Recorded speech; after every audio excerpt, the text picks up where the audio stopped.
What's up, everybody? Happy Saturday to you all. I hope you're having a wonderful weekend. Excuse me. It is April 27th of 2024, and here we are again. Guys, we got a little update in Sebastian's case, just a small one. And we're going to look into some other missing persons cases that need to be looked at pretty hardcore. And I appreciate you all joining me for that as we are heading into this weekend. So thank you guys for joining me. Let's get this show, well, you know what I'm going to say. So here we go.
What is up, everybody? How are you tonight? Hope you're all doing well. And guys, please, if you will, hit that like button on your way in the door so we don't have to worry about it later on. Let's get it hit, get it up there in the algorithm, and get to talking about the things we got to talk about. So just hit that button, please, guys, if you will, please. Just leave a tiny little bit of DNA for me so that we can find you later on when we need to. Appreciate you very much for that. And I appreciate you all for joining me tonight as we look into this stuff.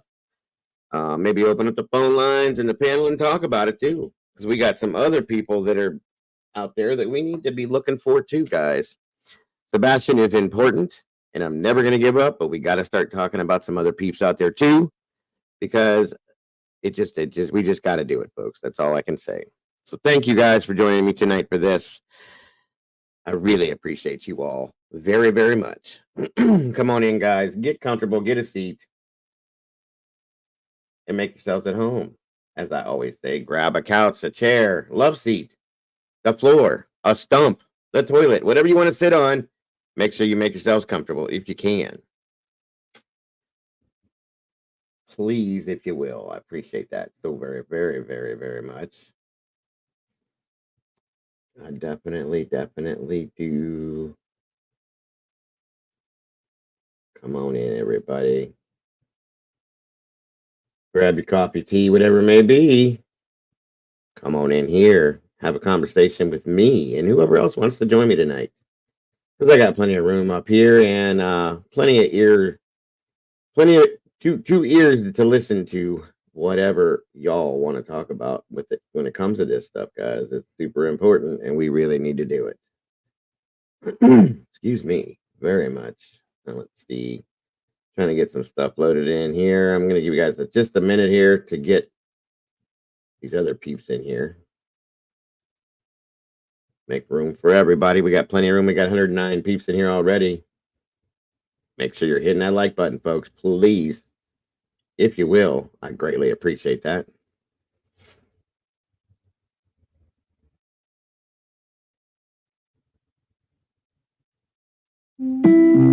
While we're waiting on that, come on in, everybody. Bear with me as we roll through this, guys, because this is so very important. As always.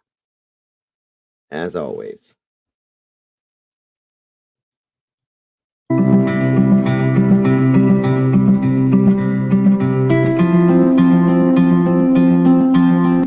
going to turn that down so I can talk to you guys while we're watching this. Again, this is the awesome Miss Doodle put this together so we could see this regularly. I'm not putting it out as often as I need to, but we still need to put this out. So pay attention, guys, if you can. While I'm talking to you, while we're loading everybody in here, check it out, folks. We have a lot of missing people out there, and it's a very sad thing. So again, Doodle, thank you so much for putting this together. I appreciate you very much. Speaking of Doodle and all these awesome people, let's see who is gracing us with their amazing, absolutely amazing presence tonight. Thank you. Looks like Arctic Fox is in the house. What is going on, my brother? Good to see you tonight. Thank you for joining us again. The Wanda Life, welcome back. Great to see you. Great to have you here. Miss SRB in the house. There you go, guys. That's Doodlebug's link to her channel. Please check it out. Show some love. And subscribe if you will. Cat K, welcome back. Great to see you. Miss Sherry's in the house. Wisdom Speaks. Wonderful to have you here tonight. Miss Bonnie Messick, always a pleasure. Thank you for joining us. Welcome back, Heather. Great to see you tonight. Let me see. Columinati and Mr. Cletus in the house tonight. Thank you for joining me, folks. I appreciate you and all these other creators in here very much for joining us tonight. I appreciate it very much. City Curve, welcome back, dear. And hello to Big Al. Thank you for joining us tonight. Very much appreciate you guys. Miss Kimber, always a pleasure to see you, dear. Thank you for being here. Miss Kells, hey. Great to see you back, as always. Philip Lacey, welcome back, my friend. Great to see you. Gotcha. I gotcha. Got you. You got me. Who got who? I don't know. Welcome back. Good to see you. Sarah Tequila, welcome. Great to see you tonight. Miss Noni McPoppins, welcome back, as always. Miss Brandy B, the OG in the house. Thank you so very much for joining us tonight, Brandy. I appreciate you, and that is very awesome for that there, and I appreciate you all for that. Miss Val, thank you for joining us tonight. Hope Floats, great to see you. Hope you're having a wonderful day. Maria Gutierrez, thank you for joining us tonight. I appreciate you very much. Thank you for being here. Tomboy Charm, welcome back to you. Great to see you. Miss Victoria Burgess is in the house. Thank you for joining us. I appreciate that very much. Barbara Hall, thank you for being here, and I appreciate you very, very much. Let's see, Miss Kimber. Yes. Kate Pruitt, welcome. Great to see you. NCTC. Let's find Sebastian. Amen to that one. Welcome to you. Thank you for joining us tonight. Walt Harris, always a pleasure. Good to see my own personal troll in the house. I appreciate you very much for that. Pammy B, welcome back to you. Great to have you. Robert Bell, welcome back, my brother. Good to see you tonight. Butterfly 71 flying in the door. Please make sure you're hitting that like button, everyone, as you come through that door. Again, thank you for joining us, Butterfly. We appreciate you very much. The Golf Inspector General's in the house. Great to have you here, Golf. Thank you for joining us tonight, as always. Let me see here. Who else do we have? Haromino, welcome back to you. Great to see you. Kate Pruitt, again, great to see you. Manam. Do. Manam. Do. Manam. There you go. Get that out of your head now, guys. Let's see. Taylor's in the house. Welcome back, Taylor. Great to see you tonight. Thank you for joining us. I appreciate you very much. Back to the top. What's up at the top? Did I miss anybody at the top? Cat K, Barbara Hall, Michelle Brook. Welcome back to you. Great to see you. Sorceress is in the house. Welcome. Miss Crazy Linda's in the house. Welcome back to you. Great to see you. Miss Joanne, thank you for joining us tonight. I appreciate you very much. Come on in, everybody. If you will, please. Let's see here. No, I got to sleep last night. Thank you, Clue, for noticing. And And although I will be tired later. I was outside all day. It was like 82 degrees here, and I was working and working and working, flexing them non-existent muscles I have. Pammy B, I think I sing you. Do do do do, manum manum, do do do do do, manum num, do do do do. Somebody go get Miss Molly, please, and drag her in here, please, if you will, and anybody else, share it out if you can, please, please, please. Get everybody in here that would want to see this. Welcome, Miss Victoria Burgess. If I didn't say it already, I think I did, but not sure. I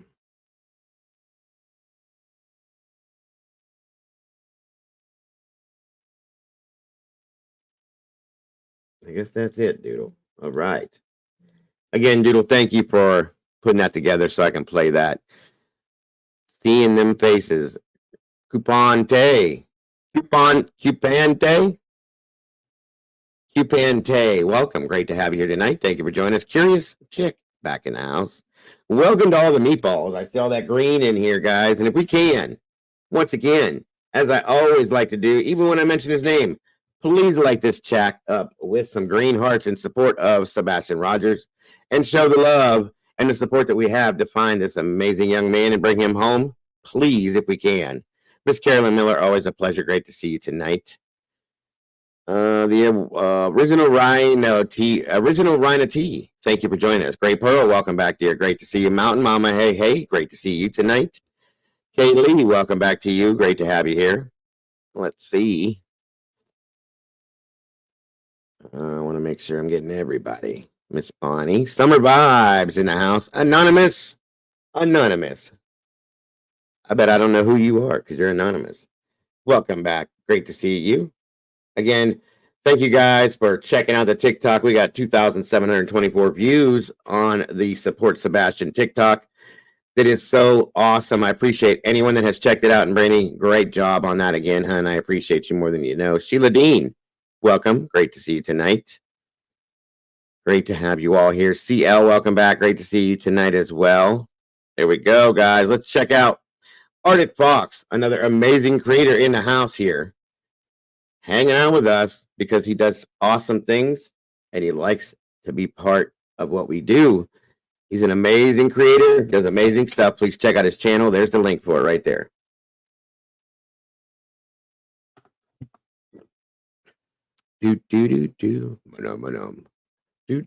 Single mom. WTF True Crime. Welcome back. Great to see you tonight. Terry Martin in the house. Always a pleasure. I did not see that, Miss Terry. Thank you for the info. We might have to talk about it as well.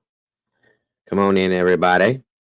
Grab a chair. Hola, Miss Annie Ruler. Great to see you tonight. Cunning Stunts in the house. Welcome back. I don't know if I did Cunning, but I'll check it out. I promise I will. Again, another link to another amazing channel to one of my producers, Miss Molly. Molly Drake. Check out that channel, please, if you will. And please show some love. Molly puts out some awesome stuff. Just as much as Doodlebug does. Wow, Miss Sherry. We'll have to look at that too. We got some stuff going on down in Texas as well. Candy Girl. It's been a minute. Good to see you tonight. Thank you for joining us. Always happy to see the new faces and the old faces. Not that they're old, but they've been around for a minute.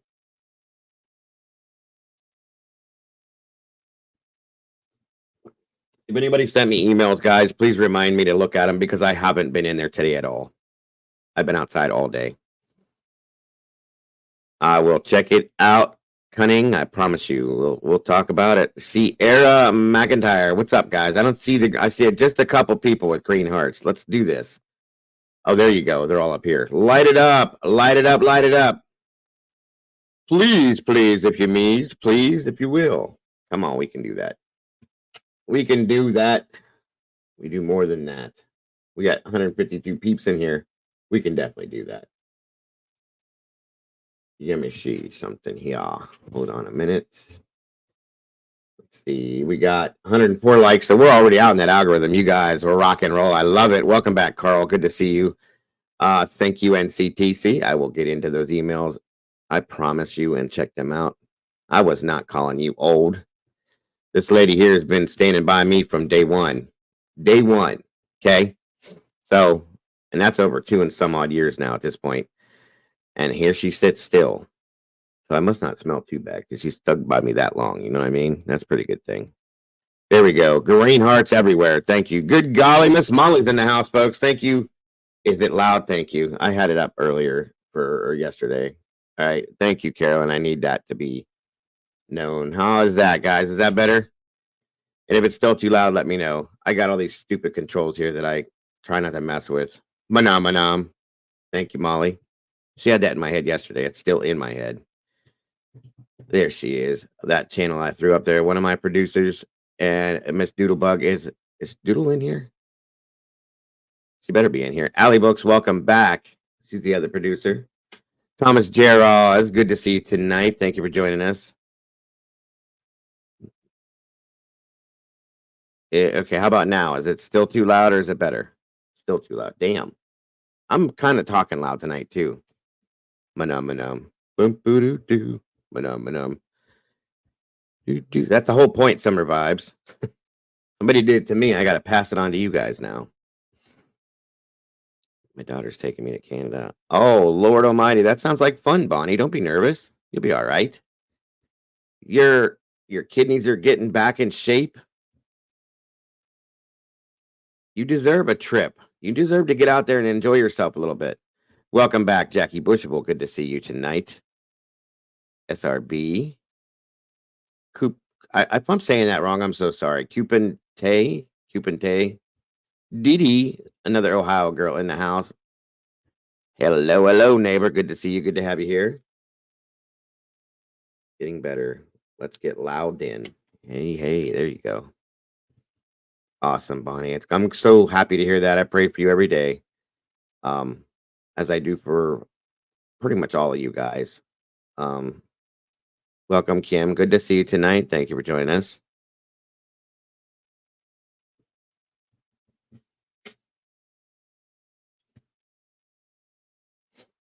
Candy girl, oh my world. Do. I'm hyper, guys. I don't know, like when you get out it's 82 degrees and I'm out in the yard doing stuff and working in the garage and just do nonstop. It gets that blood flowing and just like I'm hyper and I'm drinking coffee on top of it. So you know what it is. Absolutely. Absolutely, bro. It's a beautiful day today. Tennessee in the house. We got some more Tennesseans in the house. That's awesome. Thank you for joining us, Sierra. It's my daughter's name, my oldest child. That is her name. Same spelled the same way and everything.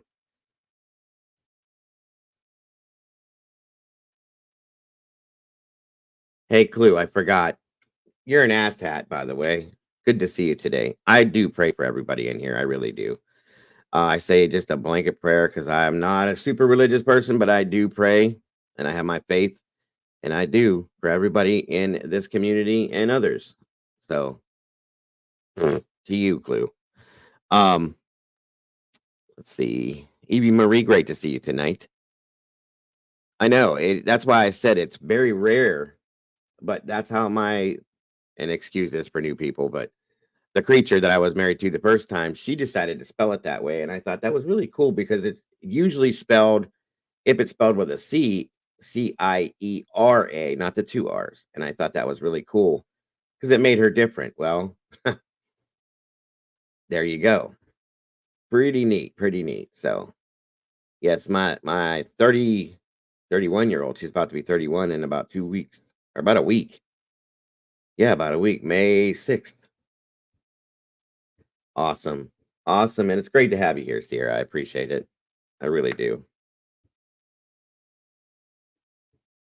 You're always an asshat, Clue. You know that. Shut your mouth. You force me to call you that regularly because you want to hear it. So stop with it. Stop what you're doing because I'm about to ruin. We're giving a slight update on Sebastian, and we're looking into some other missing folks that we really need to pay attention to too. We really need to. You're probably not a creature though, Candy. That's the difference. You're probably a very nice sweet young woman. And that thing I was married to before definitely was not. Okay. Hence the reason why I had full custody of my children and all sorts of things. So it is what it is. No need to talk about bad stuff. We'll stay in a good mood tonight.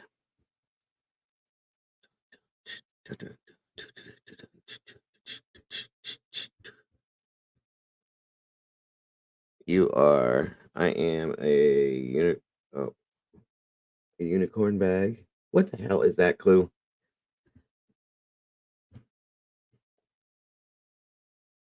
That's right. Stop what you're doing because I'm about to ruin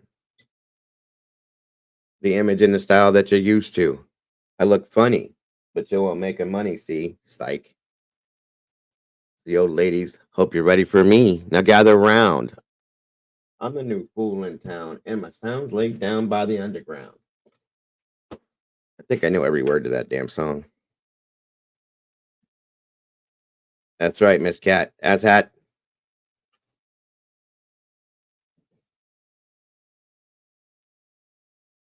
5 generation Texarkana. Cool stuff. Oh Lord, here comes the troops with the 2 dogs fighting each other. Oh, it's a donkey. Okay, thank you, Clue. Probably help if I put my eyeballs on. I could see. Welcome, Miss Sierra. If this is your first time, I hope you enjoy it. It's a very, very cool community. We have some amazing other creators in here joining us tonight as well. Everybody treats each other with respect, and that's the only rule we have is to respect each other's feelings, opinions, thoughts, theories, and give them their room to feel the way they want to. That's the only thing we need to have in here is respect. That's it, folks. Other than that, the floor is yours.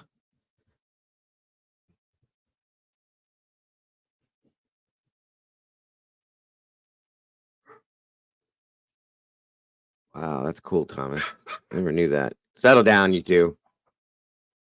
Hey, enough. Little yippy barks like you guys are big or something. Evening, Mr. Cletus, sir, if you're in there too. Brenda Underwood, welcome from Texas. Way down there. Thank you for joining us, Miss Brenda. I appreciate you very much. And guys, as we do, please welcome all the new people with open arms as we do, because I want everybody to feel at home when they come in here and comfortable with this community, please. There is the way for anybody that would like to join this community if you have an iPhone, because it doesn't always work the right way. So please click that link if you need to, if you want to, please.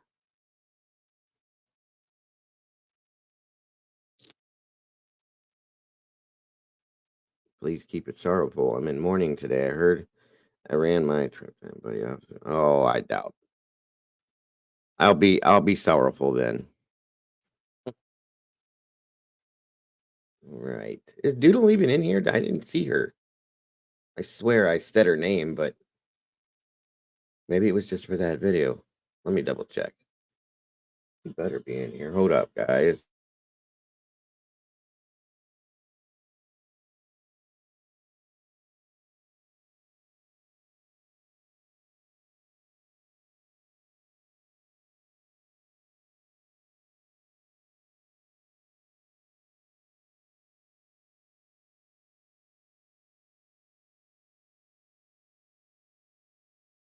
Hold up, hold up, hold up. Is Mama Mind of Monsters in here now? Hey, hey. Please make sure you drop that link. Mind of Monsters, another amazing creator joining us tonight. It does amazing work, and we appreciate so very much. We got 122 likes. That is so very awesome. We are definitely in the algorithm tonight. Appreciate you all so very much for that. Welcome, Mom. Great to have you here. Great to see you tonight. I hope you're having a wonderful weekend. And again, folks, please drop that link and go check out Mind of Monsters.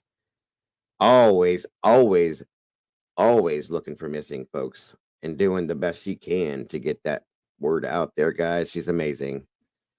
And I thank you for joining us.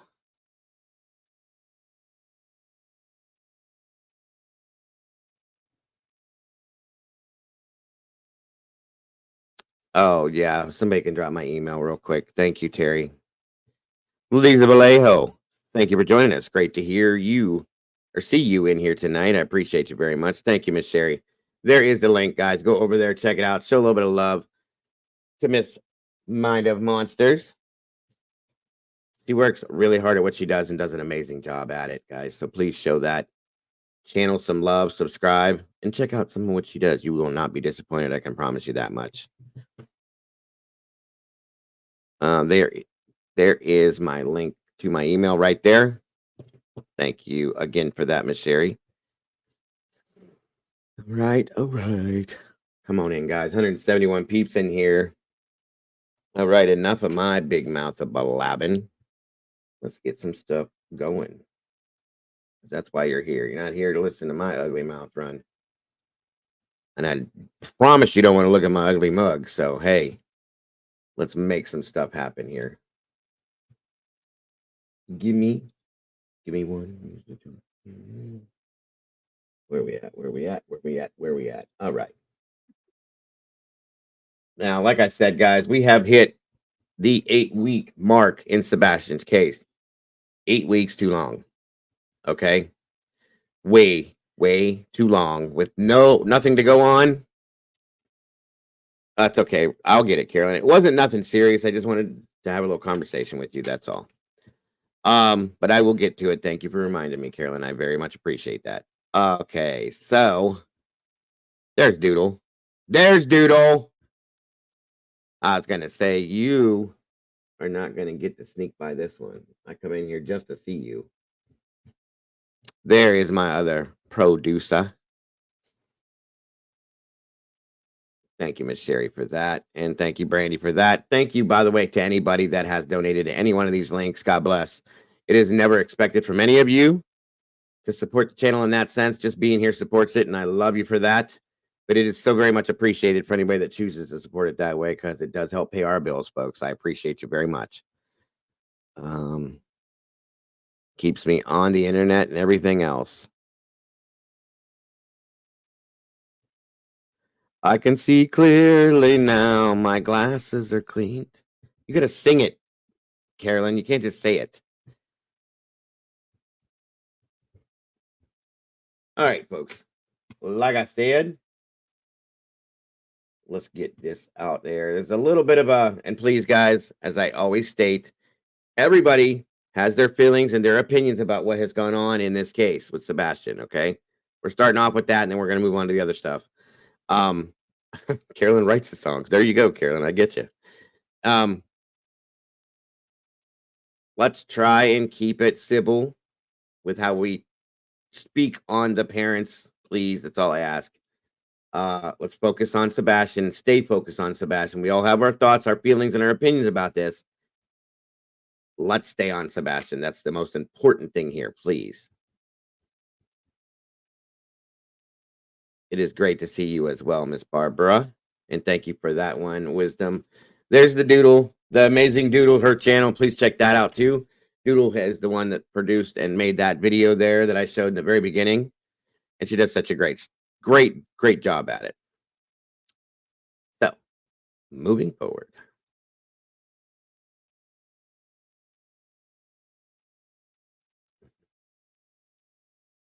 Goodness gracious almighty. Thank you, Miss Bonnie, for the bowls. For the bowls. Okay, $10 super chat in the house. Thank you for that. First super chat of the night. God bless. I appreciate you very much, Miss Bonnie. You have no idea.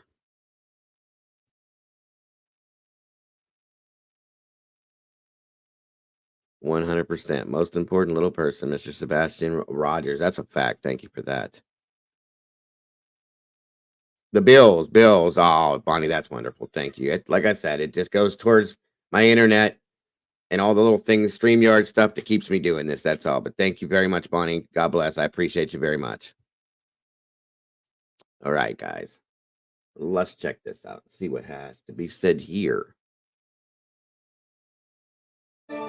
Well, it's been nearly 8 weeks since Sebastian Rogers disappeared from his Sumner County home. The 15-year-old with autism believed to have walked off in the middle of the night, according to his mother and stepfather, Katie and Chris Proudfoot. That happened back on February 26. Tonight, a vigil at Beach High School, Sebastian's school, as the 2-month mark nears. The community gathered to pray for Sebastian's return, wearing green bracelets and ribbons, his favorite color. Now, there has been little, if any, trace of the teen and no viable leads, according to the Sumner County Sheriff's Office and TBI. Volunteers, meantime, continue to help canvass Sumner County outside of the initial 5-mile radius covered by law enforcement. There are even volunteer dive crews in state now helping. Sebastian's father, Seth Rogers, is not giving up in his mission to find his son. So God, we thank you for Sebastian's life. And God, right now we're seeking you. We're asking you for.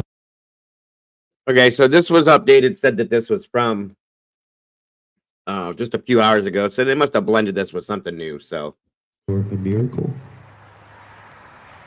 We're asking you to reveal yourself to us. Welcome, Gary. To reveal the truth to us. This week, Sebastian's father launched an online petition urging the FBI to take over the investigation into Sebastian's disappearance. Rogers saying too much time has passed for this not to be investigated as a criminal case. He's also hired 2 private detectives at this point. The Sumner County Sheriff's Office continuing to say they have not let up in working to find Sebastian and that they will be leaving no possibilities off the table.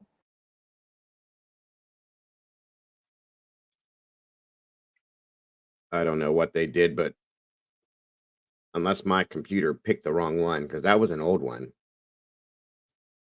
I don't know. Anyway, welcome, Kim Marin. Good to see you tonight. Let's go with this, guys. This is what it was supposed to be. This is from 15 hours ago. The case has gripped Middle Tennessee with little to no clues as to what happened. Our Michael Warwick sat down with his father.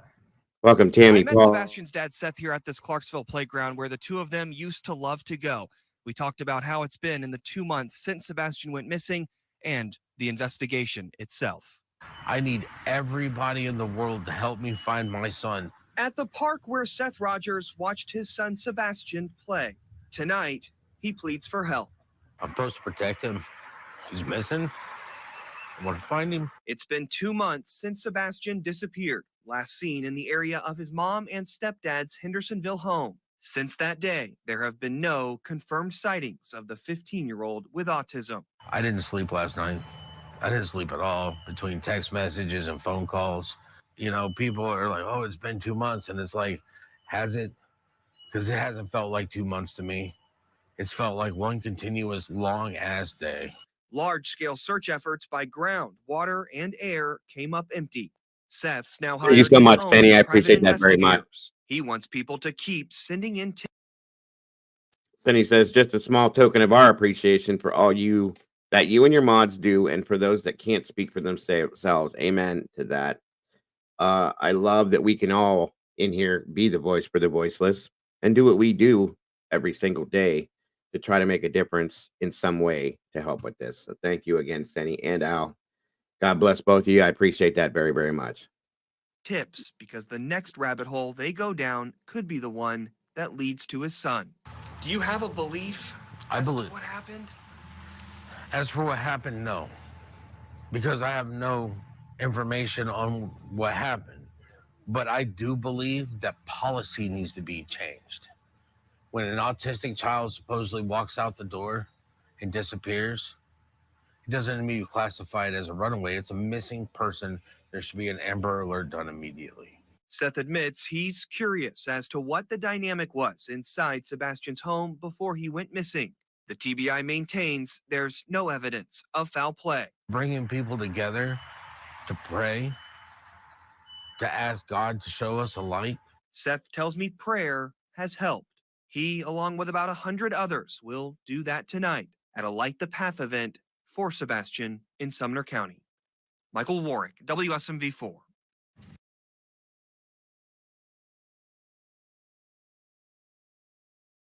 All right, so there's that. That popped out 15 hours ago. And I will have to say, the statement that Seth made about the Amber Alert and all that. I agree wholeheartedly with that. I have to say that. That is definitely something I feel that needs changed and has needed change for a long time because it doesn't help anybody to find these children or people. Well, the children for the Amber Alerts, but that is definitely a huge thing that needs changed. There's the link for Arctic Fox one more time. Thank you, SRB. Please check out Arctic Fox's channel, subscribe, and show a little bit of love, guys. And once again, the amazing Mind of Monsters, there's a link for that channel as well. Arctic says that there is a reason they are hanging on to the electronics. I have that same feeling, Arctic. We can talk about that here a little bit if you want to. When I bring that stuff, when we get to that point, I should say. Of course, you're always welcome to join me, Arctic. I would love it. Welcome, Willard. Good to see you, Mr. Willie. Truth Nation Uncensored in the house. Thank you for joining us tonight, Willie. I appreciate you very much, brother. I hope you're having a wonderful day and a great weekend. Oh, no. Hold on, guys.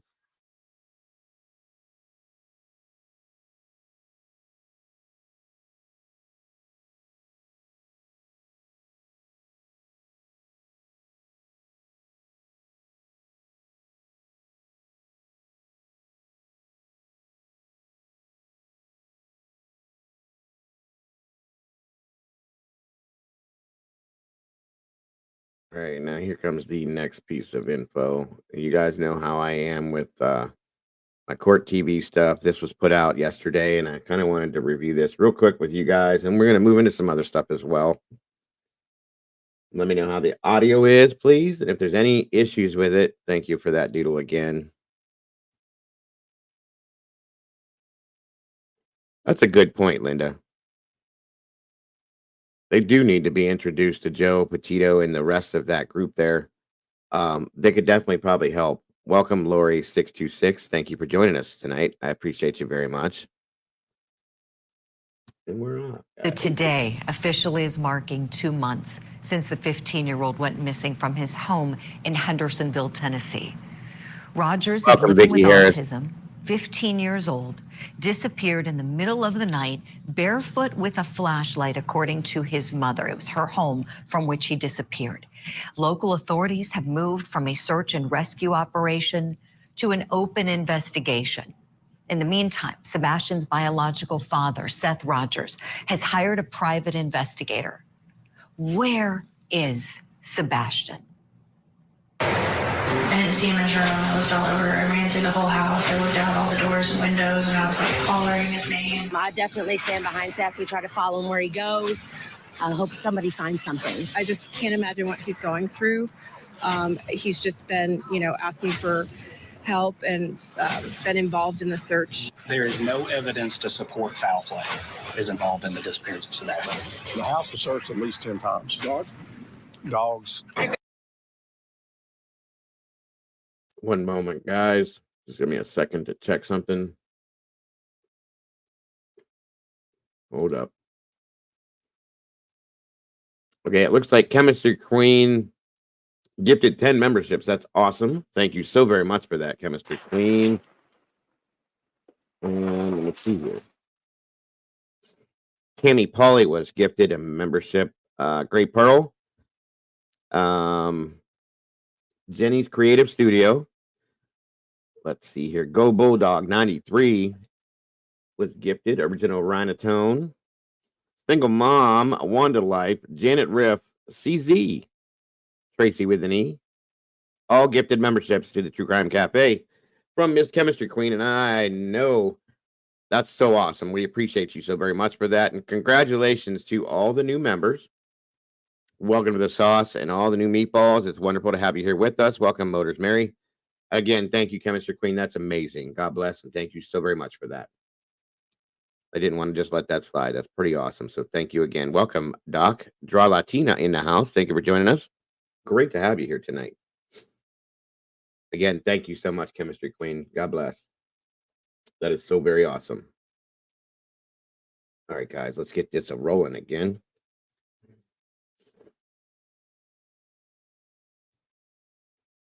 Congrats to all the new meatballs. I hope you guys enjoy being in the sauce here with the rest of us. We're going to be out here doing what needs to be done to bring our grandson home. We appreciate it. But if you're out there just making money, stay away. Let's bring in our very special guests now. Joining us, we're so pleased to welcome back on the show Sebastian Rogers' father, Seth Rogers, and also a community volunteer who's working endlessly in the search. She's also an author and a minister. Thank you and welcome, Robin. Williams. Great to see you both this morning.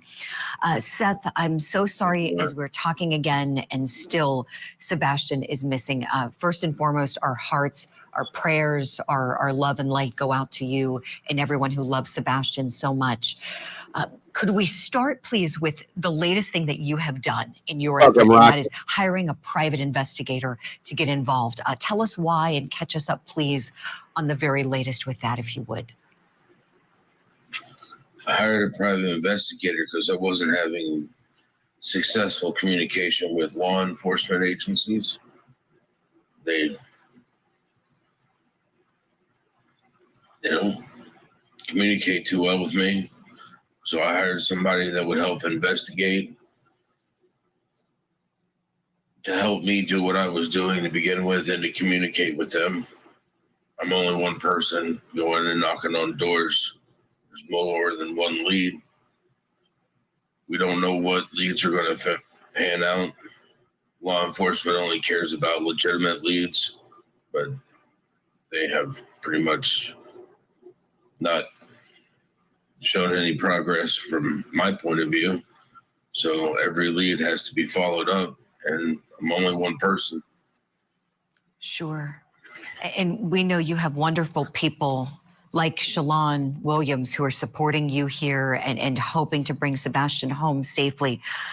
Shalon, tell us a little bit about some of the things that have gone on that have, I don't want to say hindered, but maybe just been sort of distractions in the search that, the good people like yourself have been trying to find Sebastian, but there have been some bloggers and some people who have sort of interfered. And I know that's been upsetting.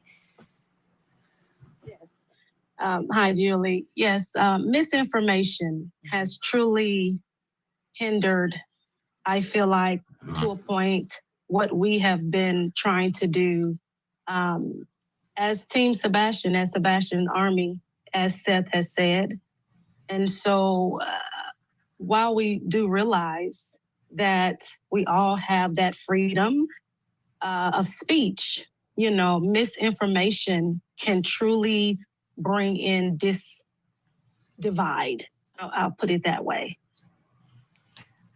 You're right, Shalon. We've got to have the correct information out there and people who truly are in this for the right reasons. Sebastian's Army, as you said, Shalon, thank you for that.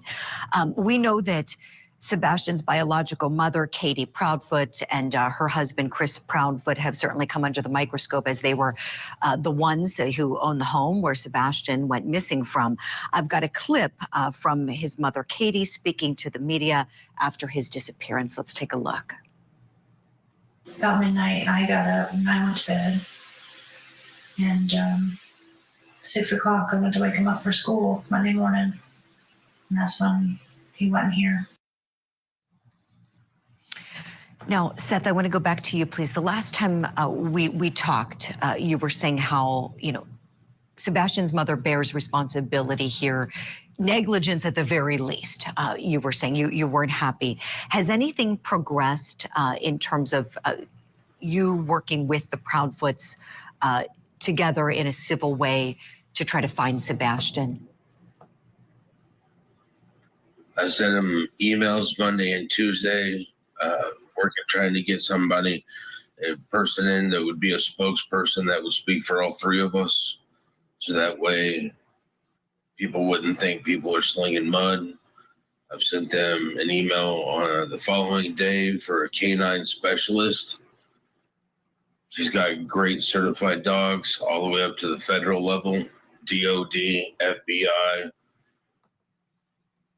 And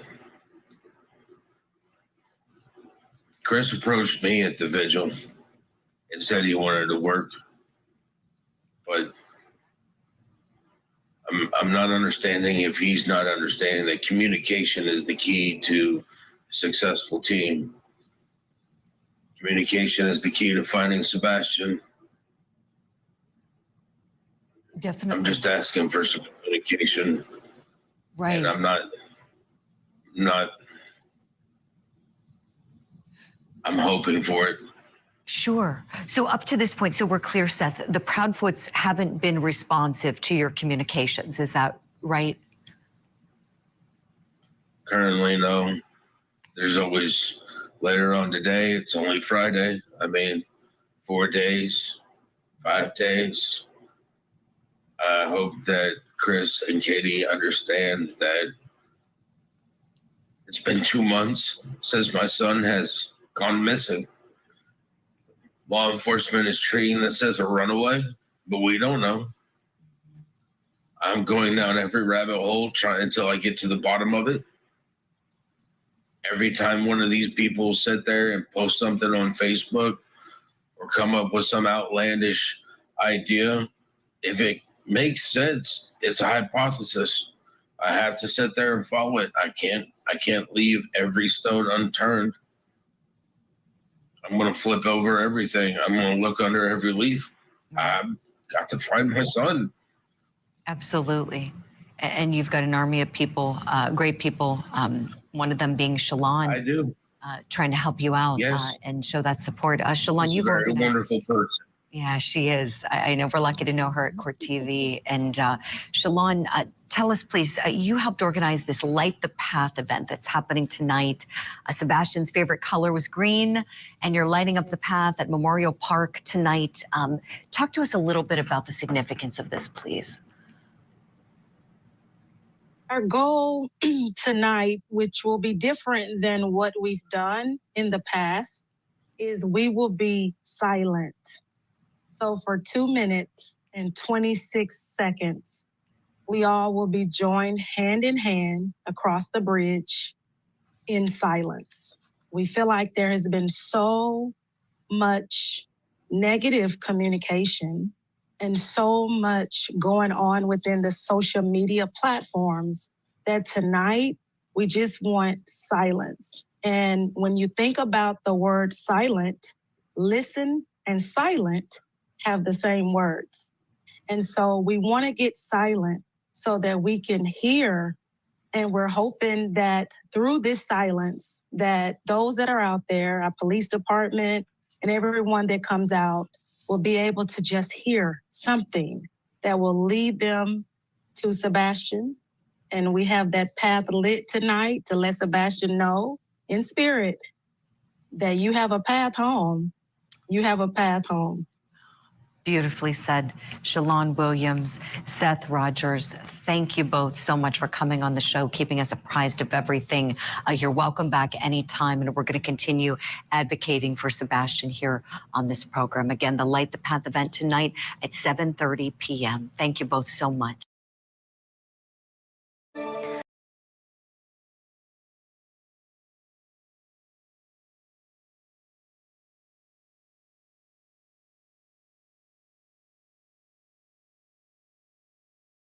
All right, guys.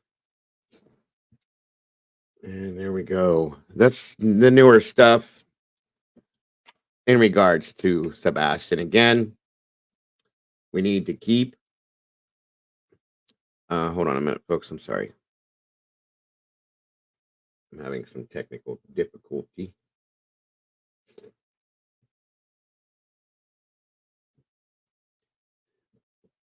Uno momento. Do. Manam. Do. Manam. 1 second here.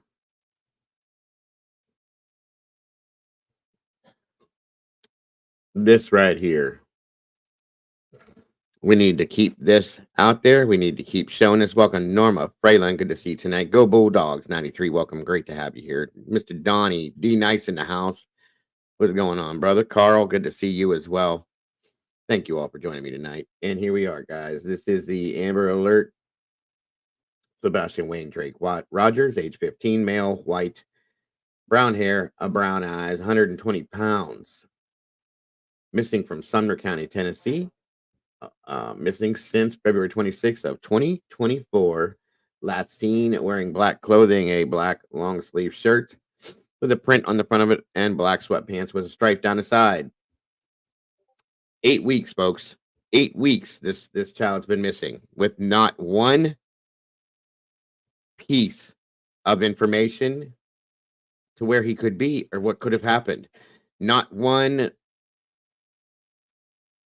video, sighting, anything, which makes no sense. But so be it. It makes no sense. Hence the reason why this is what we're talking about right this moment and why I'm showing you this picture again. So, this needs to be seen every day. Okay? It needs to be seen every day. This was supposedly the most up-to-date photo. I don't know. It seems to me like he looks younger here than I thought, but I don't know. Yeah, I agree with that one, Thomas. If this was in Polk County, Florida, they'd have probably found him already. Grady Judd for president, in my opinion. He'd have probably been all over this, and I don't know.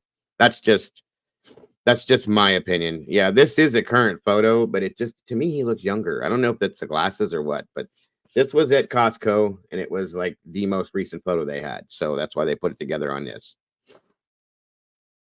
So, again, look at his face. Don't forget it, folks. We need to keep this face in our minds, etched into our minds as it should be, and it probably is for most of us, because we've talked about him just about every day for the past 60 days, you guys. 2 months. 2 months. Too long. Too long, too long, too long. If anybody sees or hears of anything at all, doesn't matter how small it is, the first thing that you do, please do not contact one of us, any of us out here. You pick up the phone and you dial 1-800-TBI-FIND and or Sumner County Sheriff's Department or both, okay? And you give them that information there. Don't call us. All we do is present the same things to you every day just to keep it fresh in people's minds. You contact TBI and Sumner County Sheriff's Office, period. That's all I'm saying.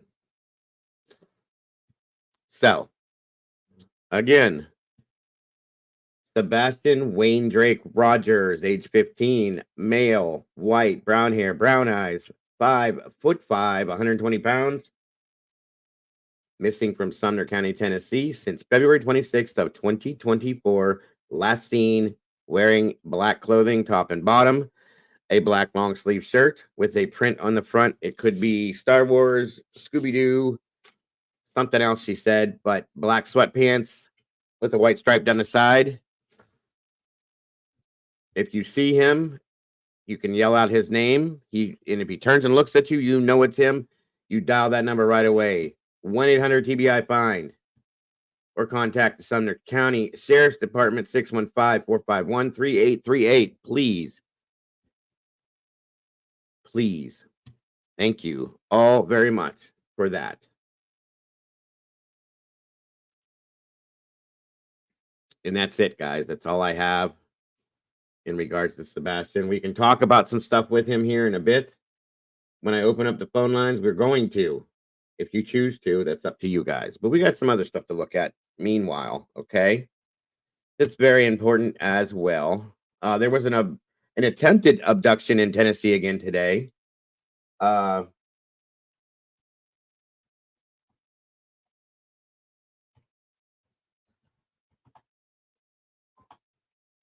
moment, please. Just to give you a little heads up and some info on that. 1 second. Oh, where did my link go? Damn it. Give me a second here. I just had the damn link. If one of my mods has that link, can you send it to me again, please? I'm sorry.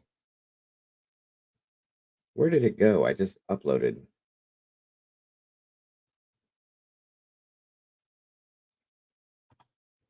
Or did I not send it the right place? Come on now, Dago. Do do do do. Manum manum.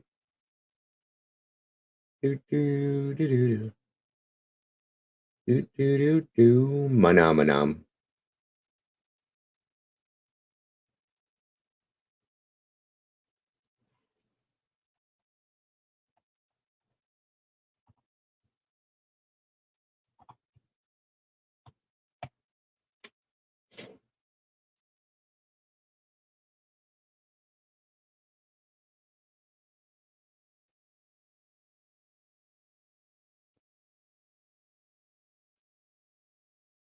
Where the hell is my link?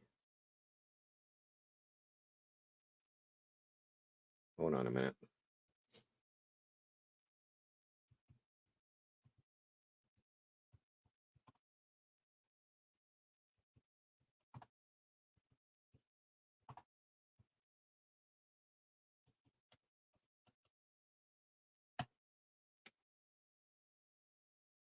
Do do do do. Manum manum. Why, Clue?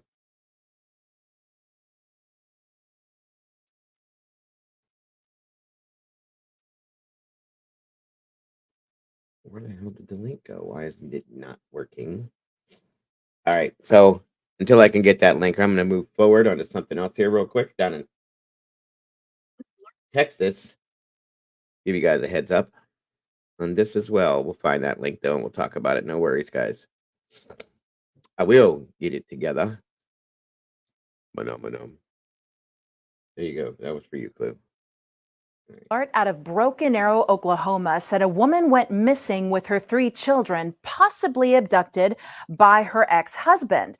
Today, Texas troopers tracked down the vehicle listed in that alert, and they found it in northeast San Antonio. We just got back from the day parade. Johnny Pina was enjoying a drink with his wife at the Idle Beer Hall and Brewery off Brooklyn near Avenue B when he saw police lights out front. I came to the door and I saw, and I was like, what the heck? And I seen the officer with the AK. Friday afternoon, troopers began following a black Dodge Durango near Loop 410 east of Starcrest. It matched the vehicle listed in an alert out of Broken Arrow, Oklahoma. Sergeant Kenny J. Mata with Texas Highway Patrol told us over the phone a woman went missing with her 3 kids, possibly abducted by her ex-husband. Broken Arrow Police Department had been pinging the cell phone of the individual that they had placed the Casey alert on, and they tracked it all the way down to San Antonio, Texas. Troopers followed the car to Brooklyn Avenue and pulled it over for a traffic stop. A man was behind the wheel. He was backing up. He was telling him to back up. Let me see your waistband. And he didn't have no weapons. And they asked him to get on the ground. The man was detained. Inside the car, troopers found the missing woman and 5 children unharmed. All are being questioned as investigators figure out if the man is the ex-husband and the identities and relationships of all 5 children. They were giving them water, some food. Pina, along with other Fiesta goers sitting at the corner, tried to help the children who were taken inside the brewery. Patrons offered the family a little cash, food, and water until all were driven away. Investigators are interviewing the man and the woman, and they'll figure out if any charges will be filed. Texas Rangers are handling this investigation. Live in the newsroom, Alicia Nieves, KENS 5. All right. There's just a little story there to give you guys an update on that scenario, because Oklahoma to Texas is a hell of a drive. So who knows what the deal is. We'll see more on that. And of course, I'll follow up with it. Give me a second here. Manum. All right, here we go.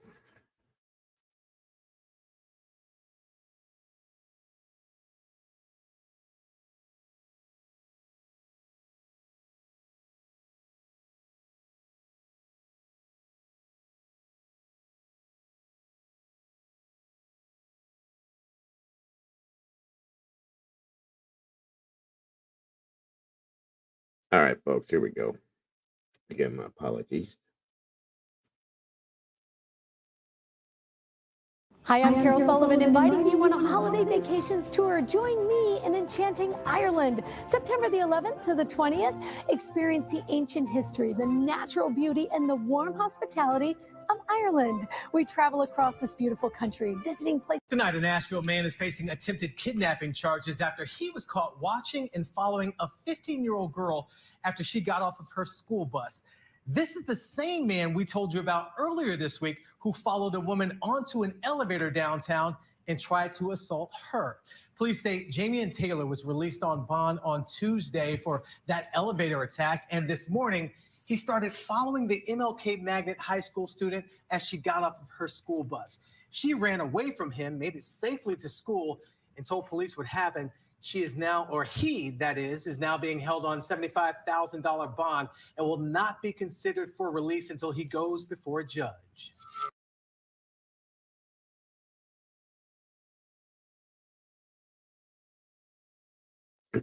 So here we are. This guy just tried to do this before, and they let him out, whatever, and right back to it. Obviously, he's a predator. Period. And I agree. They need to quit letting SOBs out of jail. Less people would be missing and or hurt. Like I said, in Riley's case, Nashville has a dark underbelly. 100%, Mom. 100%. I do agree on that one. And Clue, yes, I agree with you wholeheartedly. Thank God. This kid is 26 years old, charged with attempted kidnapping on Friday morning. The Martin Luther King Jr. Magnet school student saw a man later identified as Taylor watch and then follow her as she got off the school bus on 17th Avenue North. According to Metro Nashville Police media release, the girl began running and Taylor in pursuit until she made it safely into her school and notified adults. Officers responded, took Taylor into custody. Taylor allegedly admitted to running after the student, so he don't even care. And he was released on a $3,000 bond Tuesday with the help of Community Bail Fund. While his bond is now set at $75,000, he ain't getting out. They need to keep this dude locked down hardcore. He obviously can't control himself. This is insane, you guys. Insane. Yeah, the revolving door of the judicial system. Good point, Jerry. Good point. So, Tennessee, man. Tennessee needs to get their stuff together. I'm sorry. Well, it's not Tennessee. The judicial system needs to look at these things and say, hey, what is going on?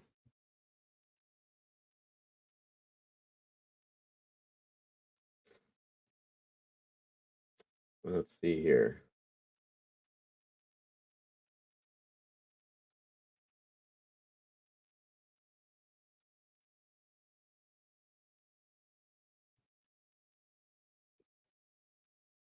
Let's see. I got some other things for you. Before we open up the phone lines and stuff.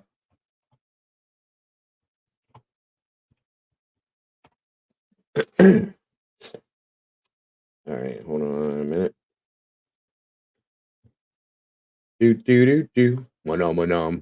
Anyway, I'm getting tired of doing that myself. I was just trying to get it stuck in everybody's heads like it was stuck in mine.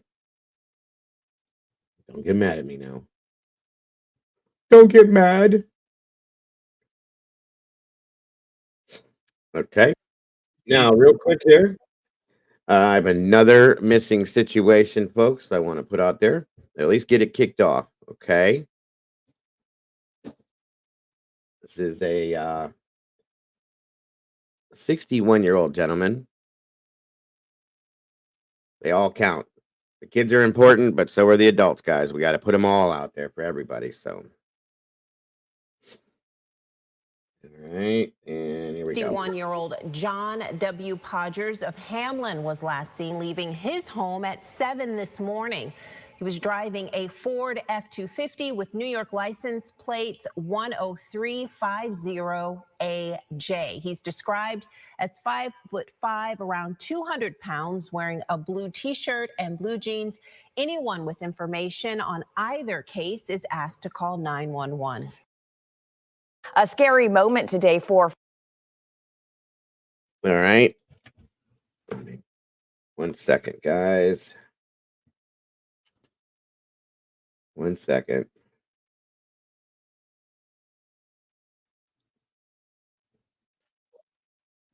I'm going to play that one more time for you guys. One more time.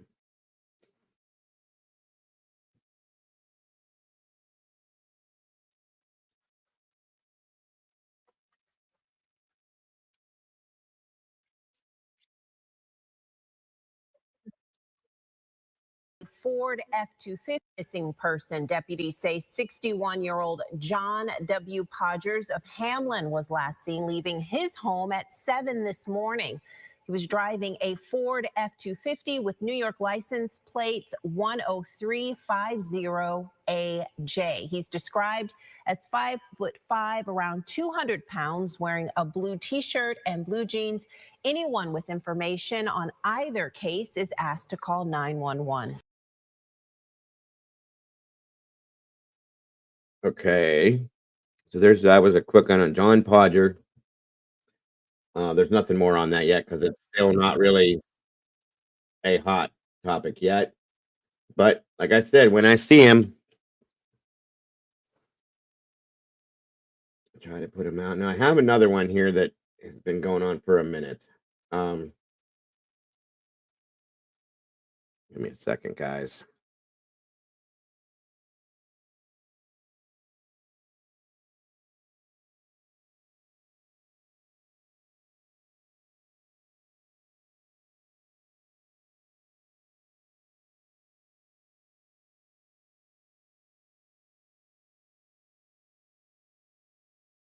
We're going to start with this one, or this story, this part of this, I should say. Asking people in both Oregon and Washington for help to find a missing woman that they believe disappeared under suspicious circumstances. The 61-year-old was reported missing on Tuesday, and now her coworkers are doing some legwork of their own to try to find her. Fox 12's Drew Marine spoke with her boss today. She has the latest now from Vancouver. Christina Ace's boss says she is very predictable and wouldn't leave without telling someone, which is why he called Vancouver police when she didn't show up to work on Tuesday. They're worried, concerned, grieving, anxious, stressed. It's been 2 days since 61-year-old Christina Ace was reported missing by her husband and coworkers after she didn't make it to work at Roseland Care Center in West Lynn. This is a photo of Christina. While Vancouver police don't know what she was last wearing, they believe she could be carrying a black and white bag or purse. As the day kind of progressed into the early afternoon, it became more concerning that she wasn't there. I reached out to her husband. I told her husband that no, she's not at work. He was taken aback. Her boss, Brady Waldruff, says this is not like her. She'd normally let him know if she was going to be late or otherwise. She's a highly intelligent person, mature, predictable. You know, there's nothing in her behavior or in her personality that would typically put her at risk. Waldruff and his coworkers took it upon themselves to look for her around her Vancouver neighborhood off of Southeast 123rd Avenue and found a clue Wednesday. We had team members that cared deeply about her, and they were wanting to at least try to see if anything was found. It was our team members that initially found her car. Vancouver police say she was last heard from around 5:30 Tuesday morning, and they believe she may have gone into Oregon after leaving her home. They're now asking anyone who lives near 501 Southeast 123rd Avenue, Glenwood Park in Southeast Portland, or near Southeast Flavel Street and 92nd Avenue in Portland to look through any video they may have of her between March 25th at 4 p.m. and March 27th at 5 p.m. Very much hoping to find her. Our hope and our plan is to find her in whatever that might be. We're hoping that we find her in good spirits and good condition. Police say Christina drives a dark gray Toyota Thank you, RAV4 SRB. with Washington plate number AQT 1726. If you know where Christina may be or if you've seen her, you're encouraged. Give me a minute, to call Jody. We're Vancouver getting there. It's police. coming too. Live in Vancouver, Drew Marine. Part of what we're Fox doing 12 tonight. Oregon. Well, Okay, so that video came up 4 weeks ago, and this is a more updated version from 18 hours ago of what's been going on with this. And then, yes, we're going to be talking about Harley as well tonight, guys. So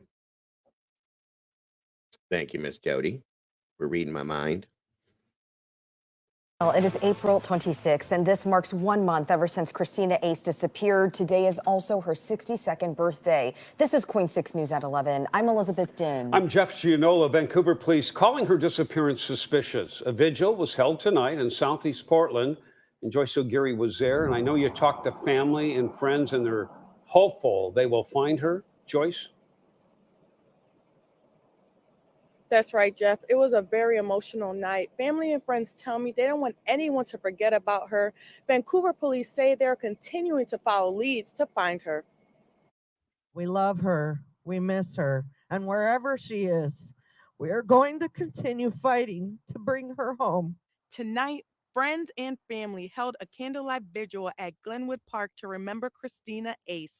Christina was last heard from 1 month ago. Kind of gave me a chill just being in this area, knowing that this was the last place her phone was signaled. It does just feel just dark being here. Vancouver police say Christina left her home the morning of March 26th, but never showed up for work in West Lynn. Her phone pings last put her in Southeast Portland. Now officers calling her disappearance suspicious. It's really hard not having any answers, not understanding what happened to her. I'm hoping that there are some sort of lead, find out where she is. Missing person flyers have been put up around Glenwood Park, Portland, It could and be, Bonnie. It Vancouver, could be. along with billboards. We really care about her. We want to bring her home. Nearly 3 weeks ago, Warren's show investigators found a roll of duct tape and several hairs in Christina's 2013 gray RAV4. The car was found near her home in Vancouver after her disappearance. It's like she was just ripped from us, from her life, from everything. And we just, it's important that we do what we can for her. A community gathered tonight to sing happy birthday to Christina with a birthday cake. Happy birthday, dear Christina. They also released balloons celebrating Christina's 62nd birthday. We love you. I hope you see that wherever you are. It was a somber celebration, everyone wishing that she was there. And Vancouver police say if you have any information, call them. Crime Stoppers is offering a cash reward up to early onset $2,500 with dementia any and information Alzheimer's that leads to an possibility. arrest. Live So, in Portland, Joyce O'Geary, Coin 6 News. Yeah, Joyce, really showing how just emotional and tough it is for loved ones. Thank you, Joyce.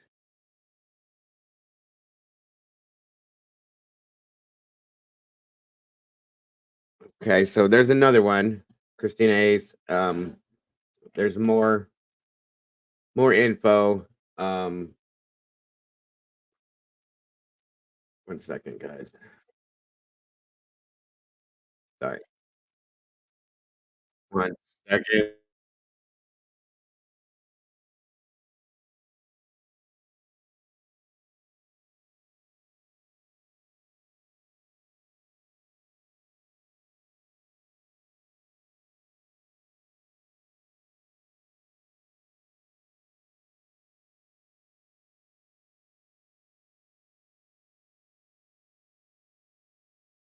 Uno momento, po.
Okay, guys. So we have some time still for this other stuff for me to put it out for the end of the show. So I'm going to go ahead and put the link up for anybody that likes to join us up here on the panel, and then we will open up the phone lines here in a moment.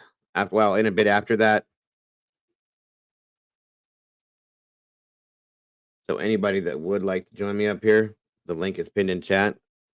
Come on down, folks. Let's talk. I love when you guys do it, and we get a variation of different folks in here. I like that. I'm a little unnerved right now, you guys, and I wouldn't mind talking about that as well. But I'm a little unnerved about this guy that in Tennessee that is stalking and chasing multiple people. Like, what the hell? What is this dude's problem, you know? But like I said, we have plenty of things that we can talk at. I just want to show you guys all these different things that we've missing people, missing children. We need to put more out every day. We can't just sit on one. You know what I mean? And oops, missing people, missing children. Hello. Phenomena. Do do do do do. Manum. Do do do do. It's stuck in your head, ain't it? Well, yeah, but because we watch the Y-Files Uh-huh.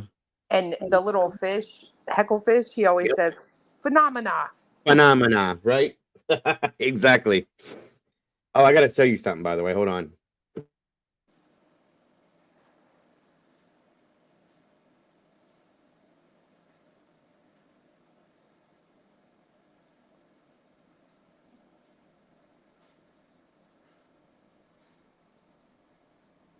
Hold on for one more day.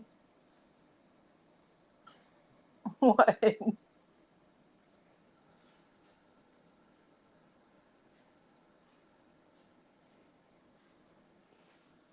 What was he showing you, that he can disappear? Haha, maybe. He's a magic. He's a magician.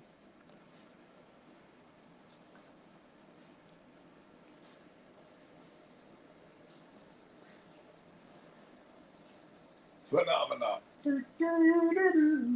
Manum. Oh, fuck. Oh, sorry, you scared me. Jesus. Oh, good. Okay, so remember the other day when you were talking about them little donut things you was talking about? Heck yeah. Were they these? What does that say? Donut pals? Donut fair glazed twirls. Yes, we don't have those here. Oh. Well, I'm about to send you some because I'm telling you what, those are the best. My kids bring them to me every now and again. I'm not supposed to eat them very often because they're like nothing but sugar, but oh my God, I love them. Yeah, like I literally went on the Instacart and I typed in mini crawlers. Yeah. That thing. Well, They didn't have any at any grocery store. Like they do not sell those they around. call them glazed twirls, but they're basically a cruller. I knew you was coming. Hello, Miss Kimber. How did you know I was coming? Because you like coming up here with us. Well, I certainly thought that said donut fart instead of donut fair. That's what I Just said. saying. I was gonna say it. Let's double check that to be sure. I was like, we don't have no donut farts down here. Now, Doodlebug fart, if she eats a donut, I wonder if she turns into a donut fart. That was dumb, wasn't it? That was slightly corny, but it's okay. I'm a cornball. I admit to it every day. There you go. It wasn't dumb. It was a phenomena. Phenomena. That's right. Phenomena. See, everybody's got it in their damn head. That was the whole point. Molly got it in my head the other night, and I was like, "Son of a!" It's been in my head for like 3 days. I can't get it out, so I'm passing it along lovingly to all of you. So, in other news in Nashville, to downtown Nashville today, I think it was yesterday actually. Okay. There was an Amazon driver that she was SO'd. What? She was kidnapped and SO'd by someone that had been arrested several times. Yes. And still out on the street again, like this other person in Warrior. But they did. Fortunately, they did catch the guy. But bless that poor Amazon driver. But they did catch the guy. and this is her job. Like, how can she feel safe doing her own damn job now? Right. But yes, he did kidnap her and SO her in downtown Nashville yesterday. I just don't That know. wasn't a driver? It was an Amazon driver. She was kidnapped and SO'd. Yikes. Here you go. I got the story right here, folks. That's so sad. Like, It is. leave our Beyond Amazon sad. drivers alone, for real. And Leave the and Amazon he is drivers a creepy look. Look at him. There he is. He has that predator look to him. I'm sorry, but that's what I'm saying. What is up with the predators? It's just I'm telling you, we need Grady Judd in every city of every state. Well, why don't we have that? Why don't other sheriffs do that? I don't know. Great question, Terry. Because I know we don't have it in Ohio. They don't. We have one of the biggest. I deal with the sheriff in Stark County, and he's good and he does a lot, but It's still not enough, though, right? yeah. And that's it right there, monsters. Head on a swivel, y'all. And that's sad that we have to do that. I mean, this is her job, for God's sakes. If you can't go to work and feel safe at your job, come on. Right. Or Uber and like right. Uber Any Eats of that. guy in Florida. People aren't going to want to leave their houses, guys.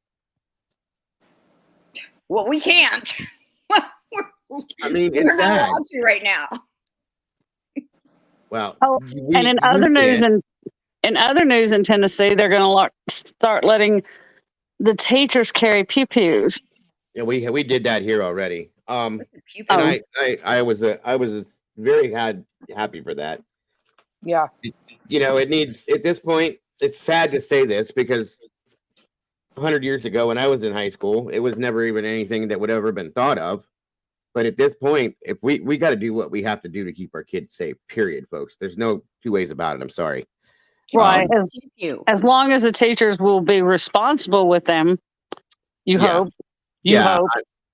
Well, and that's the thing is hopefully because, teachers are human beings too. They can be crazy and messed up and make mistakes too. So I hope to God that when they do it like they do here, that they're making background checks in every aspect whatsoever, psychological background checks and all that kind of stuff, period. So, and Andy's right though. In some senses though, with all this stuff going on, we need to keep these people in jail.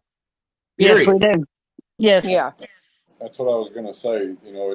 It's a shame that all of this goes on and we have to resort to all of these crazy steps like teachers packing heat at right. All because we've let go of consequences and then replace them with excuses. Bingo. Because I think if you listen to this story, if we listen to this, Dago, I think he was a repeat offender. I'm not sure what his other offenses were, but I do believe he was a repeat offender. Well, at this point, we need to take a level above capital punishment as far as I'm concerned anymore. Because if you're going to do this again and again and again and have no fear of consequence, because there is no consequence. They get bailed out, they go back out the same day, and then they once again go after somebody else. I'm done with it. Well, I'm telling y'all right now, the whole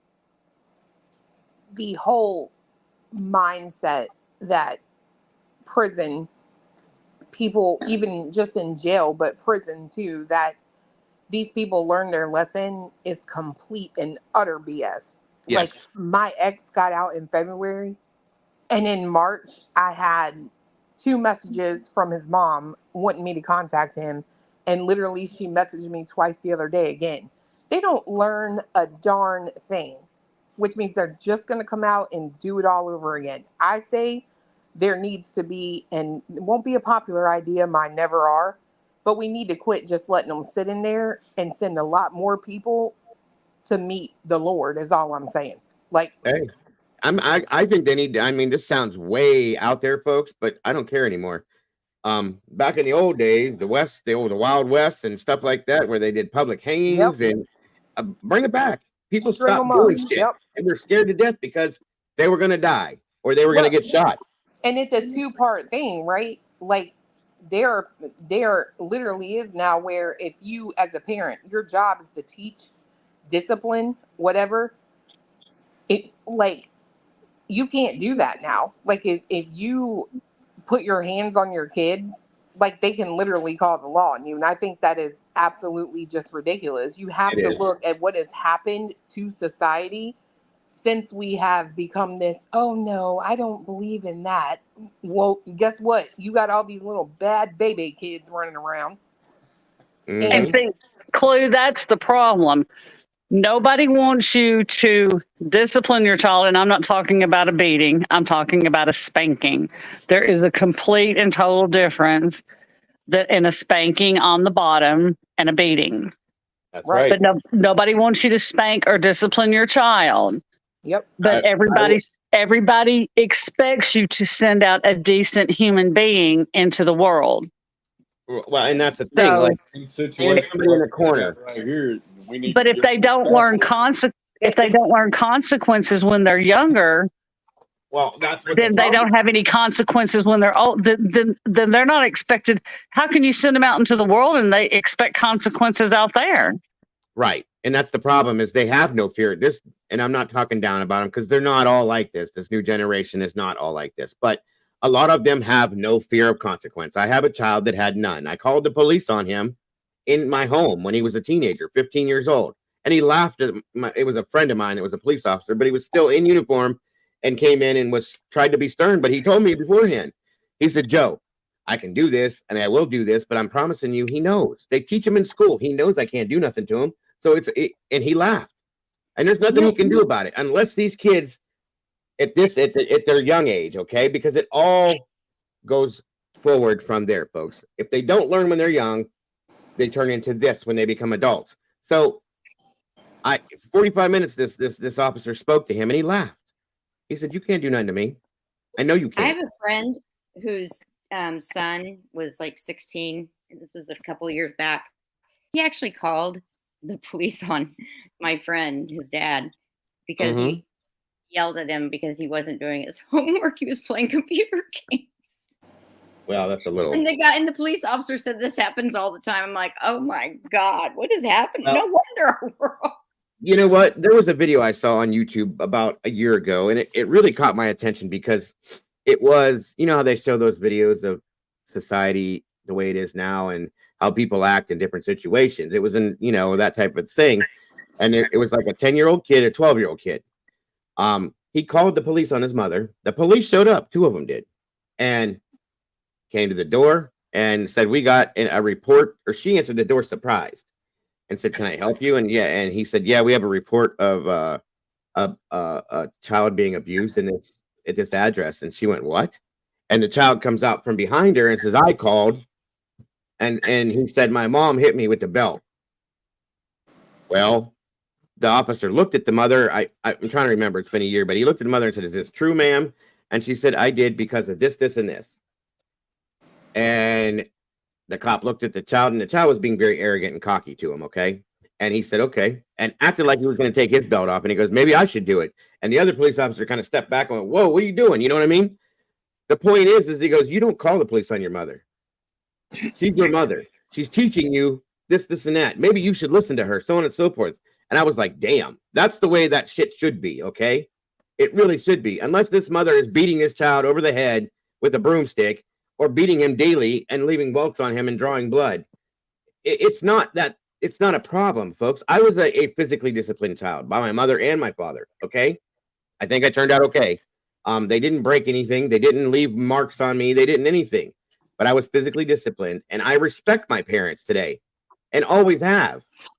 And I think that's the problem in some things, okay? When my next door neighbor, she was a few years back, but anyway, she was an elementary teacher in downtown Akron. I mean, like in one of the worst ghetto.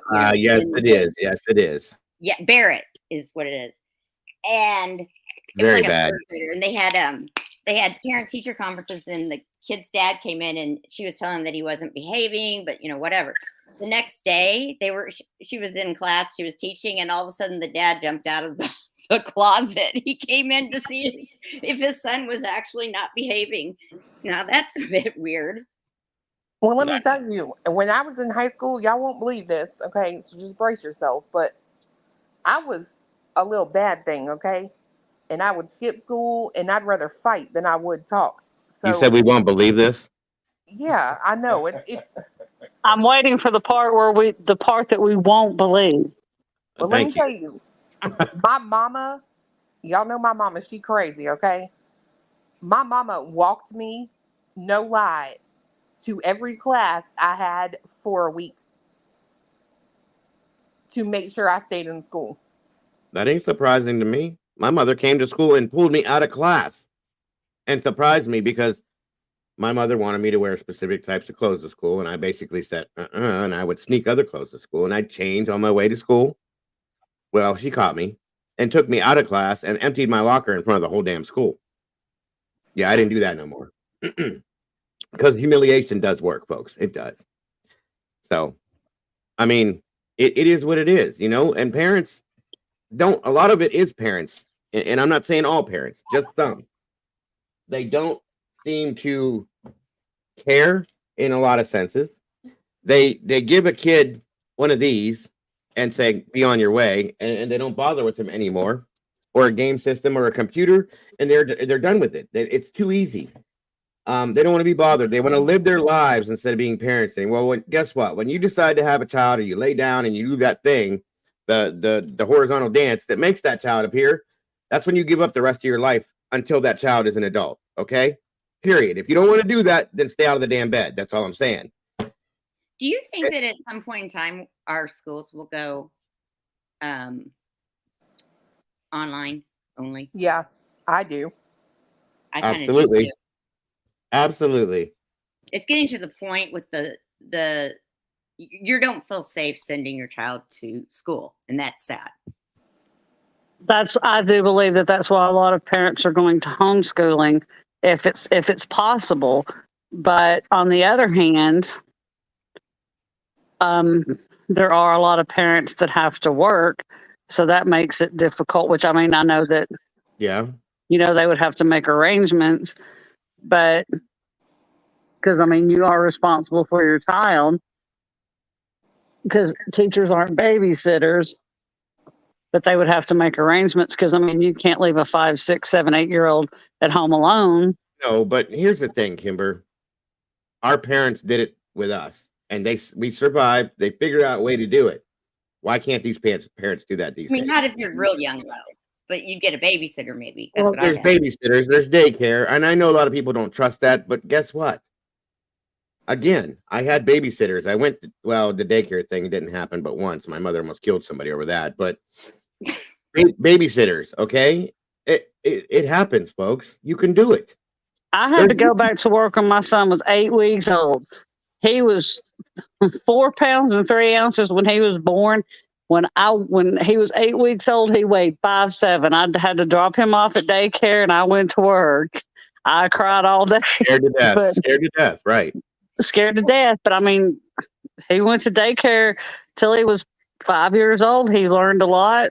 He was smart. They actually, they had classes there as he got older.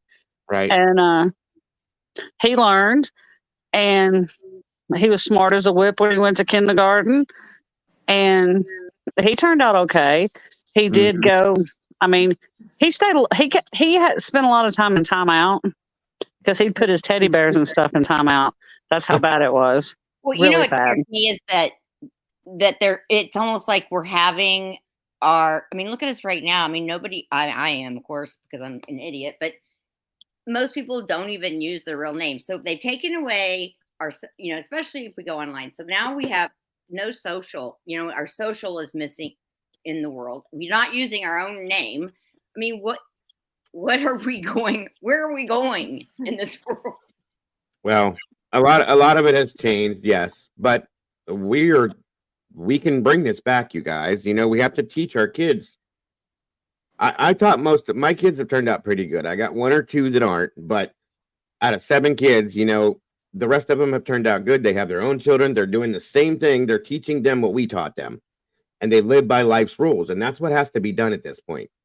We have to live by the rules that life gives us. Okay. Because if you don't, you turn into this guy right here.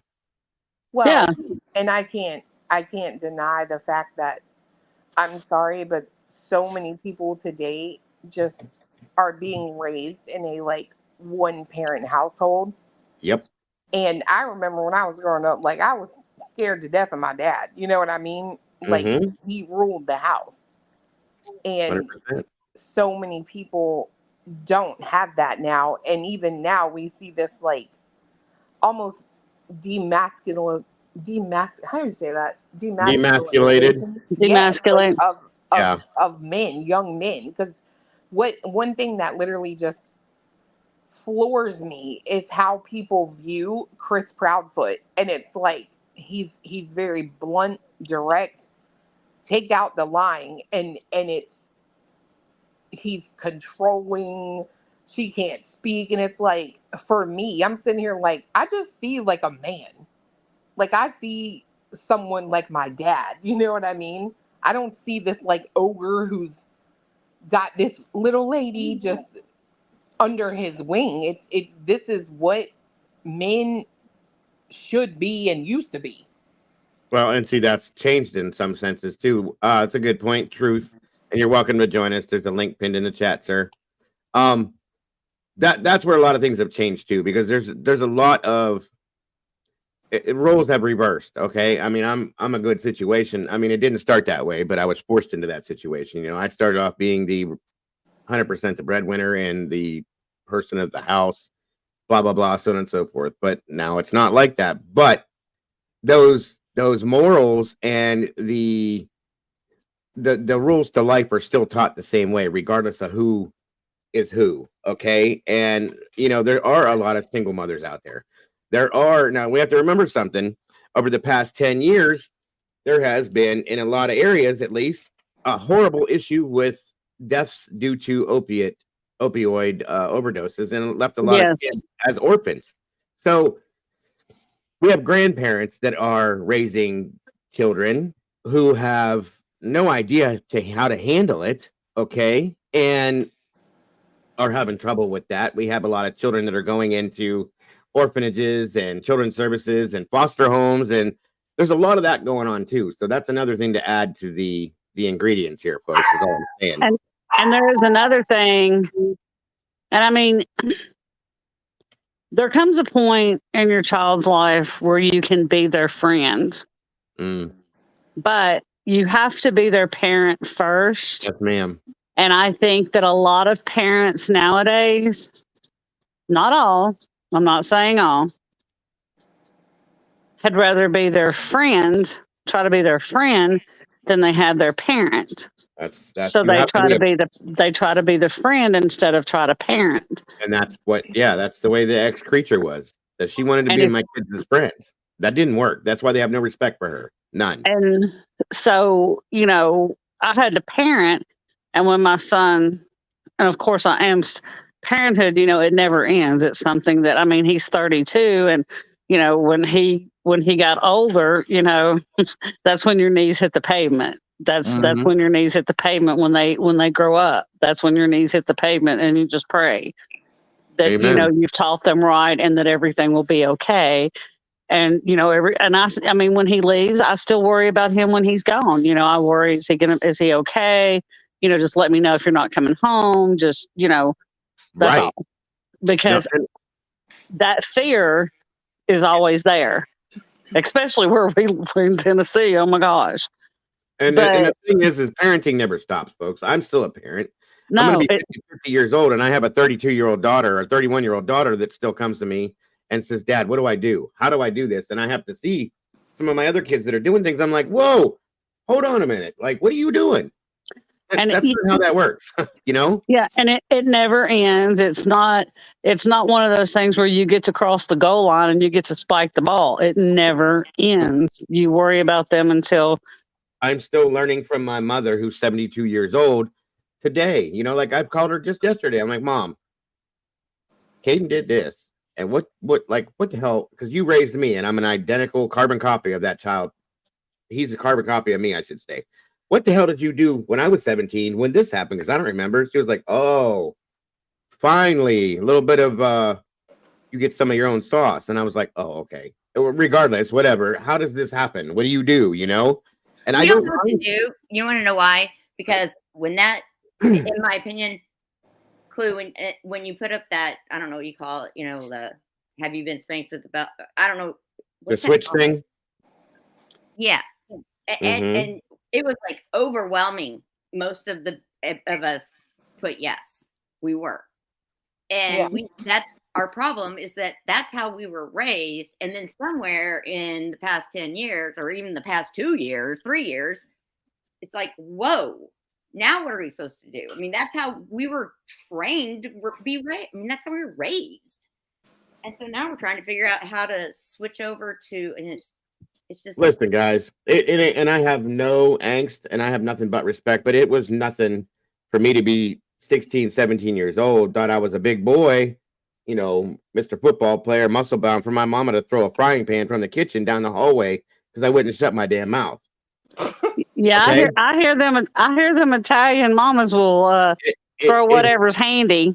I wasn't afraid of my dad. I'm still not, because he's very calm. He didn't have to do anything. He's the how can I explain? I mean, I am afraid of him, don't get me wrong, because the man's 70 years old and would still like break a tree in half. But the point is he was very quiet.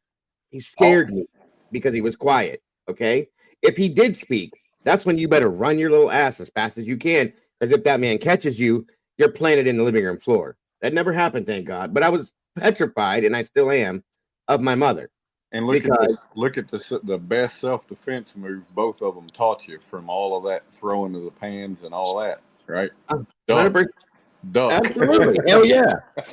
The thing is, the biggest thing I'm trying to point out with this stuff, guys, is my mother never would want to hurt me or anybody, okay? And she didn't. But my mother, a couple of you have seen her.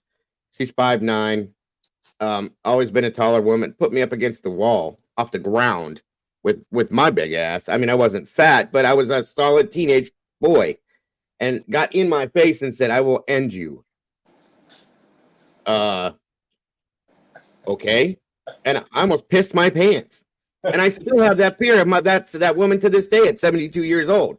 It's the respect that was gained and earned that these kids don't have. Okay. When Chris said that he would take Sebastian to the side of the house, I cringed, only because I can't tell you how many times I was taken to the side of the house and being punished with the belt. So it is what it is. But you turned out, you sound like you're okay to me.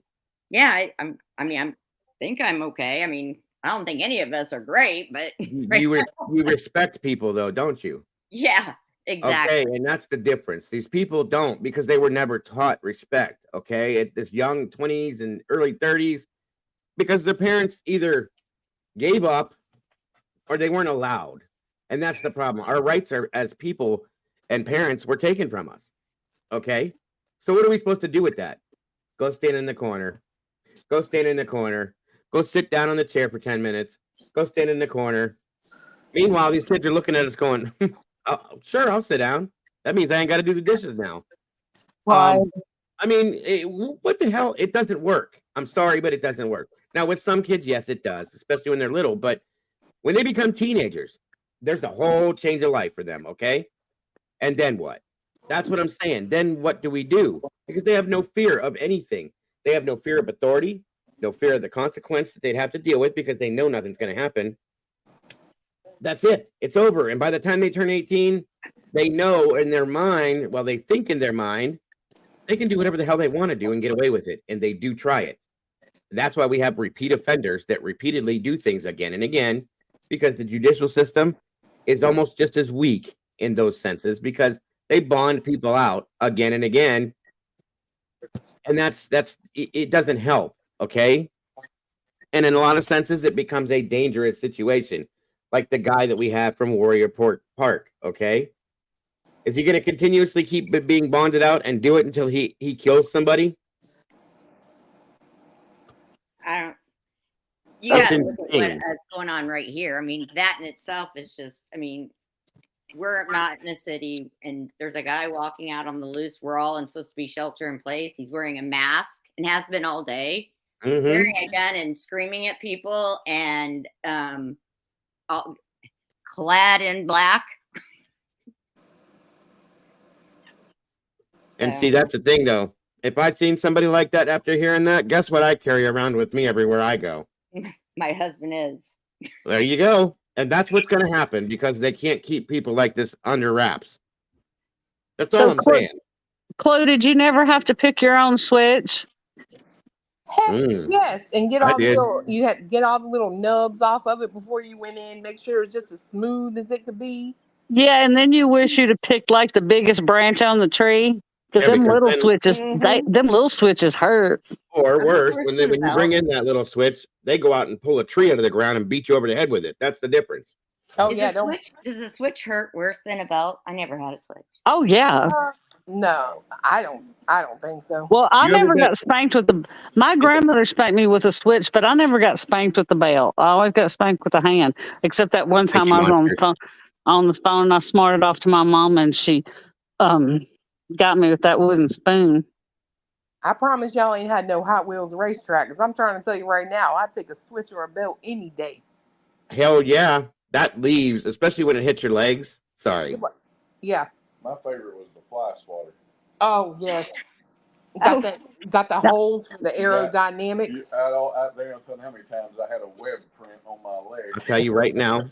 Now I The did get it with the fly swatter a few times. The worst ass beating I ever had in my life, and I deserved it. I was 14. Yeah, I was 14. I took a shower. Okay. And before I went into the shower, my mother knew what she was doing. Before I went into the shower, she said something to me, and I said, I don't have to do that. And I said, what did I say? I didn't hit the big one, but I said, piss on you. I thought I was a big boy. She said, oh, okay. Just like that. And I went in, took a shower, and I got out of the shower, and I was going to my bedroom to dry off, and out of nowhere, like ninja attacked me, came out of the corner with a belt. What? You want to talk about freaking out? I did a backflip to get away from her, and she chased me clear down the hall. I dropped my damn ass towel, running naked, trying to get away from this woman because she was going to tag me, and she did right across my ass. And I begged her to leave me alone. I was doing that whole, you ever had that pain where you got to go, but you can't catch your breath? That pain right there. Get hit with a wet ass with a belt, folks, and see what happens to you. What kind of dance were you doing, Dago? I was dancing every which way you could think of. I looked like Footloose all over my house. I want to know how many people that knew they were going to get spanked with whatever it was, hid in the closet and put on 15 pairs of pants. Oh, I've done that before. I did that one On time. my pants. I put on pantyhose, leggings, and jeans. We all did. Oh my God. I was like, oh my God, I don't think I have like 6 pairs of jeans on. What else do I have? I shoved a book, an encyclopedia down the back of my pants one time, and she just stood there and laughed and hit me underneath the book. I got sassy with my grandmother one night. And my daddy, because I used to stay over there while my parents worked. So my daddy came and got me, and I got sassy with her. And they weren't allowed to spank us at our grandparents' house. So we get ready to go home. And I'm thinking, I was like 5, and I'm thinking, oh, I got this. Daddy gonna forget by the time we get home. Daddy didn't forget. It was the only time he ever spanked me. I was 5, but he spanked me. I think I got my worst ass whoopings from my grandparents than from my parents. And those were the ones that scared me because your grandmother is like the sweetest woman on the planet and bakes cookies and gives you this and gives you that, but don't ever piss that woman off, especially if she's from down south in Virginia. No. Yes. Nope. Yes. My grandmother beat me with a damn outdoor hose, folks, and kept hitting me. I was on the damn ground. I was 12 years old. I thought, I'm screaming at her, you're crazy, quit hitting me. But I swore at her, you don't do that. Man, my grandma, she would wait. She would let you do something. You would think you got away with it. It'd be 2 hours later. She'd wait till she got a phone call. She would call you in the kitchen and get you with that phone cord a few times. You were sorry. Now, my grandmother, God, I love her to death, though. She was so sweet. After that, she felt bad because she lost control. I mean, she didn't hurt me or nothing. It was like nothing. It was a hose, you know what I mean? But still, like, who thinks to beat somebody with a hose? But anyway, and then she made me all sorts of cookies and this and that, and we stayed up late and all that other shit. So I'm just saying, like, that's where things have changed. You know what I'm saying? So there are bad situations where people have came up in our age group that really were abused, you guys, that were beat daily, that were I was friends with a child that went through the most horrible shit I could ever imagine. His father would put cigarettes out on his arms. Oh. They took his hand. He stole money out of the parents' pockets or something, and his mother turned the stove on and ran his hand over the flame on the stove until he had second to third degree burns on his fingers. See, that kind of shit, no. That's like, what the hell? And eventually him and his sister were taken from them. And those are the people that shouldn't never have children, is what I'm saying. Okay, so there were people that went through that and still are. But the stuff we went through, the generalized stuff we went through, we thought was so horrible. It wasn't. It wasn't. And that's what's happened, in my opinion. And it just somehow or another, it should change. It needs to change. You know, whatever happened to like when a 10-year or 12-year-old kid swears and they get soap in the mouth. That don't happen no more because you're poisoning me. I'm gonna die. What? I ate bars of soap, folks. Not like swallowed, but they went in my mouth. People don't do that anymore because it's poison. You can't do it now. So it's just, I don't know. Something has to change. Poisonous, I mean, it's not poison. Like, we rub it all over our body. Hopefully it's not poisonous. Right. Yeah. Well, I'm just saying, they teach these kids it's poison to ingest this shit. I come from a generation when my son was little and he'd have friends over. They'd be like, if they misbehave, you can spank them on the butt. And I'd be like, I will. Oh, that's how parents were back then. If you screwed up, out in the neighborhood, because we weren't allowed to come home like kids are now. We weren't allowed to come home until the streetlights came on, okay? And if you were found to be screwing up at somebody else's house, you would get scolded by that person. And I'll be damned if they didn't call home and I walked through the door and got my ass tagged for acting like an idiot at somebody else's house. It don't happen no more. It don't happen no more. My husband just said, yeah. He said the same thing. He was like, yeah. But, you know, the kids would come over to our house when Derek was young. I mean, he's 32 now, but they come over and they'd be like, if they misbehave, you can spank them on the, because I would never beat a child. Right. But, you know, I'm like, I will spank them because. And your kids had a fear then, like, oh shit, if I do that, then I'm going to get whooped by them too. So yeah, because I'm not going to, you know, you got a kid that's spending the night at your house, you expect some kind of respect. Because one night Derek had a kid that spent the night, and he had like a bunch of kids over for his birthday, and this kid was up at 3 o'clock in the morning. Everybody else was asleep, and he's in there digging stuff out from under my son's bed to play with, and I'm like, God, I really go for it. Right. Welcome, Doc, Draw Latina, and of course, Truth Not Feelings. Welcome. You know, Dago, go over. Will you pull up There it is. I really am kind of concerned, and I'm just curious. Is there anything else that we should be doing? I mean, literally, they've got us shelter in place. Do you have a weapon? Yeah, he's carrying a gun. What else can you do? I don't know. Lock your doors, stay in your house, and make sure you're loaded. I mean, because it's happening all over apparently now. Well, like I said, lock your doors. This is an active situation? Like, where are you? Yeah, it's in Stark County, Summit County, Ohio. She's not far from me. It's in Stark. He's in Stark now because Stark is right below Summit County, and that's where I am. And literally, I live in Uniontown, and that's where he is right now. It's like a township little area outside of Hartville, or you know what I'm saying? So we're literally now Stark County is saying shelter in place, and they've got SWAT people. I haven't seen anybody yet, but they're going into backyards of homes and looking for this guy. It's like the Boston's. Remember when he hid in the boat? You mean they haven't dispatched an army of social workers to talk to him yet? Oh my God! All I know is SWAT's involved and sheriffs are involved. That's why. What did he do? He apparently is, from what they've told us, he is carrying a gun wearing a mask, and this has been going on all day, and it's not cold out. Wearing a mask, he's clad in black, and he was yelling at a certain person. So I think he's probably looking for this person, or he's just pissed off. What I don't city want did to it be in start his in? name of fire if he's pissed off. What city did it start in, Terry? It started basically right above. You know how Uniontown is kind of on the state, on the county line of Stark Right. and Summit.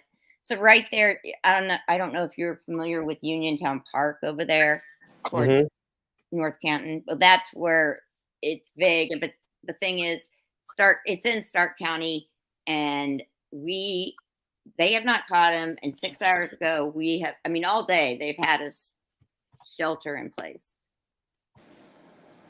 So yeah, there's some guy carrying a gun walking around, and we're supposed to lock our doors and lock our windows and stay inside. Well, and again, that is why I asked you if you had your own weapons. I keep this by my door, okay? And I have one in my drawer next to me, and I have another one in the front of the house. That's why, because I don't trust other people.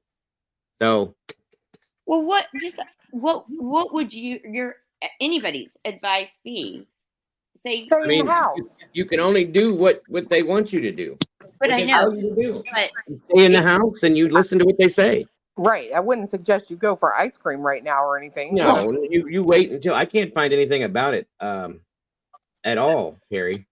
But there's a lot of we have a lot of elderly areas, and I'm curious what do you do in a situation like that? I guess I've never really thought about it because I don't think until it happens to you, you just got to follow the shelter in place order, and here it is. Okay. And just keep yourself protected. That's the best thing you can do for a situation like that. Keep yourself protected. Don't answer the door. Yeah, don't answer the door. And like I said, if you have a weapon, make sure you're locked and loaded. That's all I can tell you, because that's the only thing you can do. I mean, you have law enforcement that is obviously they're available, they're out and about doing what they can do, but that's the best option as far as I can understand. Here's the okay, hold on, I'll show you guys real quick what's going on. And Terry, keep all your outside lights on. That, like Caroline said, that'll be a deterrent too. Yeah, if you have any outdoor mercury lights or floodlights, leave everything on. That way your whole area is lit up. And we have woods in the back of our house. I mean, like literally deer. Well, then you definitely need to keep all the lights on. That way, because people like this. Authorities in Stark County have issued a shelter-in-place order for their residents Saturday afternoon. The Uniontown Police Department on Saturday says everyone in the area of Uniontown Community Park, Apollo Street, and Moonglow Street to stay inside and lock their doors. Uniontown PD says a white man with a dark hoodie and mask is on foot with a firearm, and Summit County SWAT is in the area. Okay, so there is Mr. Psycho. And let's see. There's Mr. Psycho. Update 46. Yes, ma'am. Are you really looking at chair yoga? Do what? What? The ad to the right of that guy's picture. Are you interested in chair yoga? I don't know where this shit comes from. I have no idea. It's attached to the article, so. Whatever the guy did that he's yelling at. I mean, seriously.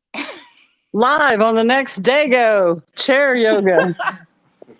So it's saying that we want to advise everyone we're assisting Summit County Sheriff in trying to apprehend the suspect. You'll see SWAT team members searching backyards, neighborhoods, etc., etc.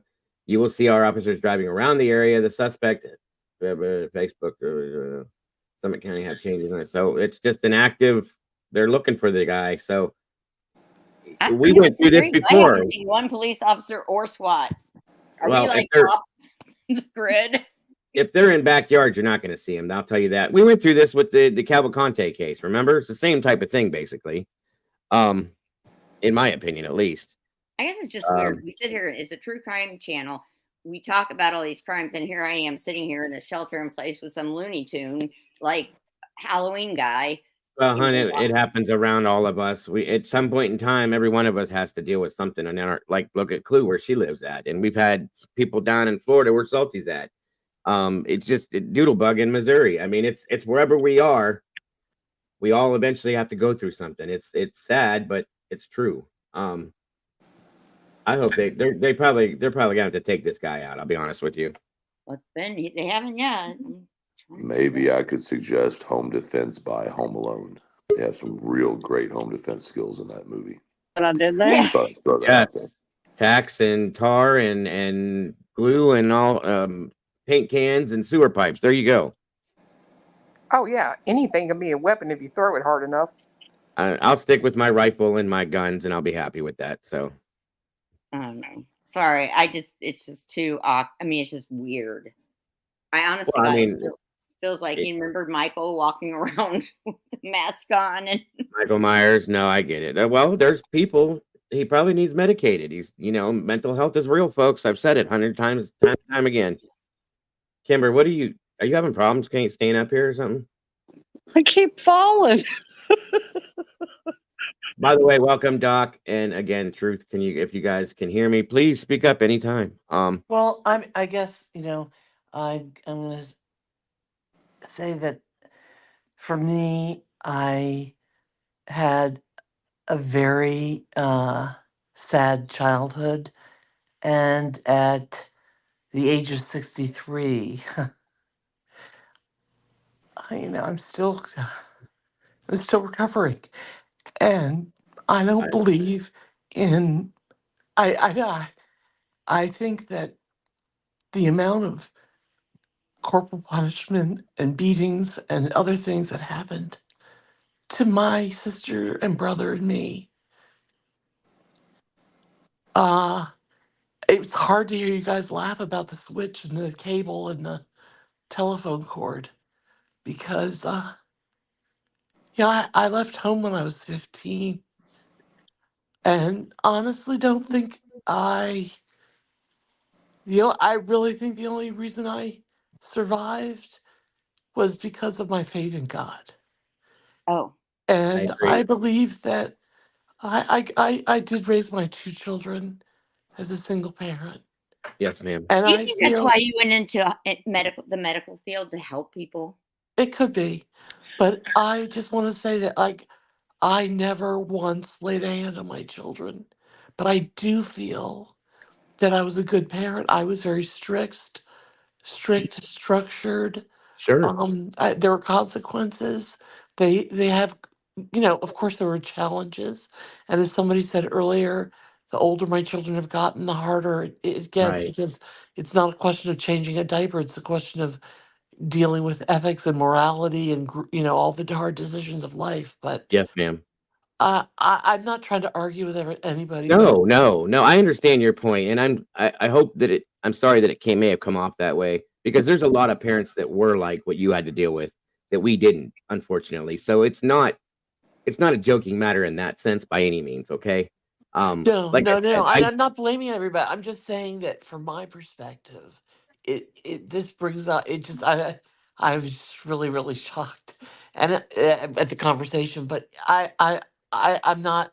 I have lots of friends that I went to church with when I was in the South, and their children they picked the switch off the bush before they went to mass, and the mother just kept it at her side. And and the children weren't abused or anything at all like that. I think that what I think there's just the conversation felt like it's black or white, or you either you're a libertine parent and the kids are a mess, or you get the switch or the cable. And I guess for me, as somebody who had to really escape all of that, I feel like I found a middle road for my children. I You don't know. broke the cycle. right. You broke the cycle. That's amazing, and you can't even. There's no other way to put that. That's amazing. And I I mean, think that's the best thing that anybody can ever do. So Yes, kudos Joy. to you. You definitely broke the cycle, and I'm sorry if anything that we said triggered No, and I feel like the anything with last you, honey. I'm sorry. no, But but I feel like the last two times, this is probably going to get, I'm sure it's going to get clipped somewhere and they're going to say, yes, Draw La Cheetah is a cuckoo. No, So, no. no, I'm saying, No. anything we say on the internet comes out. I've Yeah, never but said you will anything always that. have us as your defense too, to say that that's never the case. But We my all point, adore yeah, I you. just know that that's why I've never shared anything like this before. And God forbid all my patients hear this, but I do feel that I have You're come out still human. stronger because of this. And I Yeah, do believe that I am a far more compassionate person sure. because of what I went through. But I'm sorry that the last two times I have come up on channel, I have disagreed with the entire channel You or panel, excuse me, don't ever panel. apologize, please. That's what this is about, Draw. You know that. But I Everybody has know, but I don't want people to think that I'm trying to be no, contrary at all. But I No, just want to make no no, sure. way, So no way, never. no, not let at me ask. all. Can I ask a question? Because I think Draw would be a great person to ask this to, Sure. especially considering what you're sharing. Do you think that threshold should never be crossed in terms of corporal punishment? Do you think that is always there's always an alternative? I'm just No, curious. I do not. I think Okay. that no. I think let me tell you something. I mean, because believe me, child. I mean, I even have patients now who put the belt on their kid, and they're like, "Don't tell anybody that you'll call CPS." I'm like, "No," because if it's done in a moment of Actually, control. yes. It has to be done in a moment of control Right. where Yeah. the child understands. And it also has to be done with clothing on, and it also has to be done Mm-hmm. where there's no humiliation, and it also has to be done, and you can read between the lines here, where the person doesn't get bruised Yes. Right. uh, to the point where they can't open their eyes or Right. open their mouth, or that, I mean, honestly, I still have scars on me. Now I'm 63 from when I was 2 years old, 3 years old, 5 years old, 10 years old. So, I mean, what it has to be done with equanimity. I'm not, so St. Cletus, I am not saying, that there should be no rod Well, and because, I'm not, I wasn't saying that you were, right?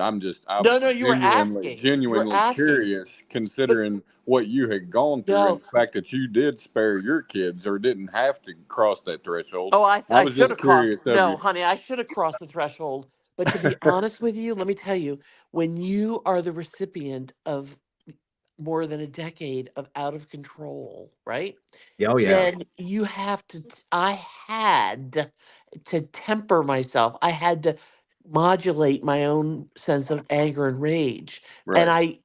so I didn't trust that if I laid a hand, I was like, I don't know where that's going to go Right, because because I you Yeah. could never have ended up saw going down the same path. I never Exactly. saw modulation. So I had to had to promise myself I have to walk away, and then I'm going to have to do some other form of punishment. But that is absolutely, St. Cletus, that is absolutely not to say that I don't as part of the American Academy of Pediatrics, they have position statements on where a parent where it's safe to hit your child. And Mm-hmm. like I always teach everyone of when I was doing my family medicine part of my career for many years, I from the moment a kid was born, I would explain to the parents like, okay, like first of all, if they're like under a year, I mean, come on. I had one woman say that she would beat her child because they were 4 months old and cry. I mean, you see what I'm saying? Yeah, of course Right. that's ridiculous. Yeah, that's But Yeah, that's crazy. it. I'm Right, going to give right. you I'm going to give you two examples of what the way I taught my patients. I said to my patients, there are two places that you can never hit a child. Number one is in their face, because your face, for a child especially, but even as an adult, our face is our identity. Yes, Like when ma'am. we get up in the morning, you don't look at your fucking elbow or your butt, you look at your face. Yes, ma'am. So, I mean, the studies have shown that by being hit in the face, read between the lines here, I was many times, that destroys a child's sense of self and a Yeah, sense of self-worth. So never in the face, guys. This is and it's never the on the most demeaning thing you can do. it 100%. is. It And is. then the other thing is, I know this is not even really for like, because it's a demeaning thing, but I always tell patients never slap your child on the top of their hand, because the skin is thin and there are a lot of veins underneath, and they will pop, and they'll Right. get bleeding, and then you're going to get a CPS call, even if you do it very lightly sometimes. But on the buttocks in a controlled fashion with some clothing on, Right. I think that is perfectly appropriate. And I think that this current generation is fucking out of control. Yes, ma'am. Listen, man, let me tell you something. I'm not fucking kidding you guys. I was in my, why are you laughing? It's because of me, because you said that, and now I'm dying. That's just, Because I was so serious, then I'm like, they're fucking out of control. Listen, Cedra, I didn't. That's why we love you.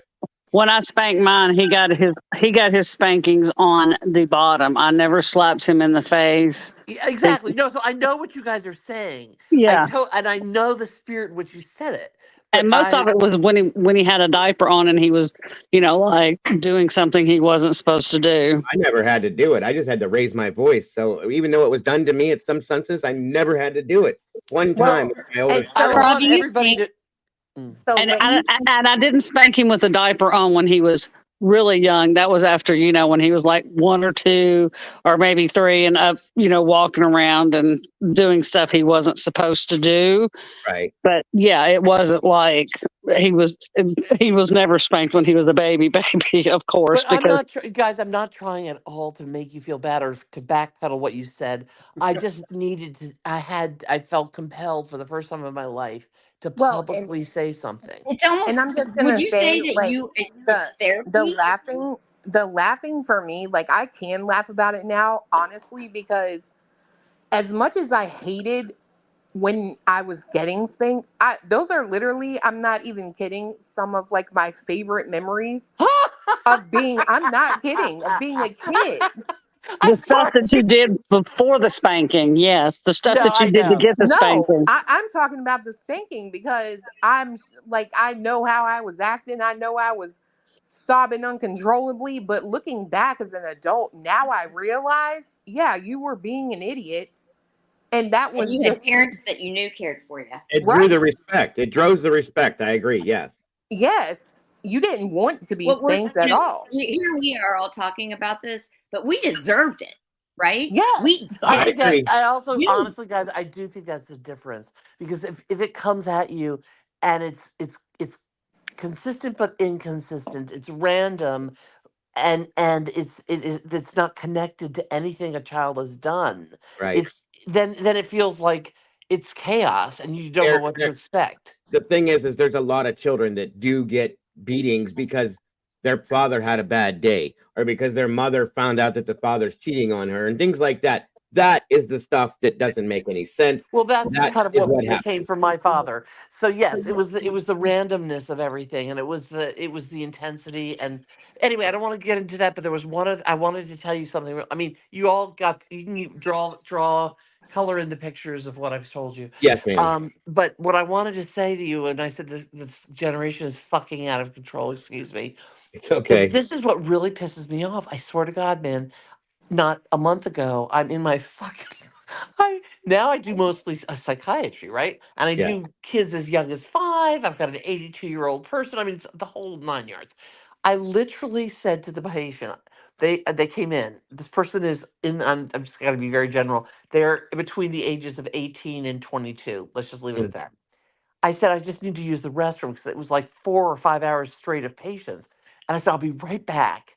And I left my door open. The person's perfectly normal. I mean, it's not like they're going to go like jump out a window or anything. Okay, they're psychiatrically stable. Mm-hmm. And so I go to the bathroom. Not 2 minutes later, 5 minutes later, I came back and I was like, I thought there was a little fire going on. Because I'm in an old kind of wooden Victorian house. I'm on the 3rd floor. It's all been retrofitted as therapy offices. And the person was like, "What's the matter?" And I said, "I feel like there could be a fire or something." And they were like, "A fire?" I said, "There's like smoke, and I smell something." Wait, it gets better. The person goes, and then I smelled more than I said, "Wait a second." I said, "Are you smoking something here?" And then the patient goes, "I'm not going to say I'm not." And I said, "Are you smoking reefer in my office?" The patient goes, "I'm not going to say I'm not." I was like, I couldn't believe it. Who the fuck, excuse me, lights up their fucking bong or whatever? Yep. That's my hero. That just became my hero. I just want to be clear. Oh, Lord. That takes What some did you say? balls. That What did definitely what? takes some balls. What did Chris just say? Weederism, not feederism, weederism. Weederism. Yes. So Not you are feeder. right. Oh, Yes. I was the one that talked about feederism. I don't think I was on this channel when I talked about feederism, was I? No. No. No. Oh, that was a different channel. Okay. But anyway, let me tell you something. What do you all think about that? I felt disrespected. It's insane. It's insane. It is. I'm sorry, I but think first of it's all, worse someone could I do. don't give a shit if they're smoking reefer or do whatever in their house. But this Well, is my office. you're maybe right. maybe for them weed is like a calming thing. You It know, some Yeah. people. is. So maybe he or she needed to do that in order to speak to you. You know what I mean? Is it Uh, legal where you're at, Draw? I beg your pardon? Is it legal now where you're at? It's yes, and part of the problem with it being legal is it is so legal, guys, and that the weed that was when I was coming up, it was very mellow and smelled Mm-hmm. fine to me anyway. Yeah. Now it smells like burning rubber. Yeah. But I swear to God, man, That's not good weed. the No. it's not these young people are smoking morning, noon, and night. I'm Yes. talking like they're in a green fog or I forget what it's called. But this is serious, man. But I just felt disrespected. I totally agree with you, Clue. The person could have felt, but I know this person very well. Well, maybe It's they could have asked you first and said, "Hey, do you mind?" correcto, You know what I correcto. mean? But here's the thing. But would you have let them? I know my patients. They're addicted. It has nothing to do with them being nervous Right.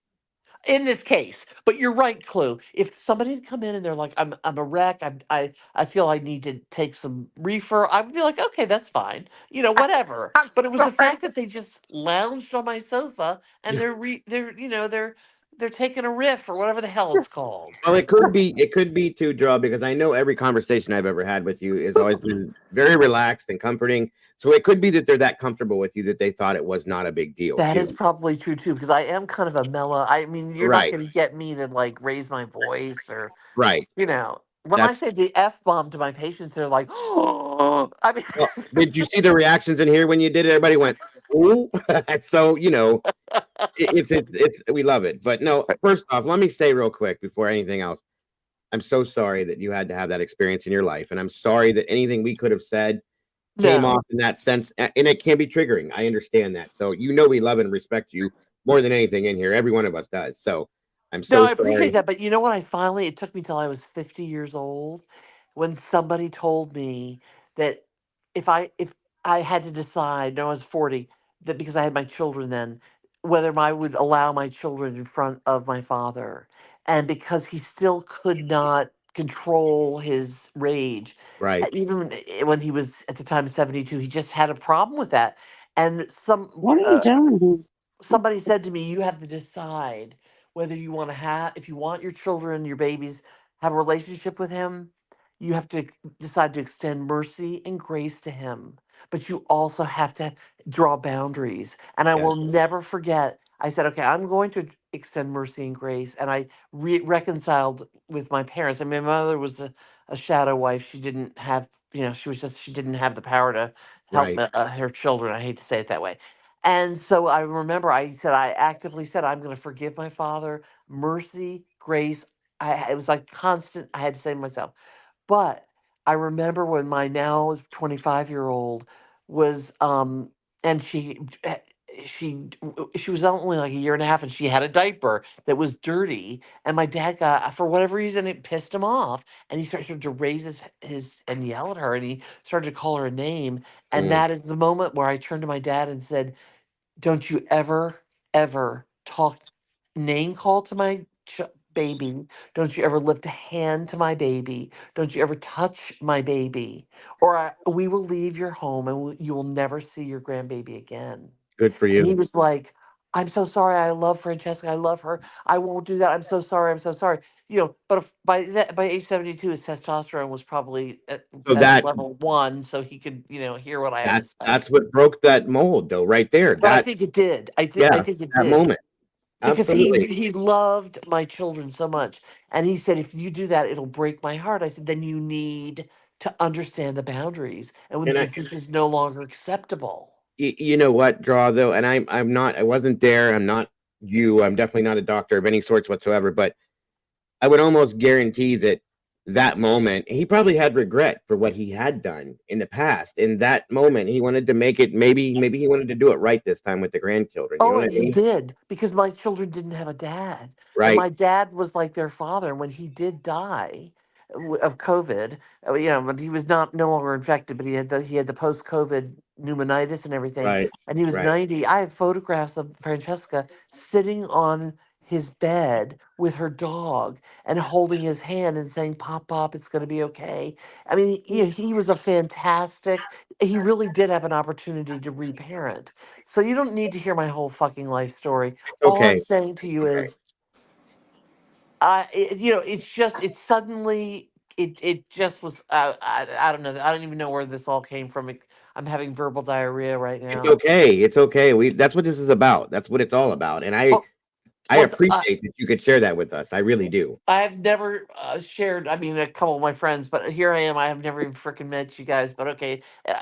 What I don't like about what I've just done is that, you know how like some of those YouTube people will take a clip and they'll say, "Look, she really Yes. is unstable," or you know what I'm saying. Hey, Yes, but Kevin. every one of Chris, us will have your back on that. So yeah, it is what it is. What's up, Truth? I was trying to be quiet a lot more tonight and listen a little bit more. I wanted to say something though, with how she was explaining things. I think intent has a lot to do with it. You know, when a parent has the intent to correct you by corporal punishment and not the intent to hurt you, then there's a major difference. I mean, I can relate very much to her story in certain ways, in that my discipline was never done with love. It was done with anger and hate and Sure. addiction. And so Right. I think when that becomes part of the picture, then that's when the long term effects damage us. You know, I don't think that, in my opinion, when I was coming up, I had some, you know, challenges, of course, and I didn't listen. I was smart mouthed, you know, things that could go further than that. But at the end of the day, my parents didn't know how to discipline. You know what I mean? They didn't Mhm. understand anything other than what they had experienced. You know, That's it right um, there.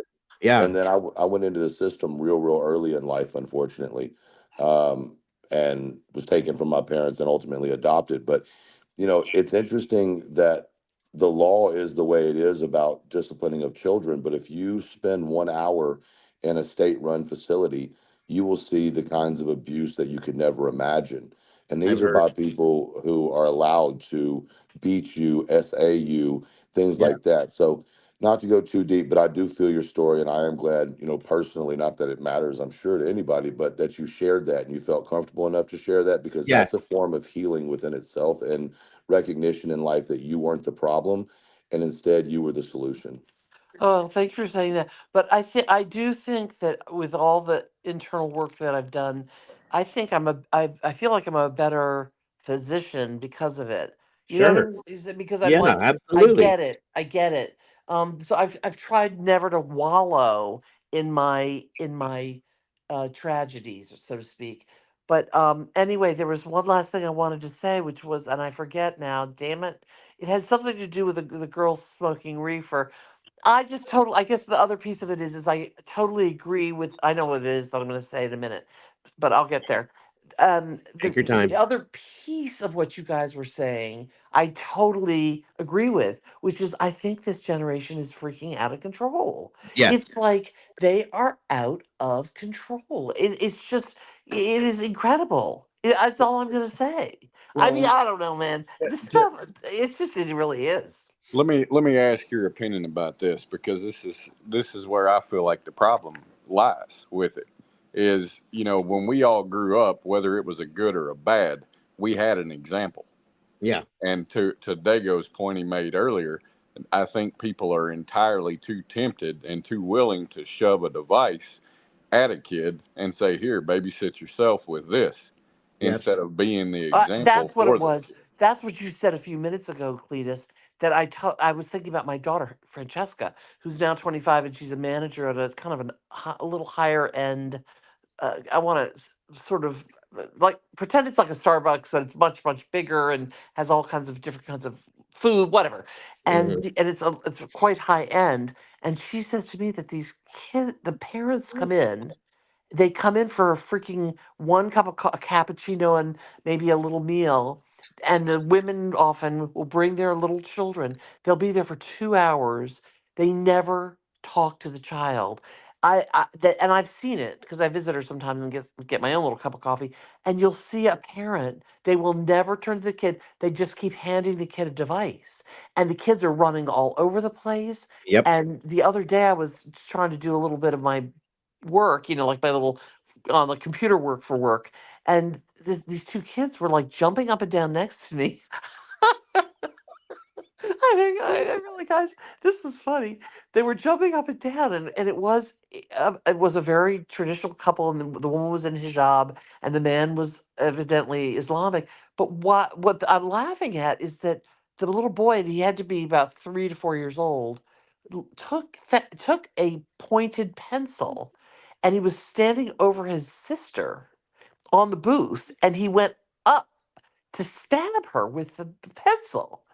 And while this Oh, was going on, the father suddenly went to the floor. I thought he fell, but the father went to the floor to pray to the east to Mecca and bow down and pray. And I'm thinking, your kid is going to be dead, or her eye's going to be poked out. And so it took all of my, it's hard to know nowadays because if you correct somebody, you they tell you can't. it's none of your business. Yep. But I turned and the mother was just doing nothing. I turned and I said, "You need to stop." To the boy, I said, "You need to stop that." And I looked at the woman. I said, "Your son is stabbing your daughter."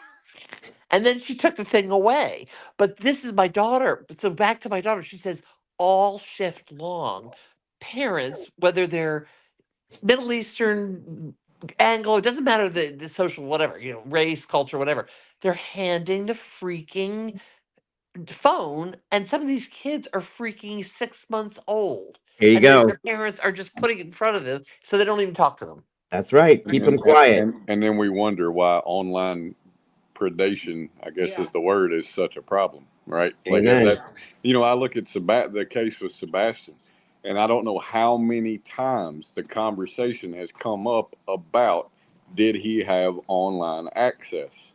And when you really think about that, it's like that comes up more than anything else. Yes, And sir. I go, how do we possibly for 5 seconds wonder where the problem lies? Like I it agree. baffles. I said that. I've been screaming at you guys for months about all sorts of different cases. Do you This think he did, Cletus and Well, I Dana? do. I do. I do. I don't know if that was the issue or not. And that's my point is more using that as an example of just how many times that has come up in conversation in And regards to his situation. And and I looking don't at the bigger picture, at the end of the day, I think we all jump to that because we all know that is a problem that exists. Is people right. are too willing to just throw the internet at I children don't or give them access to the internet uncontrolled. I And don't know it's that that's the problem, but I do believe that he did have access. I truly do. That's my well, opinion. and I'm not saying the problem for him in general. I'm saying as society as a whole and the Yeah. generation that's coming up now. I think the fact that we jump to that so many times shows we already know what the problem with the generation coming up that we see is, but we don't really do anything about it. Yes, sir. No, we don't.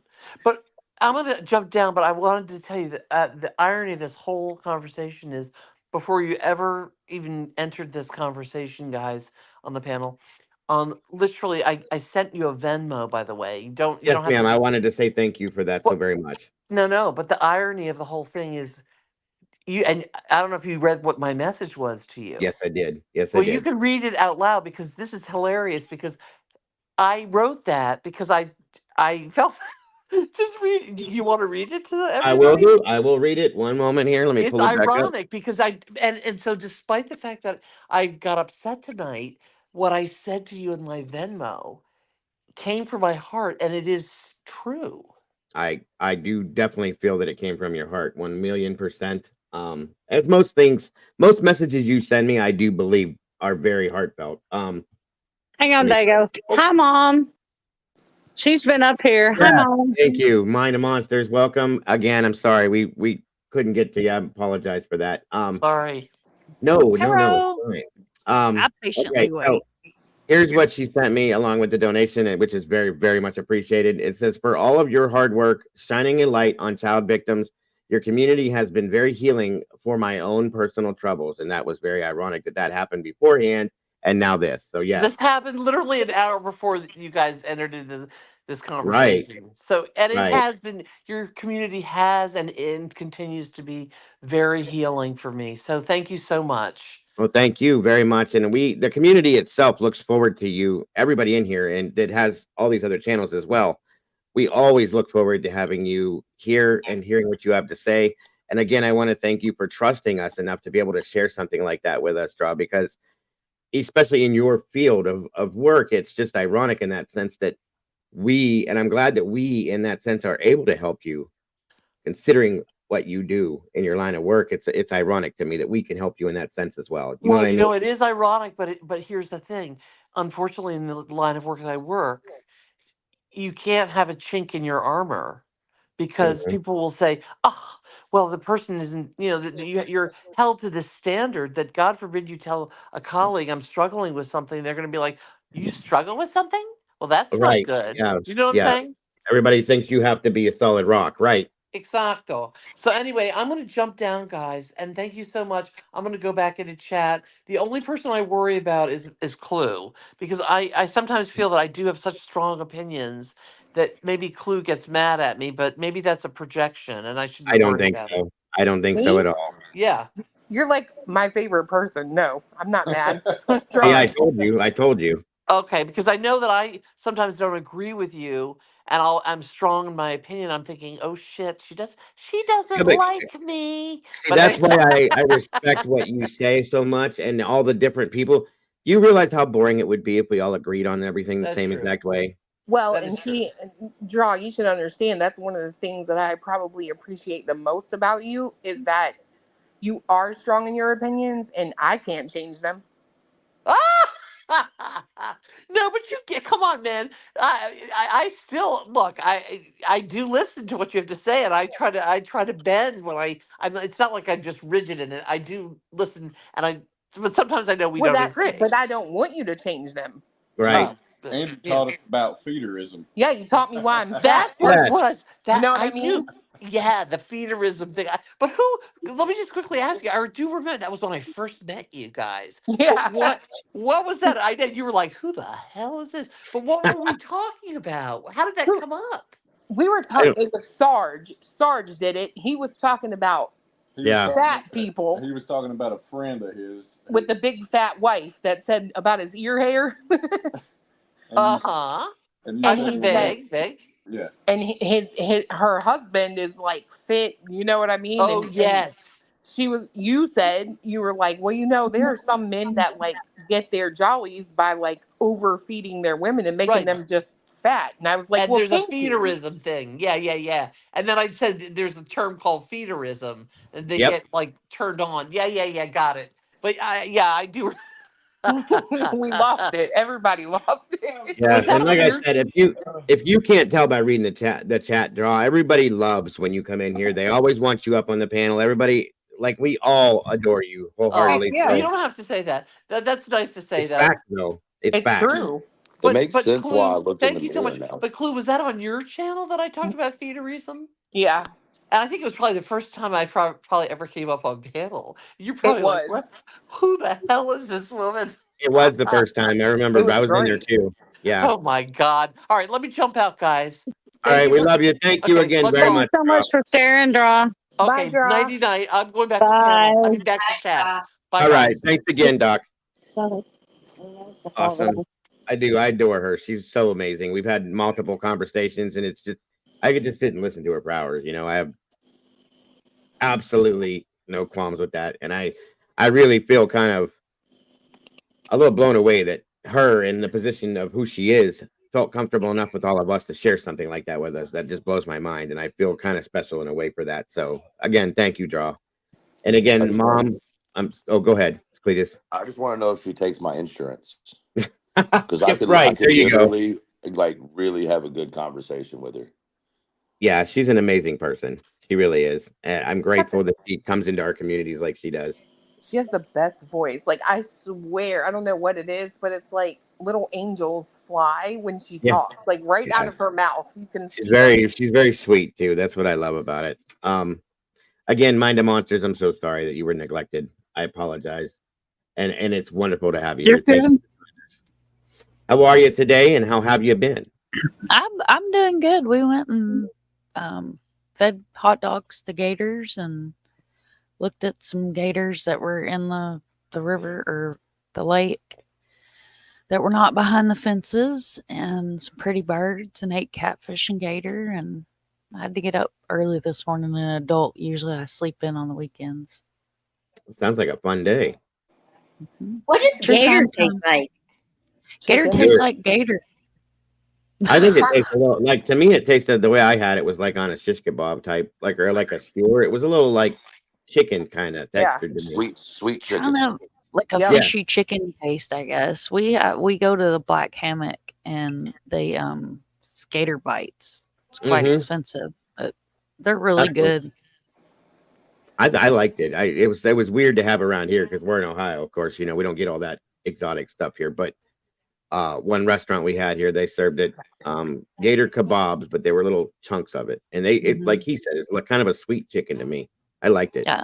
If you go to like St. Augustine to the flea market, you can get gator on a stick, and the teriyaki is phenomenal. Teriyaki. That was the other. That's what my wife had was teriyaki flavor. So yeah, Mm. you guys down in Florida are lucky because I love seafood, every aspect of any kind of seafood, and it's just Yes. there. Yes. It's there for you guys anytime you want, usually. I wish I could enjoy seafood. I just can't do it. Oh, I love it. I could I, live I off wish it. I could. Yeah, Butterfly 71, the gator nuggets are fried. They're like I don't know, for you guys that have Long John Silver's is like a long gone thing. I think now there's a few of them, but they used to Oh yeah, have the we have them. crunchies in the bottom of the Oh box. It kind of yes, looks like that, except it's got meat inside of it. They're really deep good. fried fat. That was the good stuff. Loved it. Yeah, it was really good. Gator. It's not really seafood. I don't think, Gray. It's more of a. I mean, it's an animal, but they live in the water. So I guess I don't know. I guess it depends on how you look. Well, It's they're swamp food. yeah, they're like that's what I was gonna say. It's like swamp puppies. What I call them is the swamp puppies. But the kids, they live in brackish water down here, which is freshwater slash salt water. Which they live in any water, but they like brackish water too. Like where we went fishing last weekend is in Sanford, and it's a full gator lake. And there was one that like he came up out of nowhere and started stalking our poles for about 2 hours. And I Is tried that where duck you? calls. Yeah, That's where you were at when I came into your live that one time. yeah, we were at I'll ask him. Has anybody ever had crocodile? Bro, Is it the same thing? I've never had crocodile. I've had shark, and I've had shark shark was too. really good. Very good. Grilled on the grill. It was amazing. Shark was really good, and then gator is phenomenal. I mean, it's like I said, it's expensive, but it's if you go to the Black Hammock, I mean, you can't go to the Black Hammock without eating gator. That's what they're known for. Hmm. Yeah, when I lived down in New Smyrna, I think I told you on your live that last weekend. Mhm. I lived like out my front door, 50 yards, I was in the ocean. You go out my back door, 50 yards, well, more like 100 yards, was the Indian River. It ran through there too. So we would go when I moved down there. I lived with my aunt and uncle when I was 15 for a while. And they had, like, my uncle was friends with a lot of people. They were Masons and stuff and all that kind of fun stuff. And he would borrow his boat and we would go shrimping every other night on the river. I'm like, this is the river. How the hell are we going shrimping? He goes, well, you know where the river goes, don't you? Out the inlet, and the ocean flows in, and it just back and forth. So they were there, and we'd go out overnight, take these lamps, get eaten alive by mosquitoes. There's millions of them. And we'd pull in bags and bags and bags of shrimp to the point where I got sick of it, and we'd freeze it, and it was every other day. It was amazing though. It was fun. It was a great experience, and it tastes good fresh like that. I'll put it that way. Welcome, Steve. Great to see you, sir, Mr. Steve here. You guys are getting as bad as my community. They go full true culinary web on it. We always talk about food, always. Food is the Hey, staple. Mom, I just sent that to you. Mom. Shrimp boat. Oh, Oh, yeah. okay. Thank you, honey. I'll get it. You're welcome, I will honey. get it applied. Thank you Yeah, so much. You're That's the one welcome. thing I miss about living down in Florida was all of the ability to get, like, I was fishing one time off the beach and saw a guy pull I think it's called a marlin, the thing with the big sword out on its face. Pull one off the dock. Huge, this big old thing. He pulled it out of the water. I'm like, good God. And I just saw things down there you wouldn't see. And the ability to get seafood was amazing to me. I loved it. So, Am I the only one playing, Forrest Gump over and over in my head right now? I am too. Yeah, I just wanted to make sure I wasn't the only one shrimp, over here. gumbo, No. shrimp salted, so yes. I just see him on the shrimp boat. Lieutenant Dan. I can't go fishing in the inlet because I always get sidetracked by the manatees, and then I lay my fishing pole down, and it's the whole thing. I had that. I stood down there. It was in August because I was getting ready to come back this way.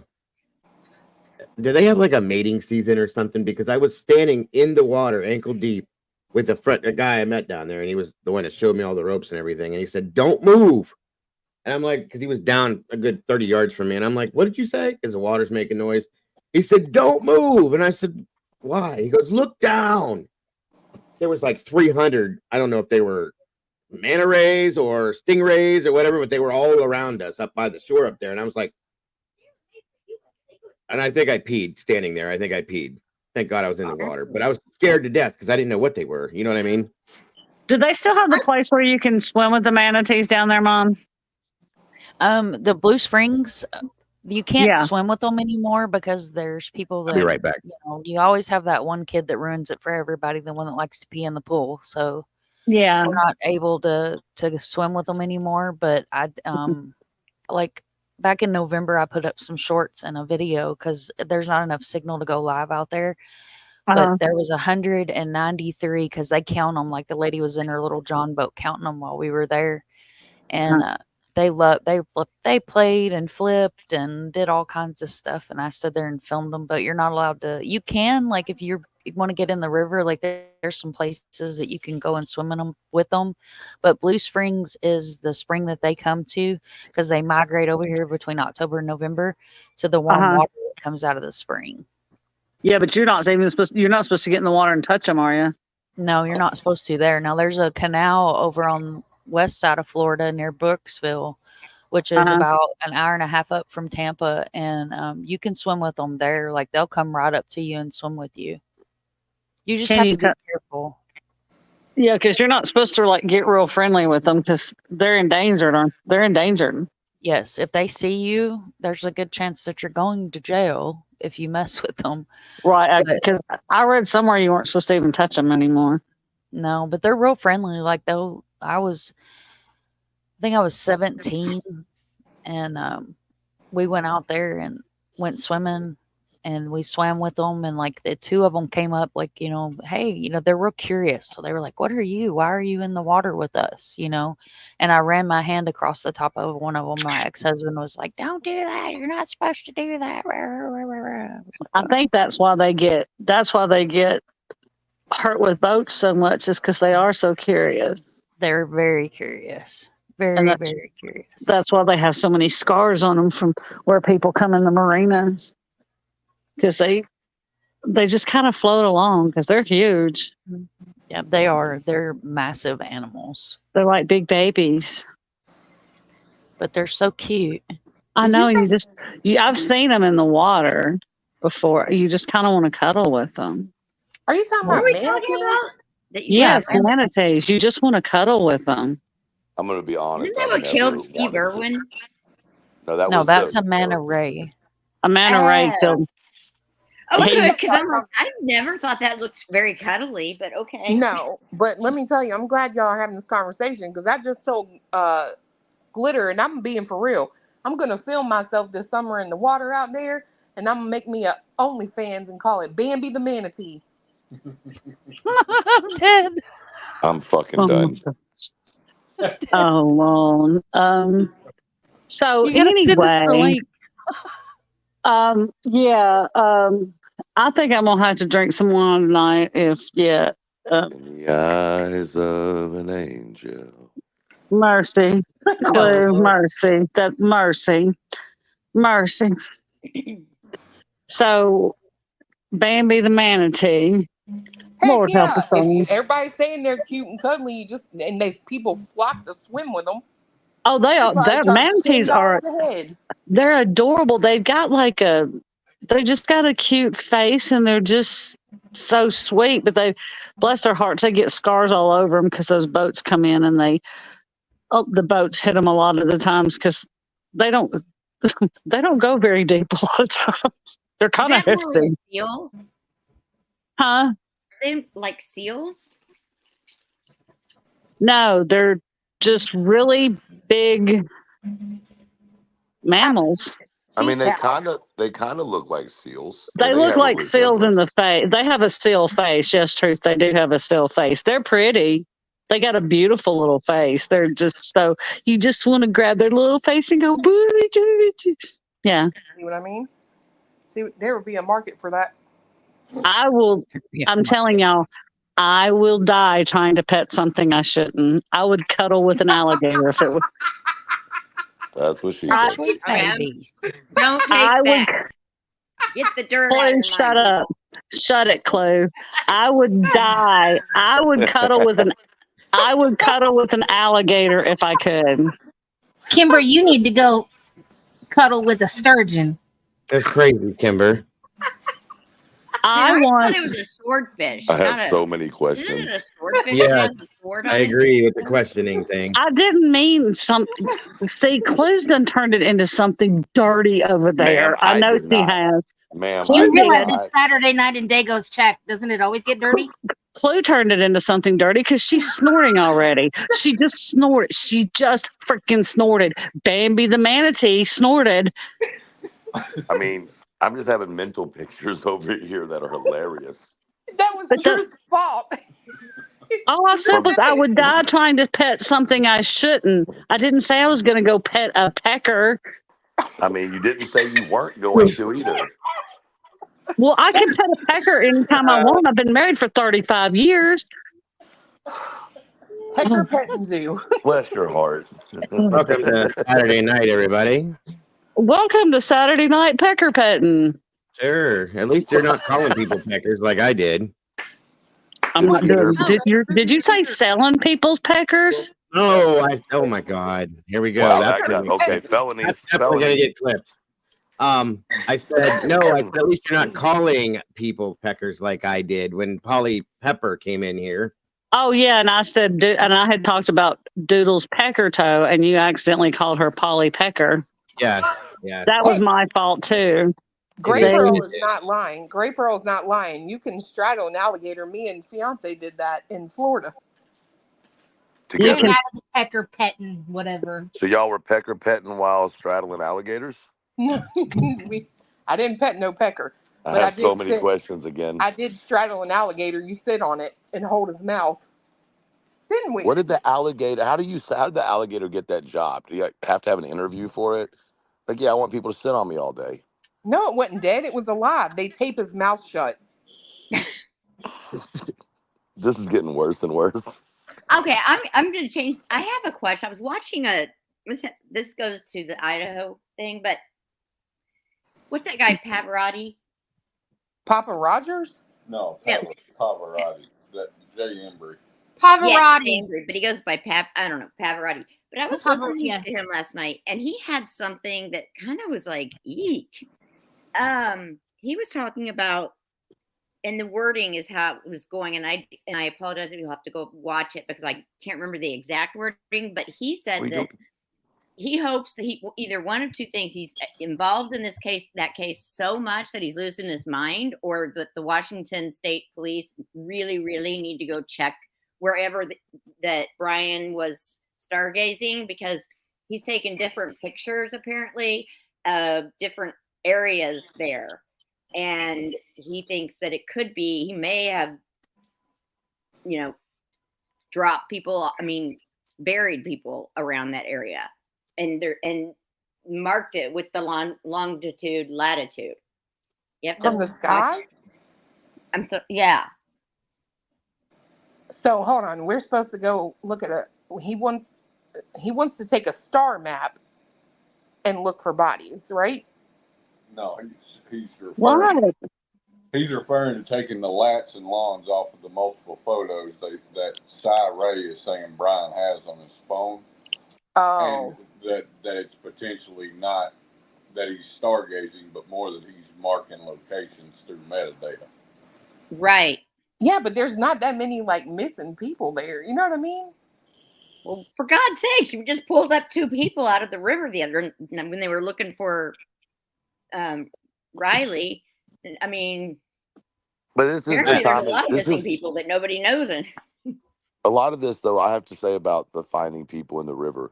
A lot of that has to do with the change of weather, and a lot of that has to do with homelessness. It's not like they're pulling, in my opinion, a lot of non-homeless folks out of the river. Am I wrong about that, or? No, Well, because there are a lot of unhoused people. They call them the unhoused people now. I guess that's the politically correct thing to call them now. But the Cumberland River is full of that. Those riverbanks are full of unhoused people. And in 2020, it really exploded around down there. So those riverbanks, the steep banks, there's a lot of unhoused people down there in that area. Right. So 1111, the one thing we were talking about the other day, though, that's what she was saying. She said that could be proof that he had taken a picture, and if you look up at this, because he's taken a picture of like the sky with the stars and the longitude and latitude area, that could prove where he was. If you'd have to watch it, but it's pretty interesting.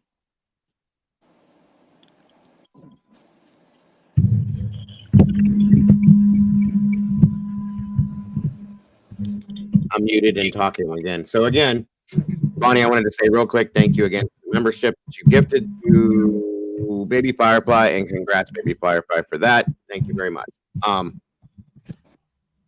Yeah, I don't know. I didn't watch. I watched one video from 1111, and it was something that had to do with. It was interesting. Don't get me wrong, but it was a while back, and it had to do with who was the gentleman that ended he drowned in basically a puddle of water. Hudson Lindau. Hudson Lindau. Yeah, that was what it was about, and it was interesting. I'll say that. But I try not to watch a lot of those because it has a tendency to lead with points of misinformation in there, and it causes more problems than less, I think. So I don't follow too much of that. It was very kind of like, wow, that's a good way to look at this. You know what I mean? But still, but yeah, I don't know. I haven't watched any of that, Terry, so I couldn't tell you like anything on that one specifically. What was I going to say now? I completely lost my thought process. Oh, what I wanted to talk about when I got you guys all up here was the what we just looked at, the scenario from Warriors Park, and what is that noise? Something going on with your microphone. It ain't mine. Hold on. I found it. Okay. You were going to play that 1111 to see what people's thoughts were. The other one, yeah, I was going to play that one the other night, and then we got carried away with a bunch of stuff. But that noise was a phenomenon. Oh my gosh. Phenomenon.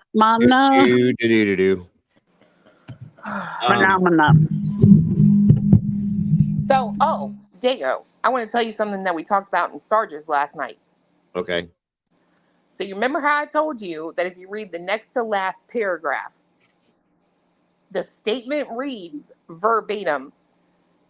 Maybe not verbatim. I thought I could remember it. I can't. The trash from the sample on the trash it's talking about the DNA. It's the paragraph where they're talking about the DNA, and it says something to the effect of the trash, the sample taken from the trash, and the sample taken from the sheath, which would imply two separate samples, right? Yeah. Then it says that basically those are not excluded as being the father of suspect profile. And the question ultimately is, if the DNA taken from the sheath is suspect profile, why do you need to? Why do you not list it that way? Y'all want me to read it verbatim? That's a Yes, good. no, I sent it to you. Oh Yeah, yeah, you go did. ahead Hold then, on, because I didn't I fell missed for it. that last night. Oh, I can get to it if you're going to open your email. No, I've got it right here. Okay. All right. It says, let's see here. Got to pull. There we go. It says on December 27th, 2022, Pennsylvania agents recovered the trash from Koberger's family residence located in Alberta, Pennsylvania. The evidence was sent to the Idaho State Lab for testing on December 28th, 2022. Here's the important part. The Idaho State Lab reported that the DNA profile obtained from the trash and the DNA profile obtained from the sheath identified a male as not being excluded as the biological father of the suspect profile. At 99.9998% of the male population would be expected to be excluded from the possibility of being the suspect's biological father. Oh, that last line says a lot, actually. Well, Thank didn't you. we go over this? We went over this a while back. Yes, Cleveland. we did, but I cannot get anyone to get rid of what they know or what they think they know about the case and just read the sentence in plain ass English. It is so frustrating because I'm telling y'all right now, that sentence says that DNA belonged to Koberger's daddy. Well, it said the way that sentence is written implies that Koberger's dad's DNA was on the sheath, and the suspect profile DNA was the DNA taken from the snap, which is part of the sheath, but not necessarily on the sheath. I That mean, if last you read sentence, it, yeah, when you the read it last like that, it sentence, does read that way. yes, Sorry, go but ahead. one thing we didn't talk about last night, Clue, was that this last sentence, right? Because it kind of supports the prior sentence where it says the male 99.998% of the male population would be expected to be excluded from the possibility of being the suspect's biological father. So they are absolutely identifying the biological father and the DNA both matched with the trash and the sheath. So that has to imply that the DNA on the sheath is also the father's. Yes. What document is that on? You know what I'm going to say? It's the PCA. I'm going to say right now to everybody on this platform, and I know I'm going to have to say this again on my channel, you can suck it. I've been trying to tell y'all this since day one. I mean, when you read that last line, it really makes sense to the prior. And maybe I would say that there is a possibility that it's worded wrong, but it would be hard to come to that decision based upon the direct wording of the statement. Thank you, Truth. See, I there is mean, some truth in what your name yeah, is. we had that conversation, I don't know, four months ago or something like that, and I don't think we ever went anywhere else with it. It is definitely, if you read it and just read it for what it is, I mean, it's hard to not see it that way. I understand that. I do, but I don't know why. Well, so here's my thing in this, okay? I think that statement in there could be there for a reason, because if not only Koberger's DNA is on that knife sheath, but his dad's too, that's going to be really weird, and it's going to be super hard for the defense to say it did not belong to Koberger. What Well, and yeah, I what mean, don't not to be confused. Sorry, not to be confused. It's not implying that the father had anything to do with the death. What no, it's no. doing is it's implying that sheath was somewhere around that father at a point where it would not only get DNA on the outside but also on the inside of the sheath. Correct. So that's not implying that the father had, I'm just reading the comments. It doesn't imply that the father is even involved in any way, shape, or form. No, However, no, it just it's means that sheath could have came from that house, and his father could have had it in his hand at one point in time or used it. You know what I mean? Right. right. But the interesting thing about this, if that's the case, right, then you would then have to go to the father and ask, hey, blah, blah, blah, do you know about this? And if the father then lies about that, then I could see heat going on to the father. This could be part of the motion of just, or the motion to suppress, where the defense says, well, if this gets out, then it's going to damage our case, blah, blah, blah.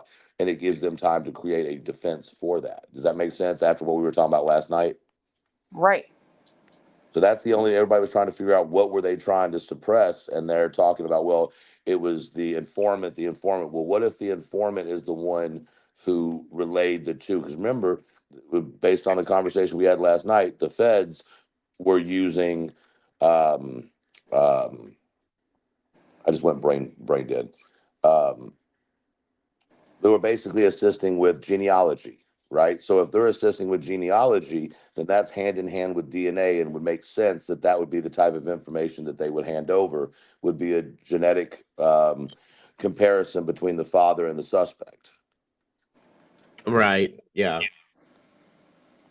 That makes sense wholeheartedly. Thank you, Mind of Monsters. And hold on a second. Andy, thank you. By the way, Terry, that search was called off. They're just patrolling the areas now, but the search was called off. Which is interesting because the police are being looked at in this case. Sorry, my brain's kind of moving now. The police are being looked at in this case, right, as maybe not handling it and or some fishy whatever. It would be very interesting. The only thing that the defense could come with was to ride that coattail and say that that evidence was planted, because there's no way the father's DNA could be on the sheath, right? And I Mhm. think that adds in a whole nother circus to the situation. Yeah, yeah, I can see that.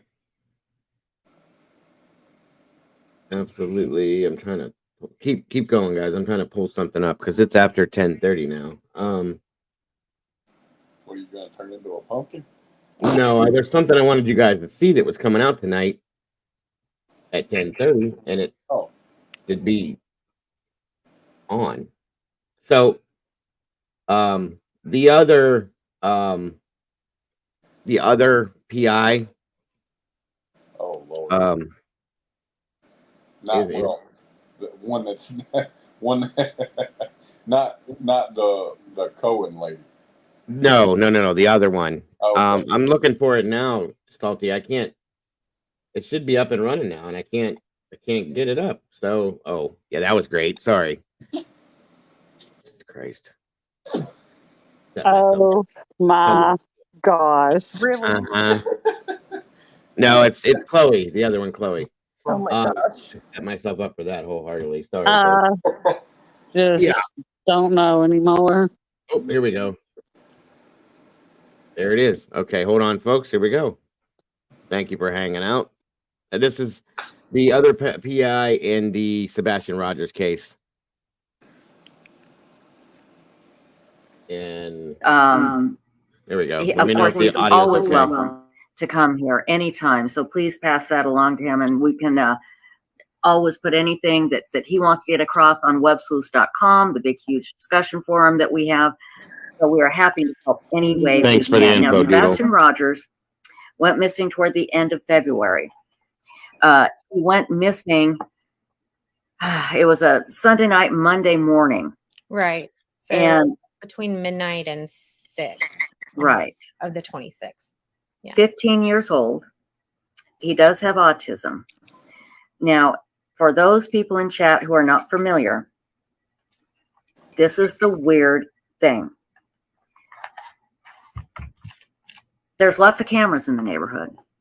Yeah. But they haven't, that we know of, nobody caught Sebastian leaving the house, right? Correct. Yes. We had a meeting with Sumner County a couple weeks ago, and they're baffled. Like this. He's seen getting home, and then he's never seen Didn't again. he take out the garbage or do something? Yeah, he took the trash out. So they saw him doing that, but they didn't see him leave ever again. No. Now let's talk about that night. When is, because I was confused when I talked to you about this earlier, so I really want to get this straightened out. When was the last time that Sebastian was seen by people other than family members? It's my understanding it would have been the people at Texas Roadhouse, which was Sunday. Yes, Sunday. See, I thought early it was evening. Saturday. I thought it was Saturday night that he was last seen. But no, Saturday he was at Yeah, Costco, and we confirmed that with that receipt. And then I got you, Sunday Cunning. was a day full of activities. Right. Yeah. So the last place he went before he went home was Texas Roadhouse. Okay, and so that's the last confirmed sighting that we have where it was people, the people that weren't related Right.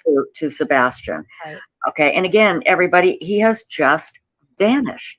I'm just stunned because he's on camera apparently taking some garbage out, and there's cameras all over that neighborhood. Yes. But nobody has seen him leave. No. Now, if you have been following this case, you have seen Chris Proudfoot and Katie Proudfoot. Katie is Sebastian's mom, and Seth is Sebastian's father. Chris Proudfoot is his stepfather. Right. What can you tell us about his, I guess, alibi, you would call it? When was Chris seen last? He was out of town. Can you run that down for us, please? I don't know when Chris was seen last, besides the source that tells us he was at the job site at 5:15 a.m. on the 26th, which is about. I just want to double check, but I think that's Heather Cohen's face up there, isn't it? Or am I wrong? I don't think so. No? Okay. I just wanted to double check. I can't tell because it's kind of shaded. That's insightful one. Up here in the top corner? The top right, beside a, yeah. Okay. That's insightful one. Thank and then this is you. Chloe. This is Chloe here. Yeah, I knew that. But yeah.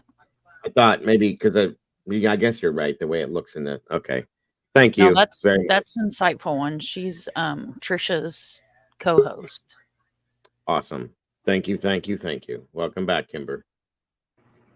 A little less than an hour before Sebastian was reported missing.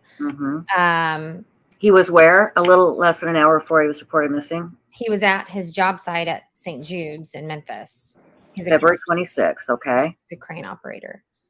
Right. When he was last seen, though, before that was 8 p.m. His vehicle was seen after that at his RV, but him physically being seen was 8 p.m. the night before. But the police have never indicated in any way, shape, or form that they thought Chris had driven home or there was anything nefarious, correct? They haven't indicated much of anything, honestly. Okay. They've said that the family's been cooperative, and that's it. They dodge questions about timelines and alibis and things like that. You mean the police do? Yes. The police do. So you can't really be sure of anything. And Sherry Berry, what Chloe is going on is a vetted source that said that he was at his job, and then his truck was seen at the RV on, was it Monday morning, did you say? Yes. Okay. Well, he was seen. He was seen, okay. At his job site at On 5:15 Monday. in the morning. Okay. So, Sherry, nobody's cleared. The police have been very clear about that absolutely nobody has been cleared, basically. But they haven't said that anybody is a suspect either. And so that's, again, Chloe, licensed, very well respected and experienced private investigator. You must get frustrated when the police won't extremely frustrated. Yeah, when the police won't release anything. So, but let's continue on here. I want to talk about Seth for a little bit. Okay. And then we'll talk about Chris and Katie and about their lie detectors and all of that was going on. It was very contentious there in the press with Seth Rogers Sebastian's bio dad, and Chris Proudfoot, Sebastian's stepfather. Well, recently, Seth and Chris talked together. Right. And they have decided to work together. Right. However, Seth came out and said that if people basically didn't like it, they could F off. Right. And that has been talked about quite a bit. I think I understand what Seth was doing. It was out of frustration and all of that, because there was a lot of drama between the Proudfoots and Chris and Katie and Seth, and there was lots of back and forth and accusations, and it was really ugly there in social media. Yes. And so I don't know. I'm assuming it was Seth that approached Chris and said, "Hey, let's stop this. Let's concentrate on Sebastian." Well, actually, Chris came to the vigil before it started. Mm-hmm. And I think he approached Seth. Oh, he did? Okay. Not the most recent one that we did last night, but the one last weekend. I was not there yet, so I cannot speak on what was said. But yes, I know he made that statement. It let's talk about that. Rocked the boat quite a bit. Yeah. People were really mad. A lot of people were really upset about it. Talk about that. What did he really mean? My discussions with him, and just from knowing what kind of verbiage he uses anyways, my impression is that it was, I know that everybody has not everybody, but a lot of people have a bad opinion of the Proudfoots because of social media. And I'm going to get some backlash about this, but this is about my son. So F anybody that's going to get in my way. Right. Right. So, And I mean, that's what I thought he was trying to say, but that's he's never told me to F off. He's never told his other private investigator to F off. He's never told his volunteers. He was not speaking to people that were helping him. I know a lot of people thought he was. That wasn't the case. No, I always felt he was talking to the drama people in social media that are causing all these problems. Right. You know, and will come out with these ridiculous live streams saying crazy things. That's who I thought he was talking to. And the people that would give him grief for wanting to work with Chris Proudfoot. Right. And he got a lot of grief for it. Yeah.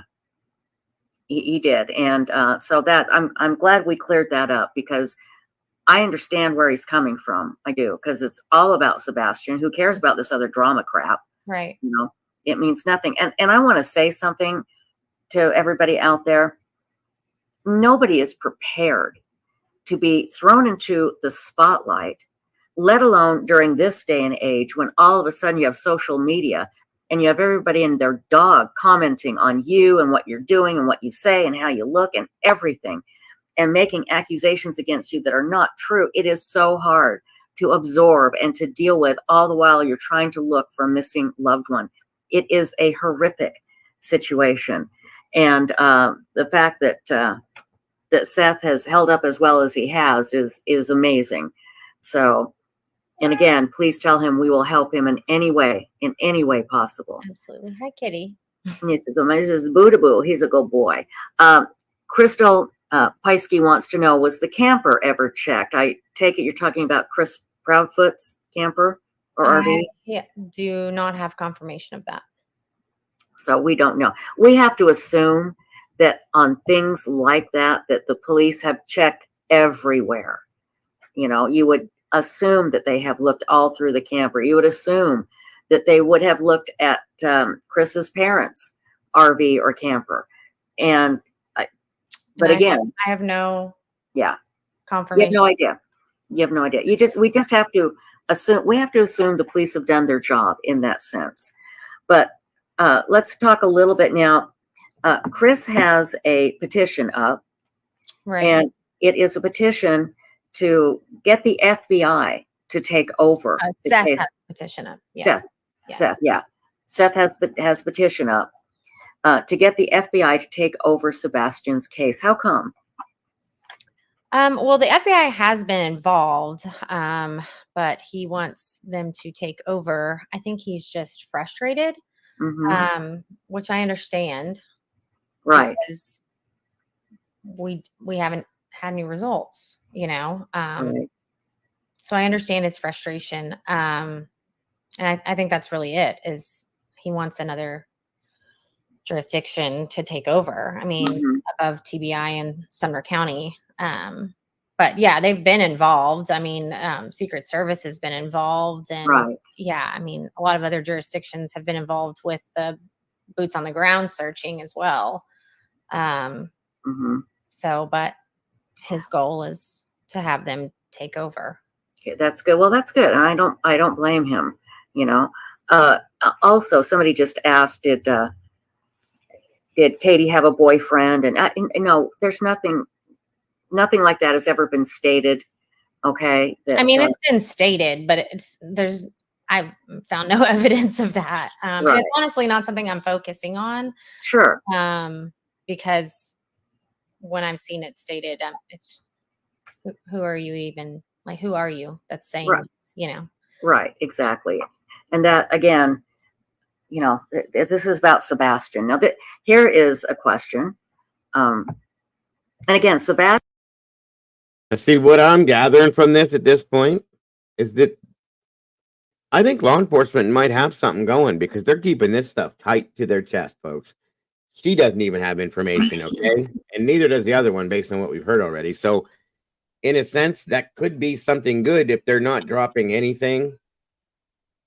Okay. I just feel like it's so maddening. Like, law enforcement doesn't talk to the public for a reason. You know what I mean? That's like, it right there. why? Like, what are these people doing? When did this start happening? Because I've never seen this happen before, this case. I've never seen PIs come out and talk about anything. No. Like, it's you're sitting here telling us that, like, they saw them get home, they saw him take the truck. Like, law enforcement has never come out and said that. No. And I mean, the timeline thing, like, I never ever heard till tonight, which, I mean, it's good in a sense to understand a timeline that Chris was seen at 5:15 a.m. That was new to me, but I don't think this is probably a real good thing that this is happening. She's obviously not talking the way the other one did, thank God. Because she doesn't have that information. They're not giving them information, obviously, for a reason. Well, and it's crazy because if you listen to Seth's other PI, they do an interview together, okay, and he's saying, well, law enforcement talks to her. They don't talk to me, they talk to her. But then they're talking to you regardless. That's what I said, yeah. But then she goes on another show by herself literally the next day, and she says, I'm working independent of law enforcement. Well, and wait, who did that? Heather? Yes. And I didn't see that. Question to myself, right? If I'm law enforcement and I have told the people involved, the parents, what both sides have claimed, and that's there's some things you don't need to talk about, and there's some things you don't need to do. You need to follow our guidance. The last thing I'm going to do as law enforcement is disclose information to the side that's not following my guidance, and anybody that's associated or claiming to be associated with that person. Right. Have a good night, Doodle. Thank you for joining us tonight, hon. Because at the end of the day, I think that there could be something to be said for, instead of pushing to have another organization take over, why don't we try following law enforcement's guidance for the next little bit and see how things go? Right. Thank you, and stop doing these things. Like, let it, Salty says that, and she did. I remember hearing that Heather Cohen say that Seth was hard for law enforcement to deal with, to work with, and so on and so forth. Maybe he just needs, I know he's impatient. I would be too. But trust the process and let things be what they are and let them do their job, instead of, because I feel like every time something like this happens, or the other stuff that's happened, I think it slows law enforcement down in some senses, because then they have to turn around and do a cleanup a little bit to make sure that certain things aren't being put out and that certain things are being understood and things like that. You know what I mean? So I feel like these PIs should be they should be on the same page, just like they're on opposite pages. One I says Ellie is yeah. working with them, one says they're not. And then when you hear the explanation of where Chris was, his alibi per se, she had to follow that with, yeah, but he wasn't seen after 8 o'clock. Like, it's adding doubt to the situation that's That's what unnecessary. thank you. That's exactly what it's doing. It's making people go, "See? I told you he Yeah. wasn't there." I mean, Yeah, and that's it's not good putting for doubt. this. Yeah, it's not good for this at all. And I know that y'all hate when I start doing this analysis of people's body language, but could she look like she cares any less? No, I don't I like when you do that because I do the same things all the time, and And I she think did she that. seems like she doesn't really wanna be doing this, and maybe there's a good reason for that. You know what I mean? Well, that and she did the very typical hand to the back of the neck during the questioning. That is always a telltale sign of uncomfortability or dishonesty. And it could be a combination of both, or it could just be that her neck hurt. But at the end of the day, when you are in the limelight, when you're on camera, every single thing you do is going to be dissected, Oh, you yes. know? And Scrutinized all over the place. Well, I don't, go ahead. Sorry. I just can't help but wonder if, like, maybe she's on social media now because the other one was on social media, and it's like, let me go out here and try this, and it's, I don't know. I just, like, if I were a PI, like, you would never know I was a PI. Well, if she's not working directly for Seth, maybe she's trying to clean up some of the bullshit that was put out the other day. Because she came in on her own, from my understanding, directly from Riley's case, and just came in and started doing her thing on this, trying to figure things out. That she didn't go directly to anybody, from my understanding, and say, I work for such and such a person. You know what I mean? She genuinely came in try to help, so on and so forth. That's how I gathered that. So, I don't know. You're right. Chloe's been, I think, Mind of Monsters. You said she came in and right after Riley's case was done and just started doing her thing on this one, right? She drove straight up to Hendersonville is only 20 minutes from Nashville in good traffic. Yeah. So she left Riley's case when he was found. I think it was the next day. I'd have to check my messages. But she drove straight to Hendersonville on her own and started helping organize searches for Sebastian. And Chloe does a lot on Twitter. She doesn't put a lot out on Twitter, but she does share a lot on Twitter. Yeah. But you don't ever see anything on her Twitter that is not, either been released by law enforcement or just sharing his flyer and keeping his name out there like many of us do. The Right. number of days that he's been missing. And, So do you think maybe she's trying to clean this up a little bit and settle it down so people will stop? That's what I'm gathering from how she's answering questions and the way she's kind of like. Well, you can't do that when your partner, your other PI, is coming on and eliminating people as suspects publicly. Like, Well, and that's one, the thing. Is she independent, Mind of Monsters? Do you know, or is she working with Heather on this? From what I understand, they're working together just as, stronger together kind of thing. But Yeah. I mean, Okay. I don't want to put like whole messages out, but I talked to Chloe a lot in the background, especially on cases. And I messaged her the other day and asked her, and she told me that she's still the lead PI in the situation. Because Okay. I straight up asked her, I was like, there's so much crap going around YouTube, and I personally want to know, are you still the lead PI? And she said, yeah, that she was. Okay. See, that's why I wanted to hear this tonight, because I felt like and I'm not downgrading Heather Cohen. I'm just saying, I felt like this, based on what I know about her from Twitter and things like that, and what I've seen from the past, she's the more level-headed, in my opinion. It's going to make a better decision, in my opinion, type person. So I do agree with you, Truth, but the other one needs to sit down and be quiet, in my opinion. I'm sorry. That's why I wanted to hear this tonight. So I think they both should. That's a PI. Shut up.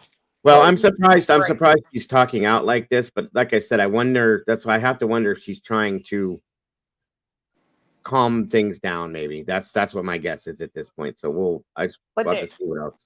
so the problem is both of them, and if they're working together, do an interview together. But what I do think you should be doing is try to calm things down for both sides, Yes. not one, because No, I I see both of them. They're very PR, trying to clean up Seth's statement about F off and all that, but you're not doing anything to like calm the entire thing for all parties involved. It's very one-sided, in my opinion. Mhm. Right. Yeah, and see, Heather, I think Heather Cohen came out and presented herself as if she was the lead on this, and I never thought she was, so be it. No, and I flat And out asked Chloe, like, I flat out asked her, I said, hey, Right. you know me, we've dealt with each other for a while now, and no, I flat out asked her because I Right. saw Heather on Joel's channel the night that she was on Joel's, and I'm not going to get into it, but I was not very happy if anybody was in that chat that night and saw me. I was not very Mhm. happy with what was being said on that panel. Yeah. Well, I know you Mom, were can I upset about Go ahead, Mom, can I sorry. ask you a question? Do Yeah. you think that because you know her professionally, that if she found some unsettling information that put Seth in a bad light, she would step off the case, or would she stay fighting it? She's in it for Sebastian. Yeah. So if just my personal opinion, I believe that if she found something that was concerning to her, she could possibly not work as close with him. And I don't know how close they're working. I'm not there in Tennessee, but she's there for Sebastian. Like, she went up there on her own accord to help with Sebastian. Which if you go back to Riley's case, there was where Seth had come out and said, hey, everybody's in Tennessee. You're all looking for Riley. Somebody come help me look for my son. Mhm. So a lot of Right. people took that initiative. Mini Monster, my son, was in Nashville helping look for Riley because I raised my kids there. That is his Right. hometown. That is his stomping grounds. And he climbed over the fence.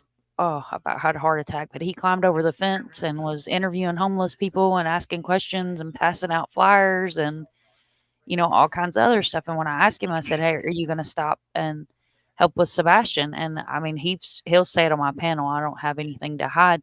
He really doesn't want to be a part of that search because he's not mentally set for things like I am, or a lot of us that would be able to do a kind of search like that. Just in case if something did happen, I wouldn't want him walking up on it because I don't know what kind of state of mind that would put him in. Mhm. Gotcha. All right. Well, let's see. Sebastian, according to Katie, disappeared sometime in the middle of the night, but supposedly there is no Ring camera showing Sebastian leaving, although there is Ring camera because the neighbors all have Ring cameras. Yeah, I've mapped it. Yeah, tell us about that, and then we'll get to this question. You actually mapped the Ring cameras. I mapped, the first 11 minutes of the dispatch. Once dispatch started at 6:39 a.m. for Sebastian, there's 11 minutes that were released, and then had a great volunteer transcribe them for me, which took her a very long time because it was chaos.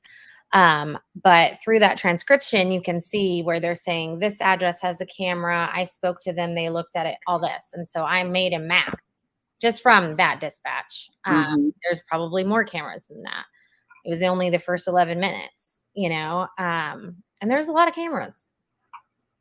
But yet the police have said that there is no footage of Sebastian. Have they actually come out and said that to Seth? I was actually watching one of the older press conferences. I think it was from the 29th of February. And they were, the look on their faces, first of all, they were just baffled. But they said they haven't had any confirmed sighting of him on camera or at all. Crazy. That is just, it doesn't make any sense. But anyway, I apologize. That crunching you hear is my dog, Othram Tex Bug Nugget the First, chewing on his. Expect your dogs and her frogs. Yeah, they're the dogs and the frogs. It's all, and the cats, all part of it here. Stephanie Hodge says, so did Sebastian unlock the door and go out, or what? Was the door locked when she got up, or was it unlocked? Do you know if what the situation is there? Katie and Chris have both said at different times the door was locked. They also, in the initial dispatch, when they're calling out the details to officers, say the door is locked. I wasn't there. Right. Well, but here's the thing. And Katie's also said that Sebastian has a habit of immediately locking the door behind him. That was stated after everyone was really confused about that. Angela Conley said, did he take the bin, I think you mean the trash, out before or after Chris left to go to work? I think Chris was already gone, right? Or well, no? And Chris has said that he had not seen Sebastian since early February. Right, that's right. Yeah. So Chris was not. He wasn't there. He wasn't there. So, anyway, so what's so frustrating about this, Chloe, is how could he have disappeared if there's no footage of him? Here's the only thing it could be. That's either a mistake and there is footage of him, or he's still somewhere in the house. I mean, I don't know what else it could be. Yeah, I mean, so I walked through the construction site, which people that have been following this case closely know exactly what I'm talking about. But it's right next door to their subdivision. Probably half of the subdivision next door has been built, but then there's still like a big construction site in the back. So I walked that last night, actually, after the vigil at like 9:30 p.m. And it's very dark in the construction site. You definitely need a flashlight. But once you get into that subdivision, it wasn't as dark as I expected it to be. I'm not saying that means a Ring camera would pick you up. But there's a lot of, I mean, a good majority of the houses have some sort of lighting on. And That's the same thing that you said the other night, Clue, about it. You don't put that lie in my mouth, honey. It is not dark in that construction area. They have. That's what I'm saying. You were saying that there was lights in the houses and stuff like that. 100%. They have street lights. Now, I will say in the back of that neighborhood, right where like the red dirt is, yeah, it is dark. But in that neighborhood in general, like you would have to go back to in the construction part. In the new construction, it's well lit. I mean, we have a video of it at nighttime. You can see it. Like it is not dark. Now, in the part where they are doing construction, if you like walk up the rise and then you get to the back part of that construction, yeah, it's dark. But the other side of it is she's talking about the subdivision, the subdivision where he lives off of Kellen, and talking about how there's a lot of house lights and things like that. The one thing I will say about that is as time went on, we made multiple trips there. The first time we went there, it was extremely dark in that subdivision. Yes. The more we went, the more we saw outside lights on. Right. And it was after the vigil, which was obviously yesterday, which is Friday night, which means people are going to stay up later. If you went at 9:30, it was not dark in that subdivision. It's 9:30 on a Friday night. Gotcha. But at 3 a.m., yes, dark. And that's what she said. She said it was not as dark as she thought it was going to be. She was surprised. So that's just clarifying, what you had said too. So right. But I will tell you this, once people go to bed, because we've gone out there like in stages, right? Later in the evening to see, like, do people keep these floodlights on? Do they turn? And they do. And it does get very dark. Absolutely. Crazy Linda's asking you, Clue, do you know how? Oh, you're seeing it. Okay. So one road leads into that construction area. Yep. You have to turn off of Long Hollow and then you turn on to, I don't remember the name of the street. Broken? No, it's White something. I don't know. It's just, it's the road right before Kellen. I mean, it's literally Long Hollow Pike. You going toward Goodlettsville, you pass Beach High School on your right, then the next road you come to goes into the construction zone, and then the next road is Kellen. Yep. Gotcha. Okay. Thank you.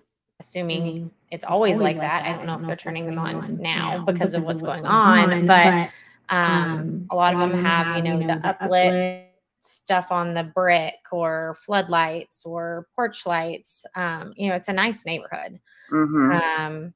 So I didn't need to use a flashlight to walk through the neighborhood to be able to see. And I'm telling you, with Ring cameras, usually they have infrared, so you can see somebody. Mine do. Yeah, and but it does depend on like the sensitivity settings you have on your camera, how far it is from the street. Which, I mean, these are not huge lots. Yeah. I would have to pull up a parcel map again, but I mean, I wouldn't think they're more than like a 1/4 acre, so they're not large. Right. So the houses are not super far from the road. Yeah, that I don't know. I just, this doesn't make any sense to me. I would love if a neighbor would say, who was that woman walking through my neighborhood last night? I would love if I would have gotten caught on camera. That would have been really interesting. That would have been very, very helpful. Yeah. Okay. As somebody pointed out, Who's echoing, Esther? Hold on. I probably was for a second because I still didn't have the mic turned off. Willow Bend Road. Maybe that's the name of it. It is Willow Bend Drive. Okay, thank you. Does anybody else find what she just said very odd? She said, What? I hope that somebody picked me up on their Ring camera when I was walking through the neighborhood. So what that implies is if you're walking down the street, no Ring cameras are going to pick you up. Meaning she wants to see if anybody in that neighborhood is seeing people in that neighborhood that shouldn't be there. Right. Or no, I'm not saying that whether or not her walking down the street activated the cameras. It's picking up on the cameras. That's Gotcha. what I Yeah. was going to say. I think that's the thing a lot of people got to keep in mind with the Ring cameras is if you're not paying for the you know there's tiered levels of service. Mm-hmm. And it may not just automatically record to the cloud 24/7. It may only record when it's triggered.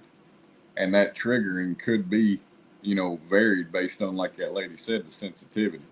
So it's, even though there is a lot of camera coverage, it is possible nobody caught it.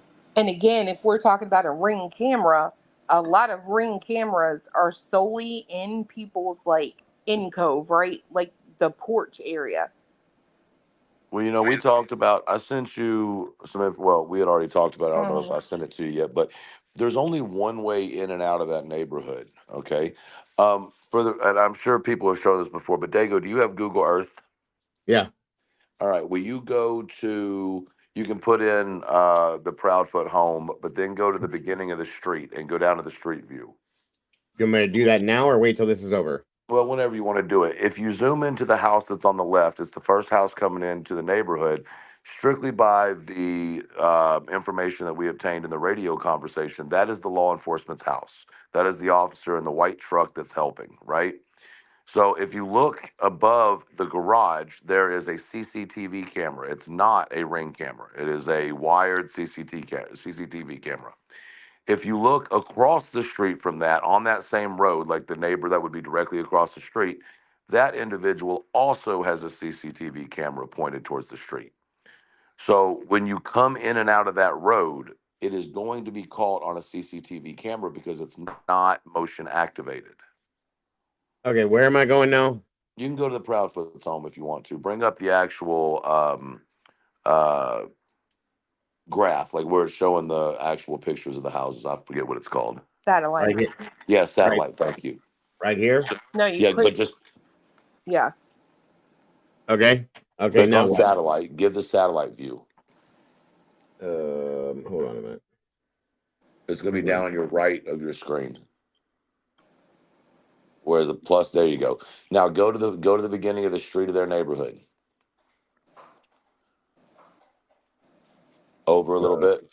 Over where you see where the little pin is. Go to the end of that street. Right here. No, Go to the no, go you're to gonna the.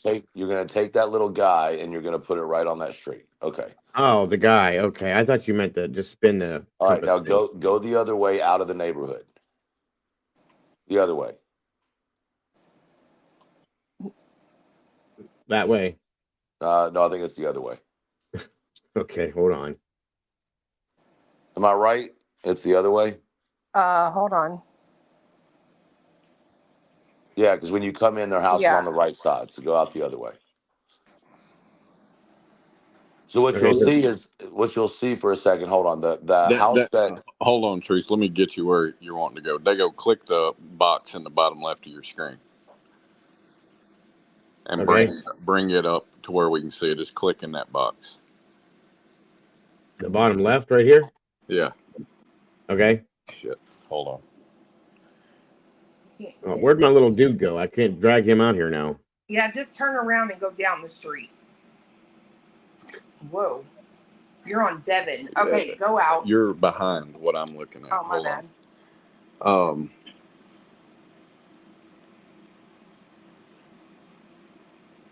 I'm Wait trying a to. minute. This took me away from their house. Hold on. Okay, there back you to go. their. Now All right, here we go. Now,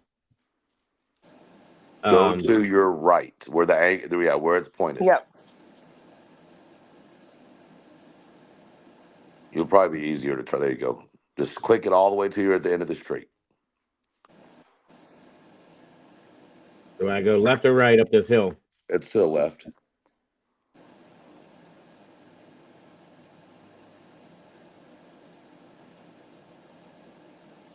All right, Right go up to there. this.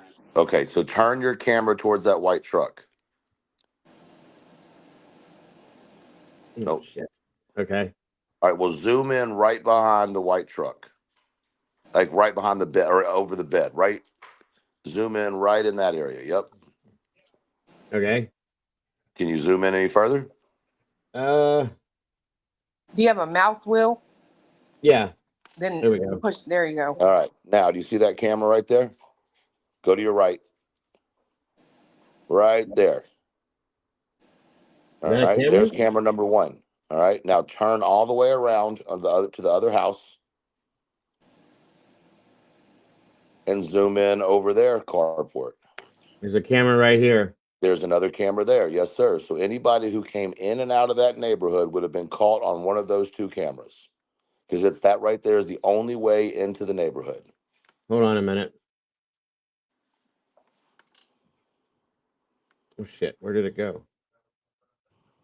Where's that house that was directly across? Is this it right here? Yeah. Yeah. Right here.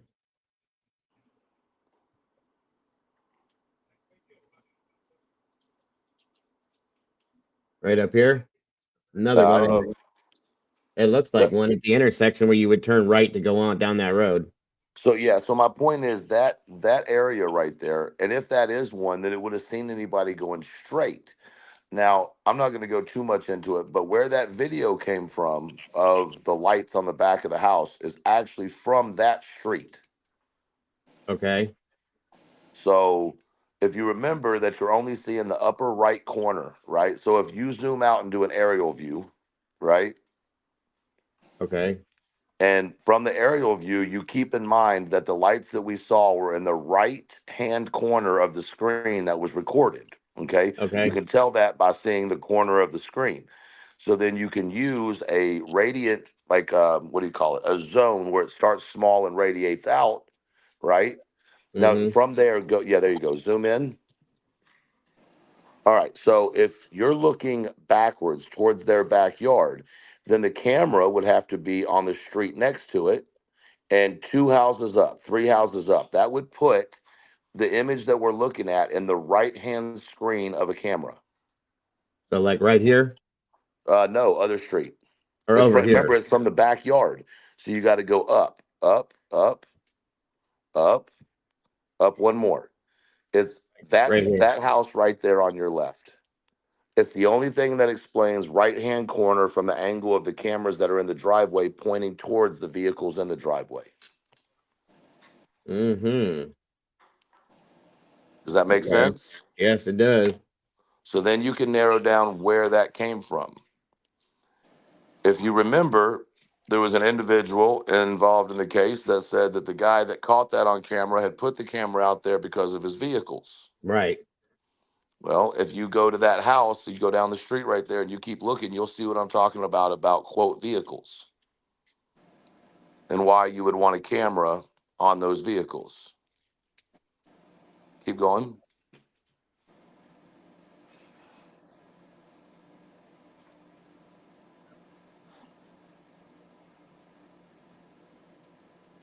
Is this the right road? Hold on. I don't know if this is the right road. Kellen Lane. Is that, yeah, Kellen Lane, that's right. That's right. It should be a big trailer, a white trailer being hooked up to a car. Okay. Is what you should see.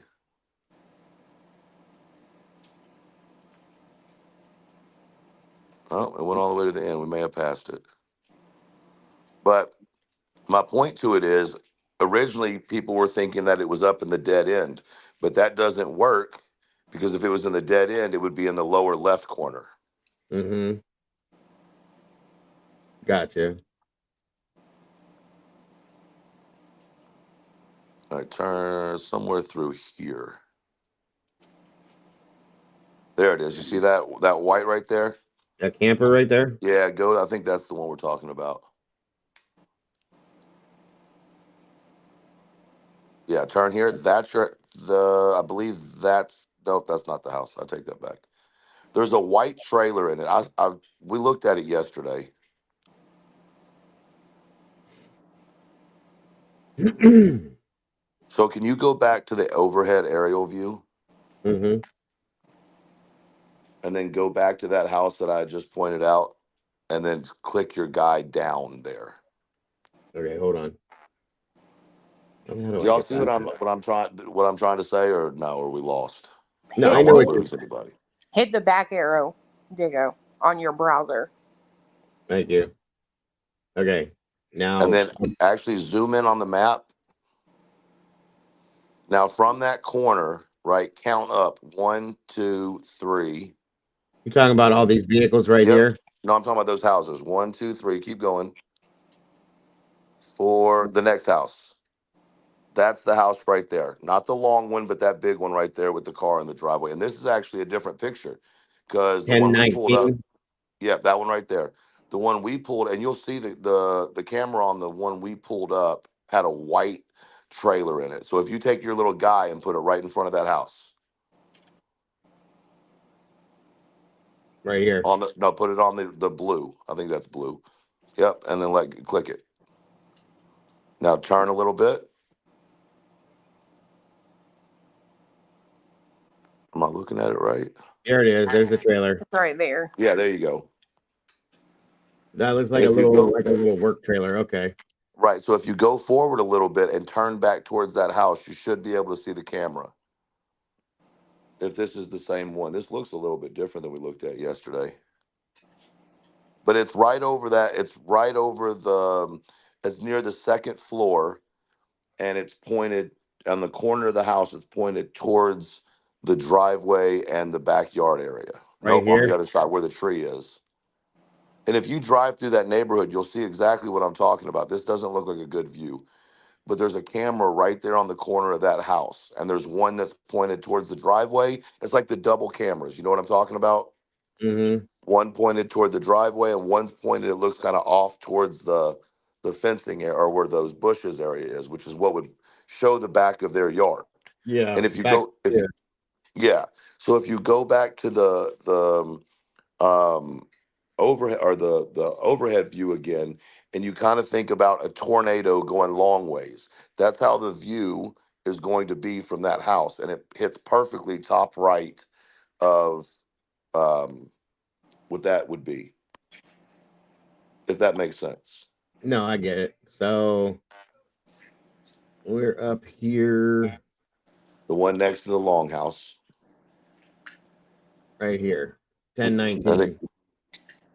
Or and then if you 1020. go to the side, go to the left a little bit or whatever.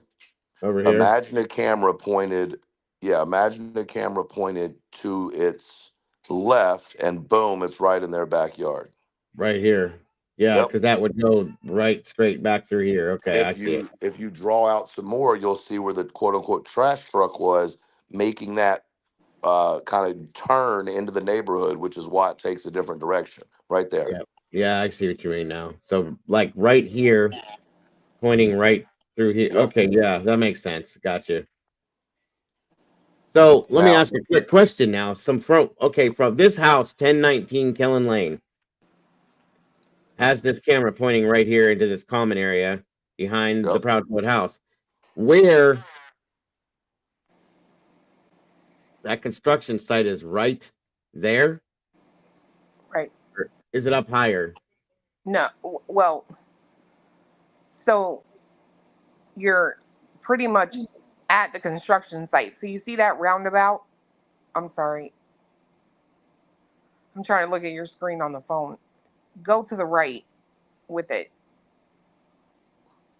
Okay. I don't even see this moving. Hold on. That's Zoom Willow out Bend some. Drive over there, and then this is Stonehaven. Right. So go up. There's where the pond was. Zoom out a little bit. Sorry. Yeah. So that roundabout right there, that's already done. Gotcha. All Okay. these houses that are there. So like the only thing that's changed is this back road right here has got new houses on it Right. Okay. where that roundabout is. And then so the difference though is all that green up there that you're Mm-hmm. that is no longer green. It's all been turned over. It's red mud dirt. Construction dirt. Right. Okay. Okay. Here's my question, because we just heard her say there's a lot of cameras.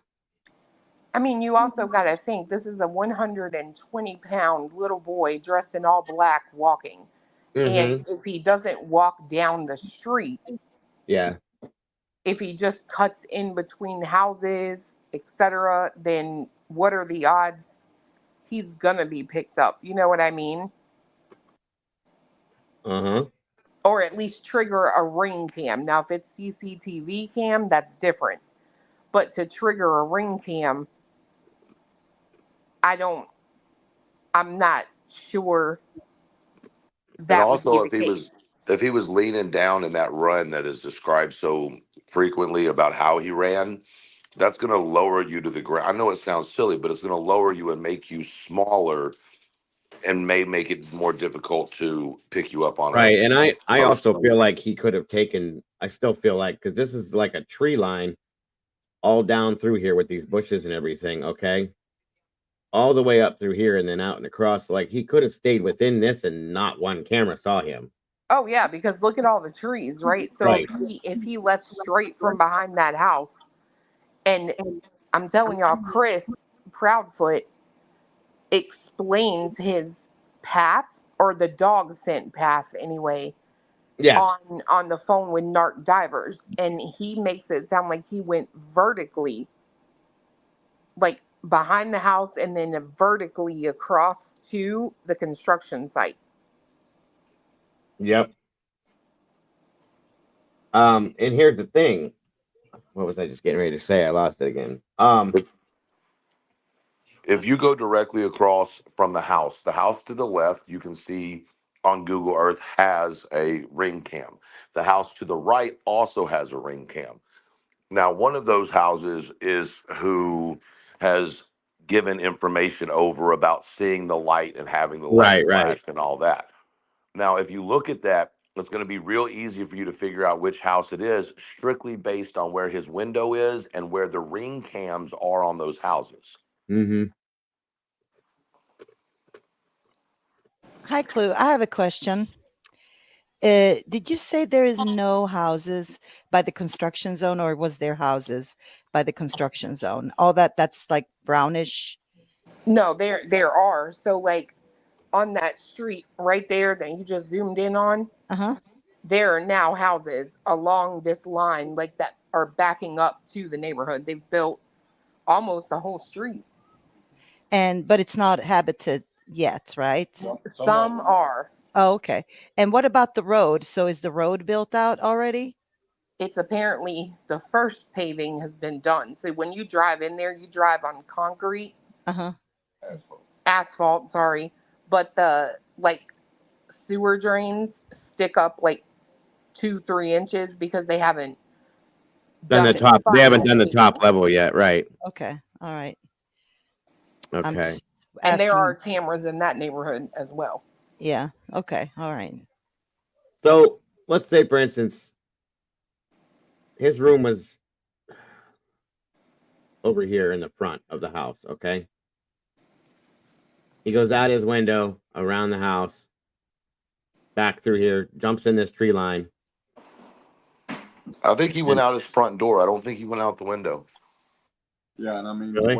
the way that Chris explains to narc divers. So you're sitting right there on top Here, of you're gonna look at 1008. Yeah. So what Chris explains is he comes out the dog's tracked out the house, and he says if you're standing there looking at the house, he went to the right, which means he went south. This way. Okay. No, that's north. Or right to the right. Oh, if you're looking at the front of the house, he went this way. Okay. He went and he goes to the right, and then he goes down kind of diagonally.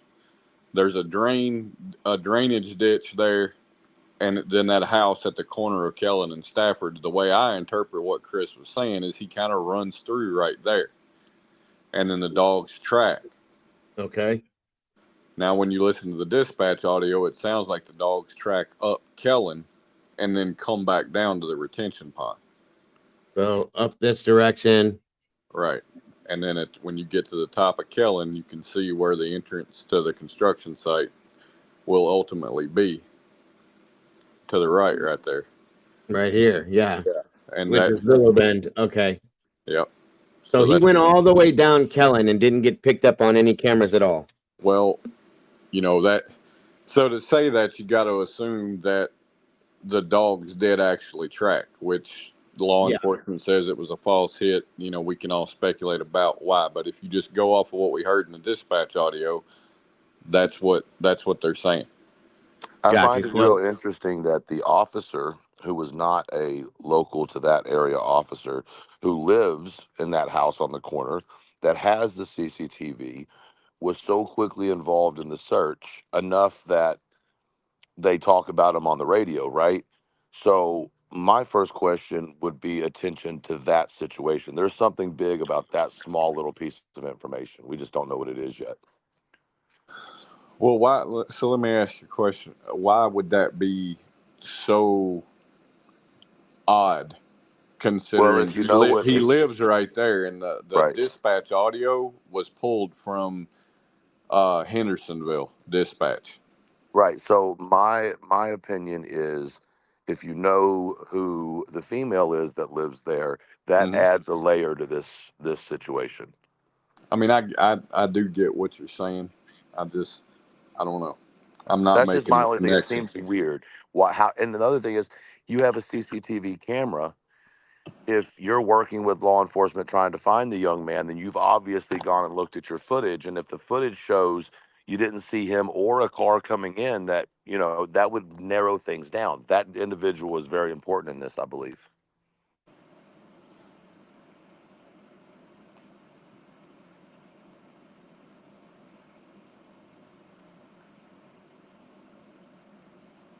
So that house that we're talking about, the because I brought that got my attention the other night when we were listening to the audio. I was just curious about it, but knowing that there's an officer that lives in the neighborhood, is that here? No. No. It's not on the same corner as Stafford. It's on the other side. What? I can't see his little But mouse. so well, I don't want to. I don't. Yeah. Yeah, don't put it out there. I don't think I want to put out that. Yeah. Okay, no problem. Just, I was just trying it to is figure in the out. neighborhood. It is in the neighborhood, and it's a very important spot in the neighborhood. But that's a law enforcement officer's private house. I don't want to do that. Well, I understand that. I was just trying to figure out how can I put this? It's in the vicinity of where you were circling, but you weren't circling the right house. Okay, I just want to know. That's all I really needed to know. I didn't want to know I didn't want you to pinpoint the address or anything. I just wanted to know what area it was in, if it was over this way. But okay. based on the audio I heard, I couldn't figure out where that was I put it anyway. in the backstage for you if you want to look. Okay. Understand. Thank you. And again, I don't need to know that. I don't want to know the exact place. I just want to know the area because it would make sense to me Well, as for where the search was going on at. That's all. I mean, the search was going on all over that neighborhood. The audio itself that we were hearing. That's what I couldn't pinpoint in the audio is where that was. That's all. I still don't quite understand it because I haven't been there to see it yet. So Yeah. So I mean, it's not a great big neighborhood. I will say that. Like, it's, as you're looking at this aerial view or whatever, it seems like it would take a long time. For me, it's like if you turn on Stafford while you're looking at this, if you were to turn on Stafford, it seems like it would take you a minute to get to their house. It doesn't. It literally comes like right after you turn. Okay. You're looking at it. So it seems that's one thing I really noticed. In the neighborhoods, they are smaller than they look on the map. Right. No, I got you. That makes sense. Okay. So the path that Chris was describing to narc divers was based on the track that the dog took, right? Yes. Okay. That's what I was what I don't get, and I know what you guys were saying about moving in the night in all black, being kind of a little guy. I just can't imagine that none of these cameras would have grabbed him. It's just hard to. So I'll give you an example, right? We had one camera once upon a time where the road's probably 125 feet from our front porch. Okay. You still there? Hey. I'm here. You still there, Cletus? Maybe not.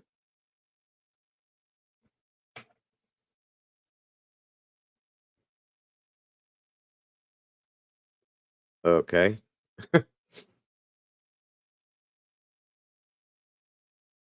What happened?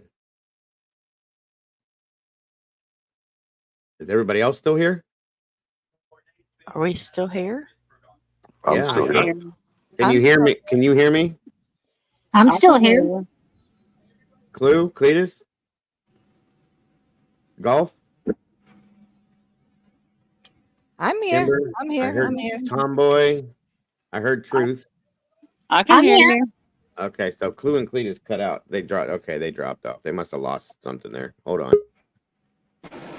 There you are. What happened?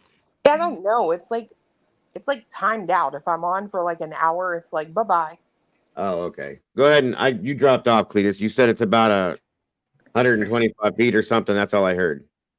Yeah, so like we had a camera that was at one time it would trigger every time a car would go down the road in front of the house, which is 125 feet away. Okay. We had adjusted it once upon a time to where it would only trigger when there was motion right at the steps to the Okay. porch. So it's all about not only is it there's Ring, there's all kinds of different brands of cameras, and whatever service levels the people have, it is possible that not everybody's got paying for it to record 24/7, and not everybody's got the sensitivity set to max. Yeah, I know what you mean. Got you. And the people don't set the sensitivity unless it's what they choose to do, and so on and so forth. So I understand. Okay. And I think, considering the circumstances to where he's defied the odds, and 2 months have gone by and there's been no trace of him, I find no reason to think that it's not possible no camera picked him up legitimately. Yeah, no, I get it. So here's my thought, though. Let's say that this is what he did based on what Chris had stated. He comes up and he cuts across into this area over here. And again, that pond that the dog went into supposedly is right here. I believe we've done this a couple times. And then that's it. There's no trace after that. Okay. No. So the pond. Or is it up here more? No, go. It's to the right. To the right. It's where Willow Bend, where the tag for Willow Bend is at. It's just to the right of that. Oh, so like over here then. Okay. Hold on. Can you see it? I can't see it. Now, Yeah, is there it's at a the top of fence that that goes behind. up? Is there a fence that goes up behind all of those properties? So it's that black construction barrier is all it is. So it would make sense if he was trying to get out of there, he would have to go to that corner, right? Yes. Well, and what's funny is that black construction barrier, there's a gap in it right there at that pond. Yeah. Right here. Yeah, Yeah, it literally, well, it doesn't end. It's just pulled down. Oh, okay. Yeah. I didn't know Interesting. it went the whole way. Which So makes then me you makes can me gain wonder access. when. It makes me question, when did that get pulled down? How did it get pulled down? That's what I was getting ready to ask you. Yeah. Okay. Yeah, because so that fence, right? When they're talking about by the riprap or whatever, Yeah. that's they're talking about that rock in that right, the rock barrier of that pond. Okay. So he was obviously all over that area right there. Okay. So if say for instance somebody was here and met somebody that was here, Right. if that was taken down per se, and we come back through this way, there's a road here that picks up and it comes out into this parking lot over here. Right. It goes the That's other way as well. That's the Cumberland Presbyterian. Yeah, and it does come this way too. This goes It out would into make sense. nothing. Yeah, it makes sense you would come in the road that wasn't near a business. So if you keep going Yeah. back, my other question is, did Sebastian ever walk to school? Because that looks like the route you would take to cross over to walk to school. He rides a bus. Right. Yeah. Understanding I have is that he did not. He did not ever. Like, I have no false perception in my mind personally that he left with the intent of meeting someone possibly in that area that you were just talking about, back there where that road is. I think that's a cemetery actually, but right there, like it's too perfect that his scent just stops at that water for Well, me. that and the fact that you said that there's a break in that construction barrier, those are two, what I would say rather large points of interest. Yeah, well, thank you, Salty. By the way, just so everybody can see this. Yep. This is the trail that What the hell was that? I don't. What was that? Don't have nothing. It's my Dremel. Oh my God, you scared the hell out of me. Okay. Sure, it's a Dremel. It is a Dremel. Anyway, this is where the dog chased this scent down through this this red line. Thank you, Salty. All the way up through here, across down to there. Now that I know that fence was taken down, okay, you could sneak right through here and go any which way you want to go without being seen or heard. Okay. No, but there's cameras on the school and the church. Right. Well, are we sure? Number one, are we sure there's cameras on that church? Because it's a very here's small the thing, though, Golf. If you kick to this road here, you go up and around and outside of that. Okay, this is where the stadium is, but yeah, and then this takes you all the way up and out. Like nobody's gonna see you. Yeah, you wouldn't come in by the church, in my opinion. If you were trying to do all this and not be seen, you'd come in that back access road where there's not going to be any cameras. Yeah, exactly. What is this right here, Salty? This outline in teal or turquoise? That's another pond. Another pond. Okay, that's what I thought. I was going to double check. What's funny, if you go to the north, follow that road that looks like almost like a path right there. Follow that north. I can't move it. Yeah, I can't go. You're on a picture. That's right. I'm on a specific, yeah. But anyway, it's still like I see what you're saying though, because I was looking at that before. Well, I think it runs out. If you go back to Google Maps, I think that runs out to Ward Lane, And Okay. where it runs out, we saw whenever they did the second phase of searching. Oh yeah. Is where the van was parked that the two ladies had the The dog. dogs. Ah. We saw a lot of activity in that area because the first time we went through there, also we saw some people parked back in a field with cameras looking that direction. Yeah. And it wasn't like, you know, YouTubers or news. It was, they were taking, almost like they were taking measurements. Okay. That's interesting. And that's a road that cars can go on as well. Ward is, yeah. Okay. No, the little path looking thing. The access.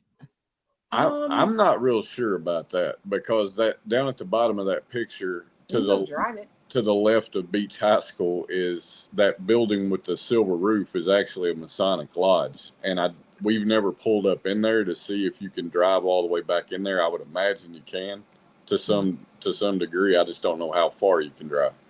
Okay. Okay, hold on. Let me pull that back up real quick for you guys. Yeah, cause see that white behind that like one building. It looks like it's white, like over the trees. Would that just be showing you there is a road there? Right. I think that's what it's showing. Yeah. I think the other thing that's important to mention is that even though there's new construction around these homes were built in 2004. Okay, so if we were to come out this area again, like I said, excuse me, and take this back road, okay?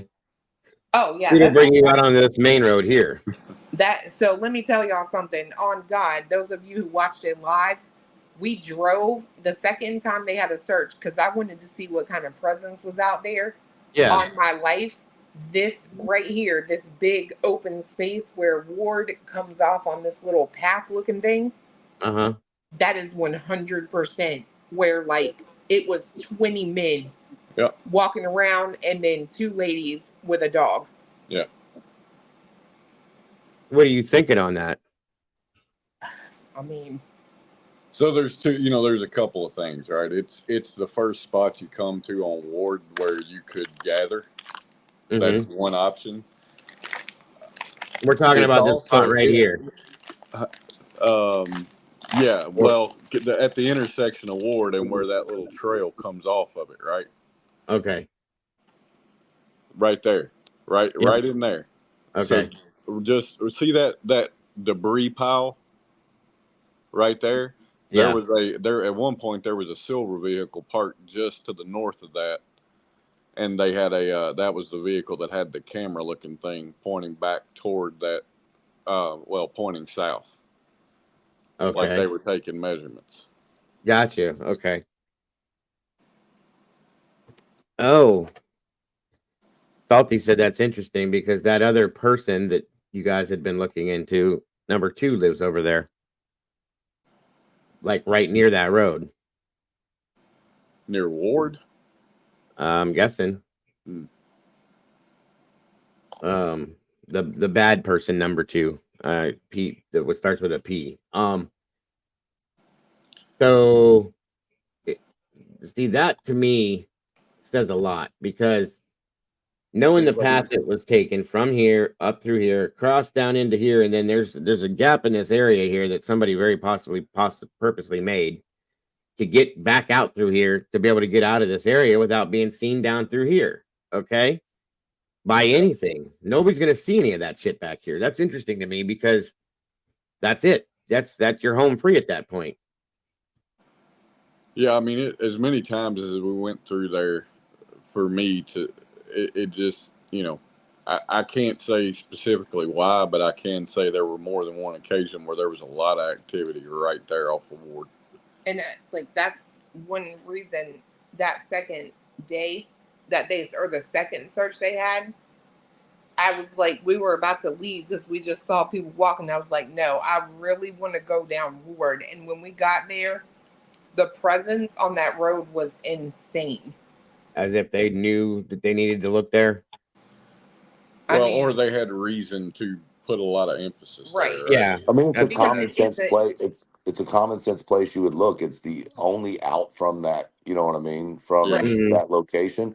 But I think the most important thing here is there's been enough searches and enough information that if we go back and we start really paying attention to what was said instead of little bits at a time, we're going to be able to put together a much better idea of what law enforcement knows. Because at the end of the day, compiling of information and then subtracting any assumptions and only leaving what we know will definitely give us a blueprint. I just don't think anybody is, and I may be wrong, but I haven't seen yet anybody actually do that breakdown. No, and that's something I've been thinking about. I'm working on it. Somebody mentioned the other night about Awesome. how all of the interviews that Seth has given have been looked at, broke down, and talked about, and the other ones haven't, just to hear things again. And that's something I've been thinking about doing. So it's a good idea, I think. So I have a question about that property there by out there in that green zone. Is that private property? Which property you're talking Uh, about? Out there where you saw the truck Yeah, measurements, it is. and It's private. it's not something that has. So you remember, Seth said we don't have access to this. They won't let us come here. This and that. Is this one of those places? I Do you don't know know? about that. I Oh, don't know okay. specifically where he's referring to. Okay. All right. I mean, they were up there, so they obviously felt like they could go. Law enforcement. Yeah. Yeah. Yeah, law enforcement, but I thought the private searches. okay, so this seeing and hearing this tonight again, it just makes me all the more want to go back to the beginning again because excuse me, the night in question that this went down, I'm telling you, this really forces me to feel like there's another person highly involved in this. Okay, not that I didn't think that.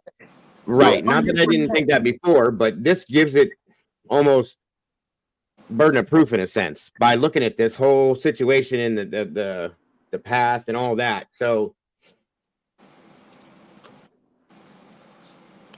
I gotta. Wow. I never knew that about that whole fence thing. That's interesting as hell to me. Well, let me point Well, something else interesting. Let me point another interesting fact that nobody, I don't think, has really mentioned. But if you go to the end of Ward, that road Over here, Hutlet Hollow, no, or to the the other right. end of Yeah, Ward. no. You were at the right side. Just that main road right there where Ward ends. 258. Yeah. So there's construction going on right there too. Okay, so New Hope Road or 258 and Ward. There's construction right there, and it's been going on. Yep. So there's really two construction zones, right? And I mean, it's one of those things. The only reason I point it out is, the possibility of somebody picking him up. Well, there are outsiders right there that come and go. That could be an option. There's vehicles that come and go that wouldn't be local to the area. That could be an option. Yeah, and that road is busy in the morning. Yeah. Early morning for people trying to get to work, right? Yep. Wait a minute. Marie, are you saying that Chris is going live on Crime Sleuthing's channel? Oh, good Lord Almighty. What do you say? Oh no. When is No this way. happening? Oh. Hold on a minute. I got to drop this here for a minute, folks. Give me a second. Please, God, don't do that. For his sake. Hold Clue, on. you might want to warn him about that. Like right now. Yeah. Good God Almighty. I'm texting him. Please do. Just for his own protection. Let me double check. Unless they have it mixed up with another channel. Because there's a couple channels that sound like that channel that aren't. I can't imagine he would listen to anything she would have to say. I don't see anything. I hate to text him this late, but check her After Dark account. Dago. What's it called? It's called Crime Sleuthing After Dark or something. Oh, okay. She might have done it there. Hang on, let me see if he's even online.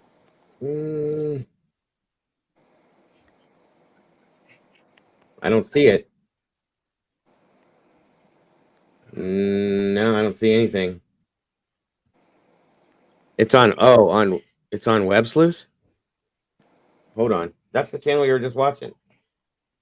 Is he going on that panel with them? That I don't know about, but Let me see. It's not showing Crime Sleuth and After Dark on right now. Oh, there he is. Hold on. Here he is. Okay, and I understand, and I hear what you're saying. But again, So let me help y'all something. Okay. Y'all said some shit that's really, y'all have no, it's really none of your damn business, but since you brought it up, I'm clearing. Okay. My parents didn't go to Alaska 2 days after he went missing. I don't think Why my anybody said parents that. went to Alaska was because my stepfather went for work. Okay, nobody said they went 2 days after he went missing. Oh no, They it's said- out there. Trust me, because I have. Okay, I terabytes. did not say that. Nobody I didn't say said that you. there. Okay. I said people. Okay. Now I have terabytes of videos of Seth on here saying some foul stuff. I've got videos of everybody and their comments out here. But Trust me, what I'm bringing to you is not that I'm just pulling stuff out of the air. I understand. No, and Chris, I'm glad you cleared that up. That's So, and by the way, they didn't go for a month. Okay. They went for 2 weeks. My stepdad went on business. My mom went with him, but it's really nobody's business. Well, but Chris, let me, and please understand. I swear to God, I'm coming from a place of understanding because I've been doing this for years. Okay. Here's the thing. When you ask the public for help, they're going to look at everything and try and figure out what happened to Sebastian. And let me tell them, from an outsider looking in, it's okay. His parents left town shortly after. Was there a reason? Did they take Sebastian with him? It is speculation that I am sorry it's hurtful to you, and I understand it. And that's why it's important that you clear it up. Just clear it up. Nobody's trying to be hurtful or mean. I promise you, we've all been asked to help find Sebastian. And this is what we do. We try and think outside the box. We try and ask questions and think outside the box and figure out what has gone on. It is The not problem with meant. thinking outside of the box does nothing but cause speculation. And it causes people to call in tips that don't mean anything, that you're taking sources away from the investigation because Joe Schmo down the street thinks that my family owns a cemetery. We own a funeral home. Like, where in the hell do you get up with this stuff? Not Okay. you. I'm saying the public. And so that, Chris, that's why it is great that you're here, because we want to clear this up and help you get it out. And I'm going to tell you something, Chris, when it comes to the general public, they're always going to be calling in crazy tips and doing crappy things. And all we can do is say, that's not us. We are not doing that. But it doesn't And matter, I though. did want to clear That it does up. not Chris. matter. I Doesn't did want matter to clear it one up, iota. Chris. I did reach out to you on March 17th, publicly and privately. You responded to me publicly. You asked me to ask my question publicly. I did. You didn't respond. I reached out to you privately again. So I have reached out to you. Where in the public? Where? I reached out to you on Facebook. I reached out to you on Facebook Messenger privately. You've never read my message. Well, don't take this the wrong way, but a lot of the bullshit that I get in Facebook. No, that's fine. That's I'm fine. not- I just want to make it clear Can I explain to you? Yeah. You send me messages along with thousands of other people. I understand that. And that's why I took it public. And you did respond to me and ask me to ask my question publicly because you wanted whatever answer you were going to give to be public to clear it up. What was the question that you asked me? Since I neglected your question. And that's not was what your I'm question? saying. That's not what I'm saying. I want to make it clear that I haven't not tried to reach out to you. And Chris, I know you're mad. God, I can feel it. I can hear it, and I understand it. Oh, so mad. You've got to believe me. It's about when I tell you time. this. Please, if you can dial it back a bit Our and cat's get us pissed. some of these answers and let us help you clear up this bull so it doesn't interfere anymore. Yeah, And hold on. you're Can you always pause going to have this? crazy people interfering and coming up with rumors, and it's so maddening and frustrating, and I hate it. Dingo. It pisses me off more than anything, and anybody that knows me Yes, ma'am. knows It that. pisses you off? You're not in our shoes. I You know. haven't been in our shoes. Yes, Okay, we don't Clue. know that, but Hold on. I haven't been in your shoes and missing a child, no. But believe me, I can understand what you're going through, and what I'm saying is we can help you, Chris. We can help you, all right? Anybody here in this chat that asked about a cemetery, it's because somebody else brought it up. Just tell us. Exactly. And my question comes back to, where do these people come up with this crazy crap? That's a $1 million question. I don't know. Yeah, online. Let's clear it up. Let's clear it up for you. Let us help you. You're saying, I believe, Chloe, you're saying online. Is that what you're saying? No, I'm sorry. I said that. There's a lot of Stacy. crazy people online. And just to let you know, I understand you get a lot of messages. I reached out to you when Sebastian first went missing too, to see if we could help in any way. So. Yeah, but Chris, I understand your anger, but I'm telling you, please let us help you, okay? We're not here to point fingers at you or whatever, but the problem is, and this is what we were talking about earlier, Chris, when the public is asked to help and then no information is provided, then people, because of social media, and social media is here to stay, unfortunately, this never used to be a problem, never. Until social media, and it's terrible. I will be the first one to admit it's terrible, but let us help you clear it up, okay? So you don't own a cemetery and you don't own a funeral home, is that right? Yeah. Okay, so everybody. That is not buying on Sebastian. All right. Here, let me add this to the thing. We don't own a private plane. We don't own 78 pieces of property. We don't own a private yacht. What else do you guys want to come up saying that we own? Like, damn. Millionaires or something, like we've got this money growing off trees, which, by the way, it'd be great if we did, because I guarantee we wouldn't need anybody's help, because he'd have been home by now. Right. No, I understand. No, I completely understand. Okay. But understand, when the public is asked to help with social media, this is what social media does. And it can be your Worst nightmare. Or your best friend. Yes. And let us help it. And I can give you examples. I can have you talk to people that have said, yes, the people at Web Sleuths, they've helped us. They've been great. Okay. Yes. But hey guys, I understand why Chris is angry, because it's coming 24 hours a day, 7 days a week. Horrible crap about him. Okay. And his family. I get the anger. So we're going to help you. The first thing I'm going to do is I'm going to let my cat out before she drives everybody crazy. So I apologize. So hang on. Chloe, is there anything you'd like to say while I let my cat out before she drives me nuts? I will ask the question. I'll actually read you the message I sent you. This was March 17th. Good afternoon, Chris. I wrote this in a chat you're involved with, but I'm worried it may be lost because there's so much chatter. First, let me say I'm a Tennessee private investigator and have been praying and actively bringing awareness to Sebastian from day one. His case is near and dear to my heart. I had a question. I know Sebastian went to his dad's every other weekend or so. Did you come home on those weekends? Not a specific date, but just in general. Or did Katie come and stay with you? Are you often gone during the week? Just curious about Sebastian's day-to-day dynamic with his parents. And then I messaged you again after I posted that question publicly. You asked me to post it publicly, and I did, and then I wasn't answered. And I said, hey, Chris, just messaged me again. So it'll be at the top. I know you said you get a ton of messages. So, and again, we understand that you get a ton of messages. We absolutely understand that. Is there somebody else in our chat room? I can't see it. Heather. Heather, do you want to come up? I guess she does. I'm here.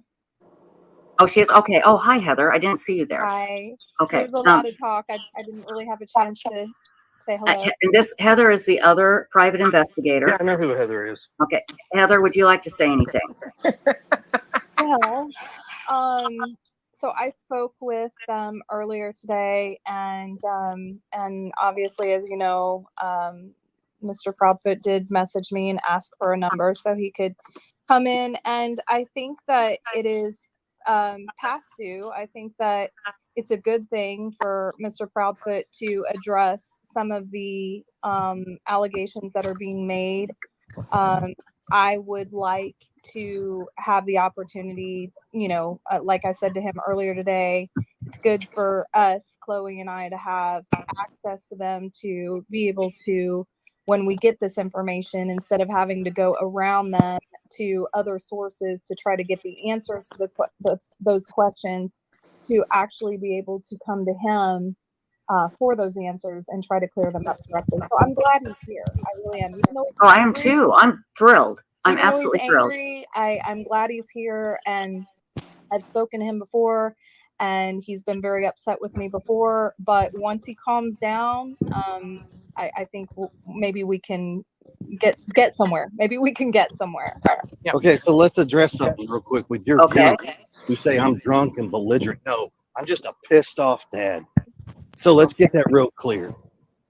Hey, everybody, if any, okay, mods. So if you want to keep your comments, and that's how your audience wants to play this game, No. then Okay. no, I'm not going to clear up anything or turn the chat off. If you want to clear this up, let's get it right. And let's take all the stupid people out of this equation and answer the deals. Okay, Chris, hang on. Mods, Yes. if anybody says anything rude about any of our guests, I want you to ban them. Kick them out. He's done. Okay? It's like if you ain't got nothing factual about me to say, keep your mouth shut. Well, okay, but Chris, they don't know if it's factual. Exactly. Okay? So that's the best recommendation I can give them. Well, but they want to ask questions, and let me tell you why. Questions are one thing, not a statement where I'm belligerent and I'm drunk, because guess what, folks? I could read the comments that you post. I know. And I'm He's telling reached his everybody, broken point. if there's anything rude, they're booted from chat. Mods, if you could boot them. Stacy, could you get Ping over here to help us? Anybody? And the other part of this is if it's I got nothing, if it's nothing in regards to Sebastian, I really don't give a shit, people. No, and I agree, Chris. And I mean, I don't know if you heard, I didn't want to discuss. Well, I asked a lot of questions and she wouldn't discuss it. Absolutely. I think it's semantics at this point. He's been missing for 2 months, and I don't know how his bathroom habits are going to help me find him. Exactly. That's who you're Mind you working that with. children with autism, Yes, Kim, this is have live. bladder and bowel movement issues to control themselves. But I'm not really worried that people can't read and do their own. Well, but Chris, let me stuff. tell you. I mean, I'm not going to sit here and care about that either. Let me tell you why that was brought up. Okay, it's because of what Seth said. Seth said at his house he didn't. Yes, you are correct. No, you are correct. You just hit the nail on the head. Mm-hmm. You just hit the nail on the head. Seth opened his mouth. He has said a lot of things he probably shouldn't. And he needs to learn how to close it, because quite honestly, none of that has anything to do with finding Sebastian. Right. And you know what? But Chris, let's keep it that way, because Seth has said he is not going to do that anymore, and he hasn't. Bullshit. Let me explain to you why.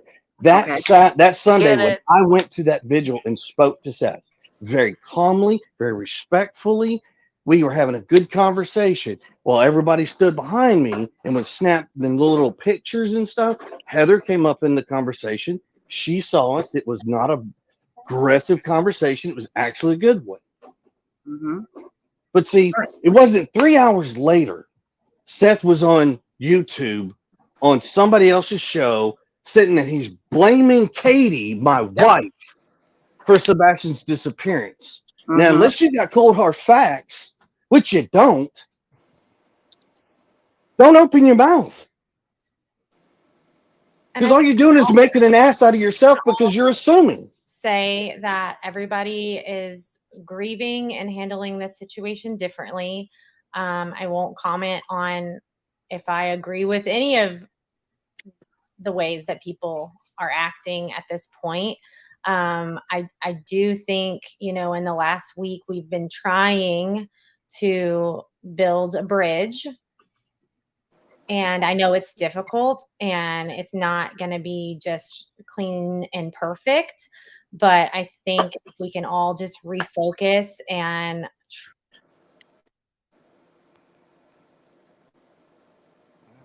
I don't know. Did the live go down? Thing that y'all, something that y'all don't get a chance to see, because unfortunately we're meeting on a very bad circumstance. Mm-hmm. Okay, but Seth can contest to this. So Seth comes to Tennessee. He gets his job in the security force. He wants to be law enforcement. He has had a dream of being law enforcement since I have known him. Okay. There was a chance for something that came up, and I called him and said, look, I think you should apply for this. I think you'd be great at it, which is the job he currently has. Okay. Now, he goes to he gets accepted. He's excited. He calls me and says, thank you, man. I really appreciate you helping me. That I have been a supporter and a cheerleader for him this whole time. Okay. But y'all don't get to see that. And Seth's not going to tell you that. During the middle of the training, Seth decided one day he wants to call me, tell me he doesn't think he's going to complete it. But I told him, I said, look, you're going to sit there and you're going to go back in there and you're going to complete this training because your son thinks you hang the moon and the sun. So you need to go in there and prove to your son that dreams and goals can be met. Mm-hmm. I have been very, very supportive of him trying to do these things. I have told him on Sunday, I supported him then, I would support him now. But I will not stand by and watch somebody be straight up disrespectful and accuse people and say things that have absolutely no bearing. Absolutely nothing.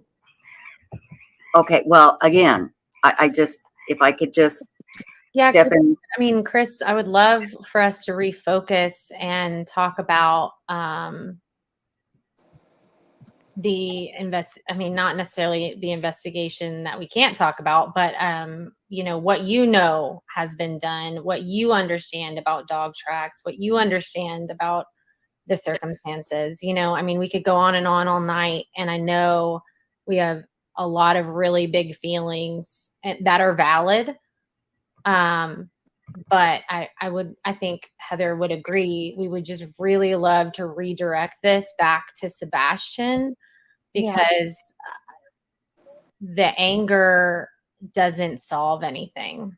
It's not truly all anger. It's disappointment. No, and I'm not saying that. And I'm not saying you're wrong. I'm just saying at this point, it's just not helping find Sebastian. Yeah, and it's like an energy vampire, and we're all tired. And I can't imagine how tired you are. I know how tired I am. So I would love to redirect back to what you know and what you think. And then I have some questions that I hope you can answer that will help clear things up. I'll answer questions unless it's something I have been told by law enforcement that I cannot answer. I've said that from day one, and I'm telling you now, it has not changed. So ask your questions. Did you pass the polygraph? Yes, I sure did, with flying colors. And it was TBI that gave it to you? Yes, TBI gave it to me along with another agency. Okay. No, that was kept quiet because it's nobody. We kept it all quiet. Well, no, I think it's great that you're telling us now. Right. And Seth knew about it the day on that Tuesday when I took it, passed it. They called and told him that I passed it. Well, maybe he was told he couldn't say anything.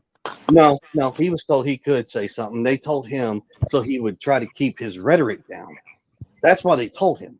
And I have the text message where they asked me if they could tell him. And I said, I have listened to y'all from the beginning. I'm listening to you now. So please do what you feel is best. Okay. So you passed the polygraph with flying colors.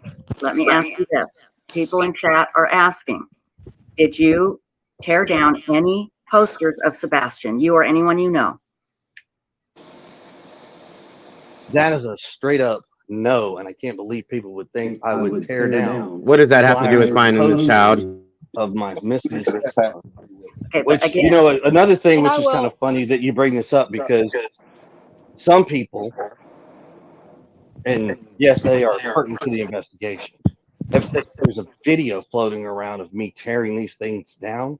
mhm. If you got it, post it. Because Oh, I if you agree. ain't got it, shut up. And I mean, I'll say on record from myself, I have never seen that.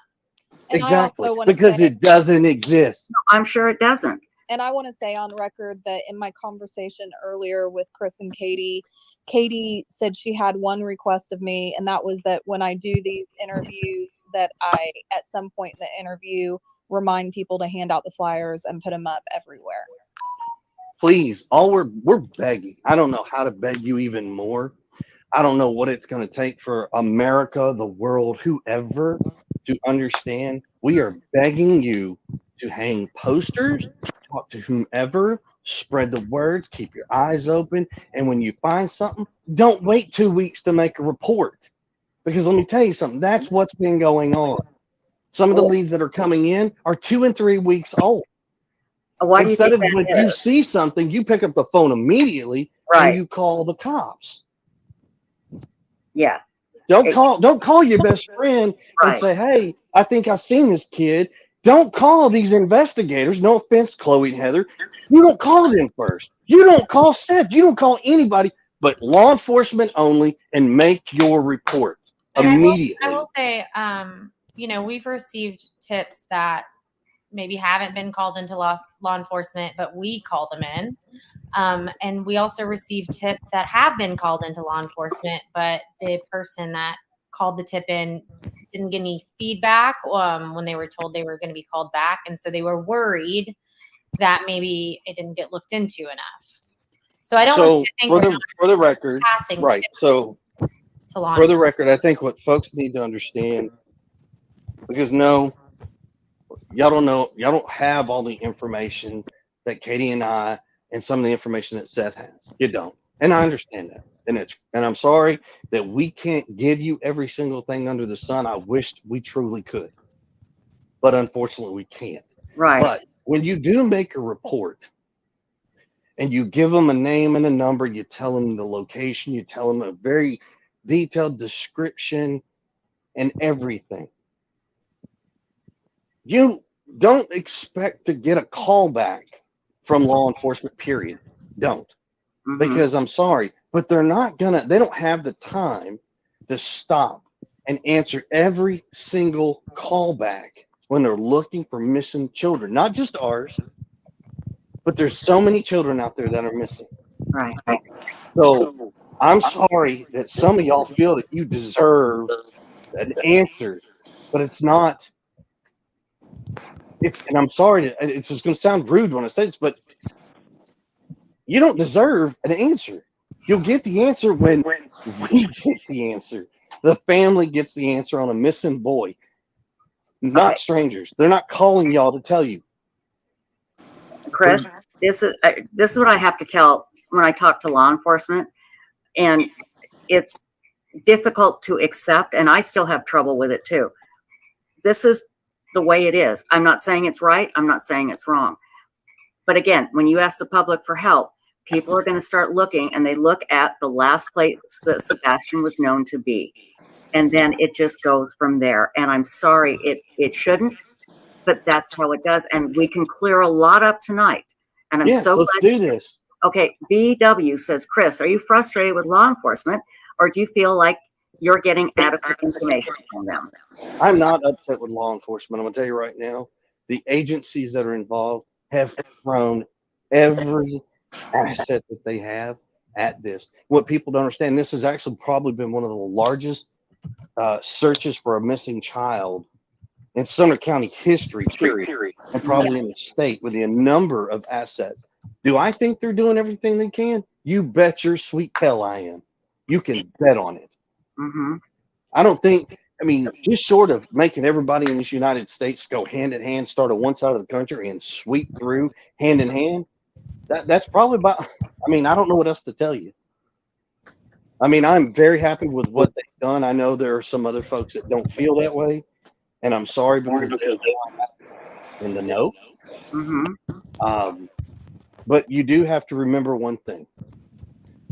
They're not going to expend every single asset, every single minute of the day on one child. Of You course. have to keep in mind how many children are missing, and it has to be equally dissolved among everybody. And I'm not going to lie to you. It hurt. It hurt the day that they came in on day 8 and told us that they have to pull back. I mean, it ain't nothing. There was more of a gut punch to take than being told that. I mean, it I can imagine. I mean, yeah, because you're not expecting them to say that. You're not expecting them to say, yeah, we're going to pull back and put less. I do expect that, but here's the thing. I'm also a realistic person.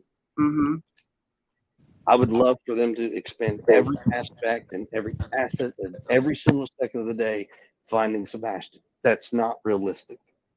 Yeah. It's I not. understand. I want to read you a comment, and I like this comment from Brittany Cole.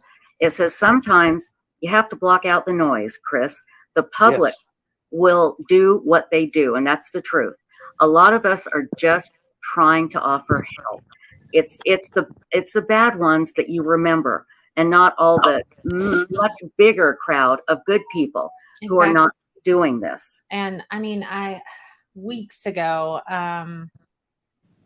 somebody asked me what I thought, and I had some information from court documents that could have been a lot of quote unquote tea for the internet to have. And I refused to release it because Court documents on, let me ask you this, on who? Me, Seth, Katie? Okay. I refused to release it because, number one, I didn't think it would help find Sebastian. Number two, it was a deeply personal thing. And also, when she was young? Yes. Okay, so let me finish, and I referred to the Michael Vaughn case, where his parents got completely slaughtered. Yes, they did. By the public for a very long time. And they didn't do anything to that boy. I do not believe. They didn't. Now they have proof. But they just got slaughtered. And if people can say without a shadow of a doubt that they just know what somebody did, and they don't. Well, if you know, take it to the police and let's solve this. Yeah. Tell all the Sherlock Holmes and Watsons out there, since they have their PhDs in criminal justice and forensics and all this, since they've got it, by all means, we welcome you to the case. We welcome you to come in here and show us and show these law enforcement officers that have so many years of experience that they don't know anything. We'd love for you to do it. Chris, this isn't helping. I know it's not helping, but this goes back to what's being asked. Let's get people on your side, and then we can all work together. Because I know that's just the thing. This isn't about sides. This is not about sides. Right. Exactly. Thank you. This is not. This is about Sebastian. It is. But if we're not, I'm Team Sebastian. I was brought in to do one thing. Same. Okay, guys. Let me just say, coming from the other side, you want the public's help. You need the public's help. Let's not insult the public. There are asses out there. And believe me, we fight against them all the time, don't we, Stacy? Constantly. These jerks out there that pull all this crap just to get clicks. We don't have advertising on this channel. We don't ask for money. We do it because we want to help. But it doesn't help. So can I ask you a question on your show? Yes. I'm gonna ask you the same question I ask everybody else when we went on their shows. So I'm on your show and I'm sure it is blown up. So the more people that come on, the more money this show makes. No, I make no money We off don't it. make money. We're We not make zero monetized. money. It's not And we You're don't not a take monetary donations. show. No, they don't monetize. No. We do not Right. monetize. We do not monetize. It costs me money to do this. Yeah, and Chris, Webflux So is a the reason why I completely asked free. show I that, will go on. Yeah. It's completely free, well, and the website is as well. What, no right. advertising. So the on reason our why nothing. I'm asking that question, okay, is because if people are true to what they say in their heart, especially those, and they know who I'm talking about, the clickers, Yeah. the shows that make this money. Yep. I would love for you to make a public announcement for every dollar you've made. If you truly do this for the goodness of your heart, every dollar that you have made, you should donate it to the cause, not to your personal gain. Right. Well, yeah, we don't, like I But said, we make Yeah, zero we don't money. It make costs money. us money to and do I that. appreciate it and I respect Yeah. that. Thank y'all ladies for that. I will give you that. So, but no, I understand what you're saying. But again, it's just like with, Nancy Grace or with news media, they report the news. Unfortunately, this is social media. And I agree, there's people out there, and I'm not going to even say their names, but they know who they are. They do this crap to get clickbait so they can make more money, and it's disgusting. Absolutely. Oh, very much disgusting. so. Very much so. And I want to add something to that. Like I told Chris earlier, everybody that's involved in this case is under a microscope. I've been ripped to shreds. They've been ripped to shreds. Seth has been ripped to shreds. I mean, like the public gets a hold of somebody in the spotlight and they dig into them and they pull up anything that they can about them. And some of it's true and some of it's not. It doesn't help find Sebastian. And that's where we all need to get on the same page and regroup and just make the decision right here, right now, to ignore the rumors, to clear up misinformation, and just to get on track so that we can start trying to find Sebastian. Now, right. If we can keep parties involved in this investigation focused on that and staying off of YouTube and other aspects of social media and playing the game, okay, Yes. I'm sure we would all benefit greatly, and this would completely change narratives and the direction, and it would straight focus completely on Sebastian. Well, let's do this. This call, this podcast or Web Sleuths podcast that we're on right now. We can make a pact right now. That's what we're doing right here, right But now. but here's the other thing. I appreciate you want to make that pact, but you know exactly who I'm referring to. I do. That needs to be done publicly as well then. well, all we can do is what we can do here True. tonight. So, but Chris, there's a couple of questions, and then there is somebody. There is somebody that wants to come on the panel, and I don't know if you want them on here, but I'll ask. Well, let me ask you these questions first, okay? Here we go. Everybody wants to know, what do you think happened to Sebastian? What do you think happened? I don't know. For the love of God, I wish I had an answer. I wished we had something to go off of, So but we Chris, don't. I asked Seth this a few weeks ago, and so just no thought. I'm gonna hear you out. In your gut, spit it out. Doesn't matter if it sounds completely off the wall. What is your knee-jerk reaction to what happened? Sebastian walked out of the house, stepped off the porch, and has vanished into thin air. That is what I think, because that is what I know. I just messaged her. But what do you mean you know? I've been part of the investigation since day one.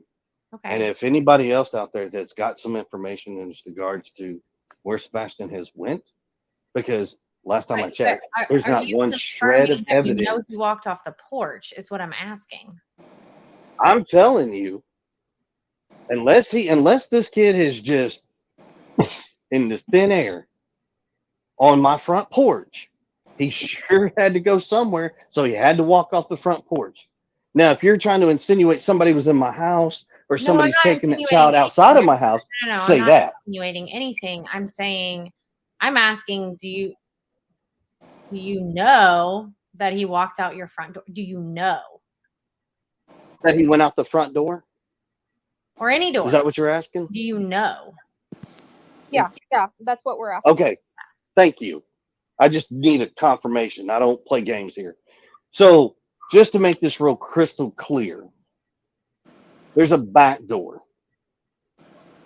Every door in the house when Katie got up that morning was locked. Okay. Since it's already out there, there's a keypad on the front door. You don't need a key to unlock and lock my front door. Mm-hmm. But you need a key to lock every other door. And every other door was locked, folks. So it Did, had did Katie do that? Do And he what? walked out, did Katie make sure all the other doors were locked? And could have Sebastian just walked out? Could he have walked out the front door? Every door was locked. So what you're saying is that the only possibility is the front door. Is that what you're saying? I am saying the most conceivable way possible that this makes sense is that he walked out the front door. Okay. That's what I'm saying. Okay. Did he walk out without his shoes on? Is that what you believe? My statement earlier is real simple. Sebastian walked out of the house not wearing any shoes. Could he have been running and scared of something? Don't know. He could. It's a young boy. It's dark outside. God only knows.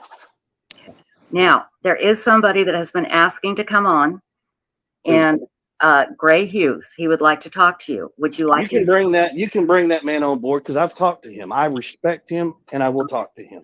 Gray, I just sent you the Facebook link, so jump on up. Okay, Gray? I just sent it to your Facebook.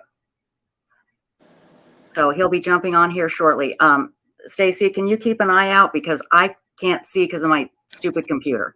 Hey, Okay. in the meantime, I would like to, since Chris is here and this has become very public, I would like to mention something that we spoke about earlier.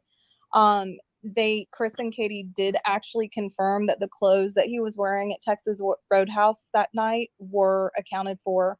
And I believe they were the articles of clothing that were used for the scent dog. Am I correct when I say that, Chris? Yes, those clothes are in the possession of law enforcement.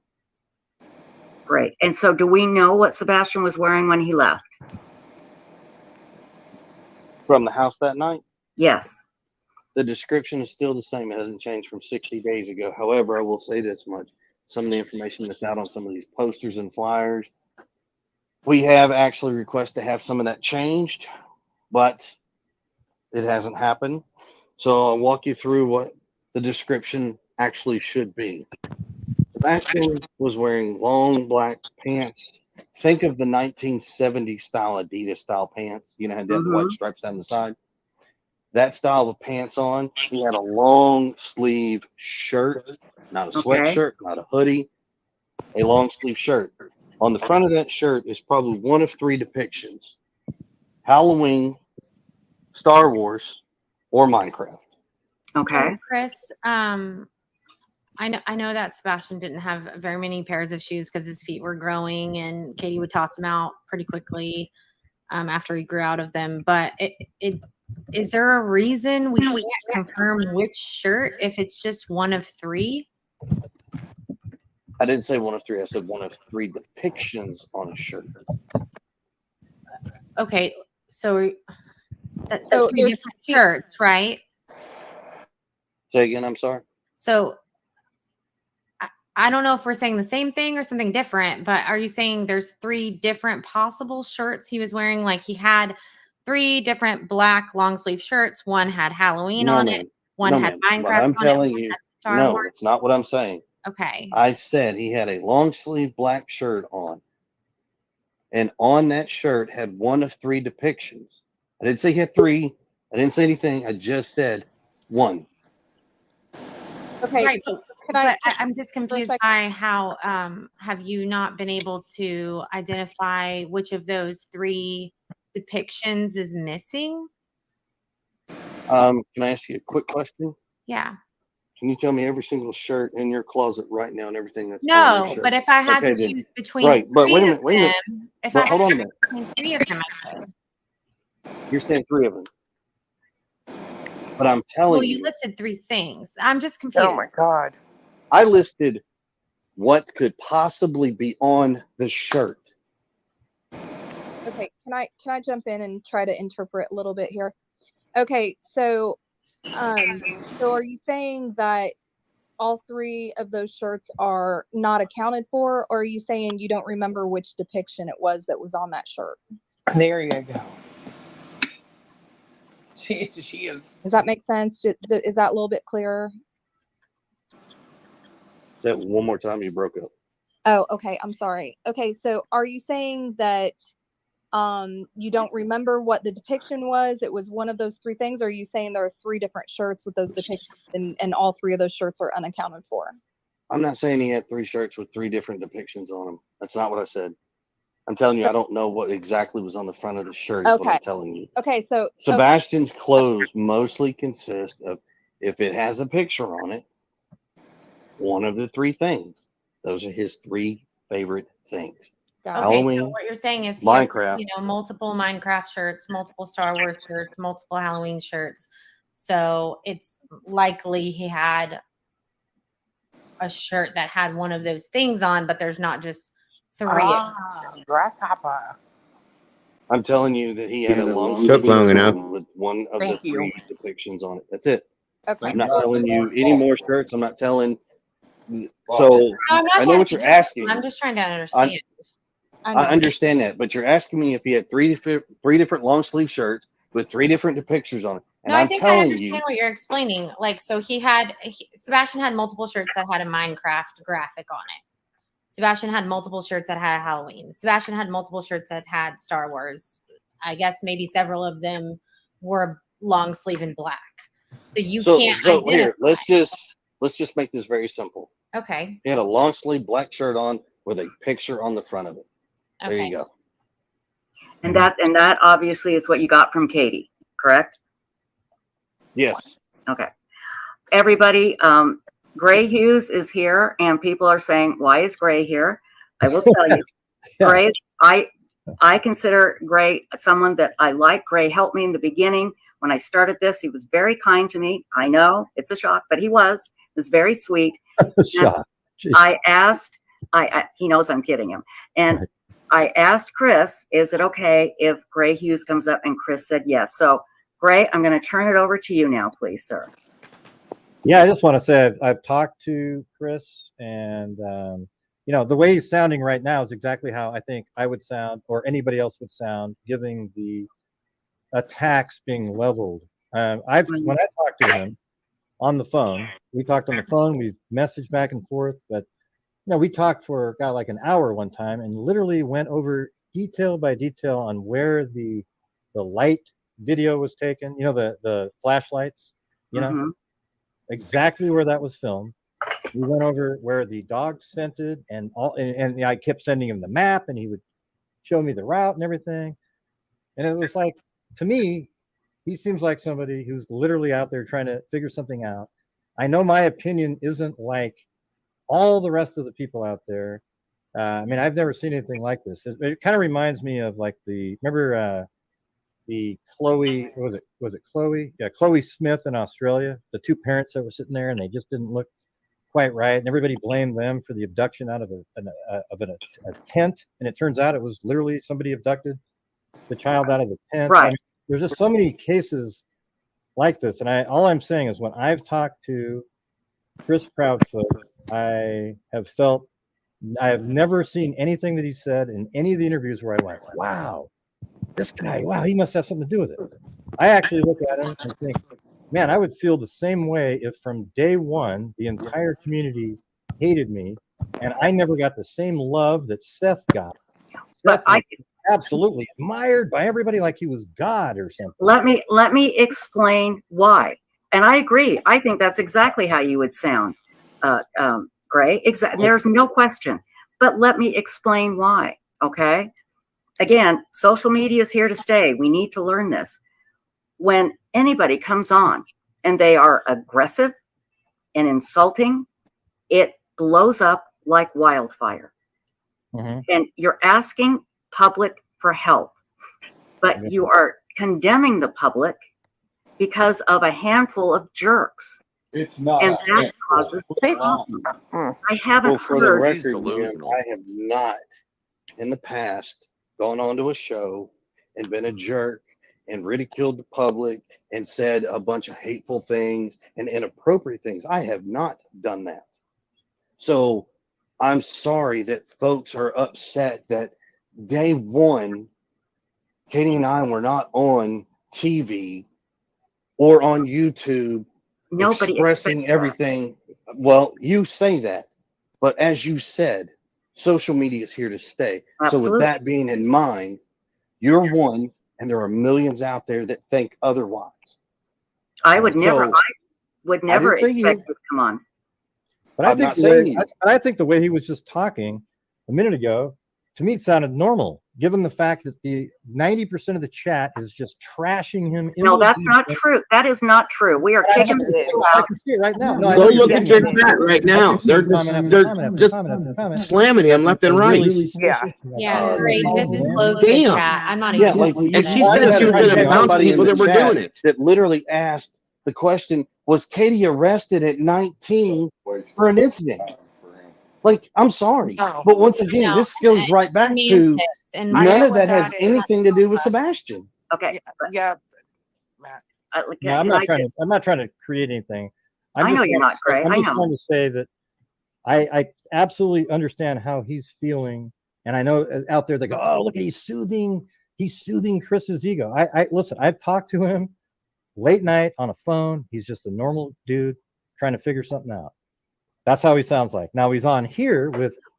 I've seen him on shows. Remember at the beginning, him and his wife would go on shows, and they were totally calm, talking, and they were normal. But everybody dissected every single word that they said, and everybody came up with a negative meaning for every single. Well, thing they let said. me tell you what happened. I can explain. Now. Let me tell you, Chris, when you went on and talked about hitting Sebastian with a belt and kind of, just chuckling about it and how the social services or child protective services came to your door and apologized to you, that got people upset. It got people. And that, but right, let's clear that real quick. Okay. That needs to be cleared up because what was said and what people heard are two totally different things. I heard you say you hit him Real with a quick, belt. folks, to interrupt this, Okay, not to let me interrupt, but finish, I just want to because say, that's Miss the Barbara problem. Hall, When I go I to know make who a you are, statement, ma'am.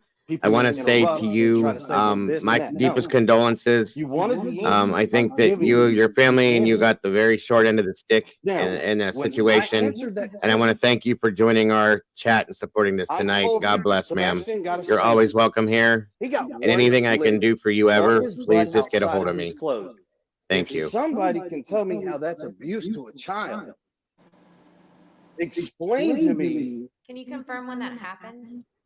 I don't. That was years ago. I got spanked by a belt and wooden spoon by my mom for years. So, but let's not sidetrack. Let's not sidetrack. Let's stay on board.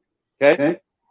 So the question about the CPS thing that came up to play that everybody wants to tie to this belt is not what it was. Okay. Well, I think it was confusing because when you initially talked about it, you referred to him as an embarrassed 15-year-old. Yes, you did. Like it was years ago. We thought it was like right recently. Well, instead of asking for clarification, let's clear it up. So, as it stands, Sebastian went to school with it. He made a statement to a teacher. The teacher reports it to CPS. CPS comes to the house.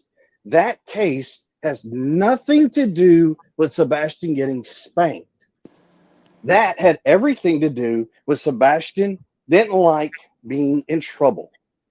So he thought by reporting it to a teacher, they were going to come to the house and they're going to take me out of the house and do this and do that. That is what the CPS case was about. And yes, I laughed at it because when I explained to Sebastian, very detailed, what happens, he thought it was a joke. When the CPS lady shows up and looks at him and says, Sebastian, you can't false report. That will get people in trouble and you can get in trouble. And then she explained to him what happens. What did he say you did to him? can I ask you, what does that have to do with the price of eggs in China when Well, it comes to the disappearance of Sebastian? because I'll tell you, because you're wondering why people are coming at you. And yes, because he was in your home last. That was the last place he was seen.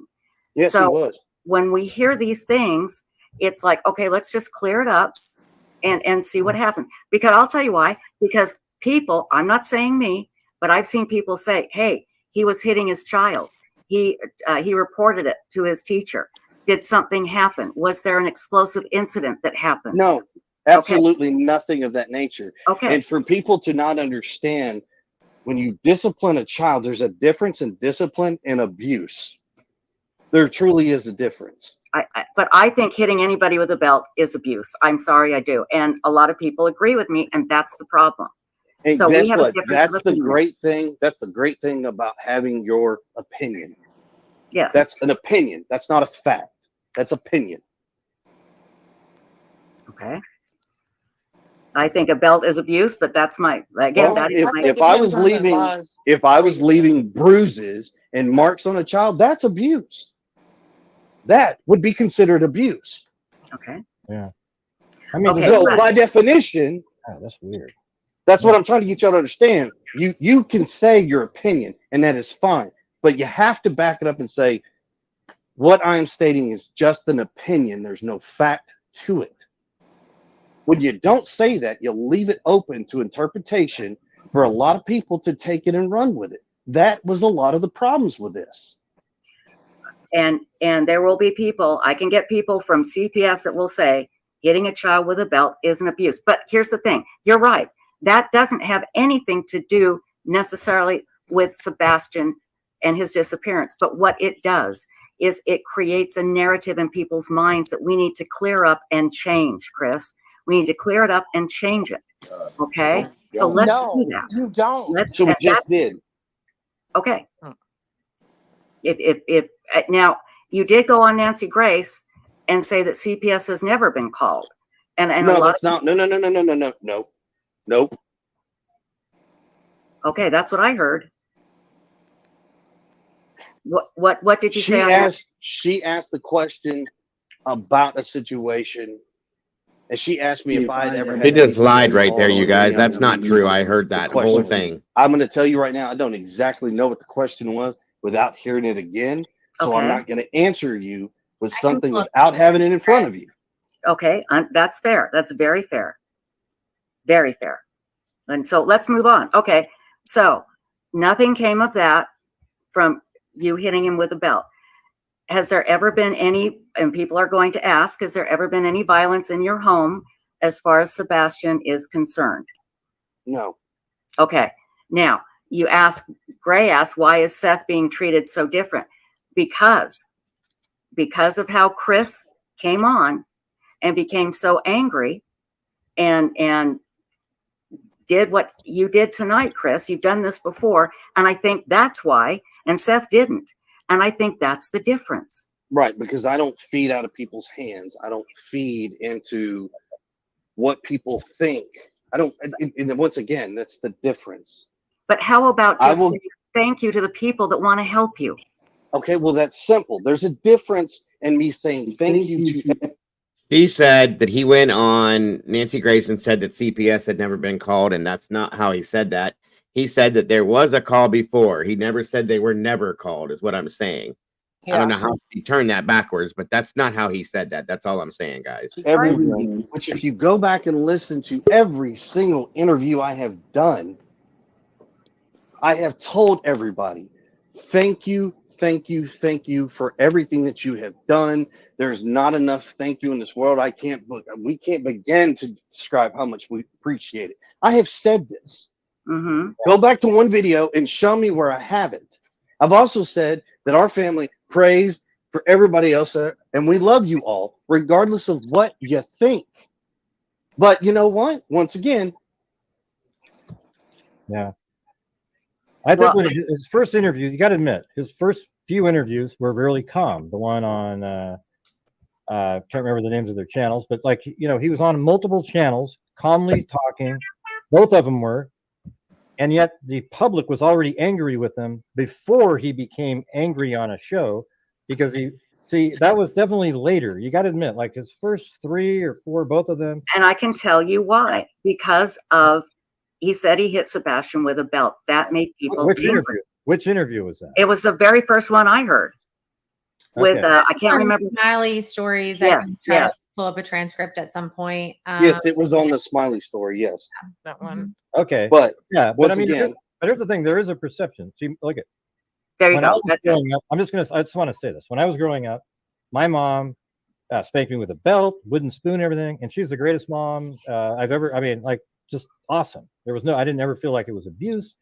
Things have changed though over time. Like nowadays, it's considered abuse, and maybe that sort of is affecting how our society has changed quite a bit. But it's like, yes. But the thing is it used to be totally normal, and it is still sort of normal in some families, as long, if you're not sitting there just wailing away for hours, like creating the bruises like Chris was saying. It's just sort of I think it's sort of normal for a lot of people in society. It might not be for some people, but I think I don't know. I think if you took a poll and people were off, not in this particular chat right here, it wouldn't be as high as you might think. It's not going to be 99% of the people. It'd be like 50-50 on whether or not. Mm-hmm. Yeah, I mean, I think that's a little bit anecdotal. But once again, could we talk about the thud that Katie heard? Yes, that's a good one. Let's talk about the thud. And I apologize. I had your name spelled let's talk wrong. about this Everybody stuff. that knows me, Chris, knows I'm the worst speller in the world. And I thought I put Proudfoot, and I didn't. About spelling. So I I'm not the apologize. best speller either. So I do apologize for that, sir. I put proud food one time when I wrote it. Yeah. So I've been called Bradford, Proud Food, Brownfoot, all kinds of stuff. So sorry. Really, I thought I put Proudfoot. Let's talk about the thud. I want to know about that. Chris, please tell us. Okay. What do you want to know? Well, tell us the whole story. What did Katie tell you about the thud? What is the story behind that? If Katie's there, maybe she could tell us. Does she want to come on? No. Okay, that's fine. Okay, that's absolutely fine. Because it's like this, people. It's enough as it is. I'm not putting her through this. And I'm sure that right there is going to cause a big stir and say, well, I'm controlling. No, I'm not controlling. I'm a husband who protects his wife. Well, exactly. You will only get polite questions here. Let's go back to the Sebastian deal. Okay. Okay. Katie reported she heard a thud. And that's it. But didn't she knock her off and go to bed? I've seen different reports of she heard a thud. She said, I don't know what you're doing in there, but you need to go to bed. I've seen other reports that Sebastian responded back to her. If he did respond back to her, do you know what he said? Yeah, he replied, yes, ma'am. Okay. I mean, we're clearing things up. Right. That's all this is. Let's just clear it up, There was a noise. Katie heard it. She responded. Sebastian answered. Okay. And see, people out there, they want to help. And it feels like that you just are like, that pissed you off that we even asked that. What pisses me off is when the statement is out there. There was a thud. She asked him what, he responded back and moving on. And around what time was that? I'm not going to give you details as far as. Katie gave details, but well, guess what? That is Katie. I'm not giving you those kind of details. No, she gave details publicly. That is fine. Okay. Katie can move on. I am not giving you that information. I will tell you this. It was between the time we were on the phone to the time we got off the phone. That's what I'll give you. That's it. Has Sebastian ever left the house barefoot that you know of? Has Sebastian gone outside of the house barefooted? Yes. Before, has he ran off? No. Okay. I'm not sure if that's how you were asking it, but no, I'm glad I'm going to answer it. That's perfect. No, that's great. And again, I swear to you, Chris, we're not trying to be hostile. In fact, I've spoken on this live channel before and said, if Chris ever came here, we would treat him with total respect and honesty. And I really am trying to help, because I want people to get behind you and Katie, Chris, because I want people to help find Sebastian. And it's just such a bizarre thing. I mean, it's a bizarre case. Yes, it very much so is. She keeps saying she's trying to help. Who's she trying to convince? He's not on anybody's camera. Is that what the police have said? Or are you allowed to say? Oh my God. I can't go into details on that, but here's what I will tell you that's public. Our subdivision is very dark. Mm-hmm. There's no street lights in the subdivision whatsoever. If you go online, Google it, whatever, you'll see that there's absolutely no street lights in the subdivision. None. Right. If is there a possibility that some cameras may not pick up somebody walking in front of them because how dark it is? Yes. Okay. That would be the only thing that would make sense, really. Right. So well, he even told me, I remember when he told me that, like, even some detectives didn't show up on the cameras. Correct.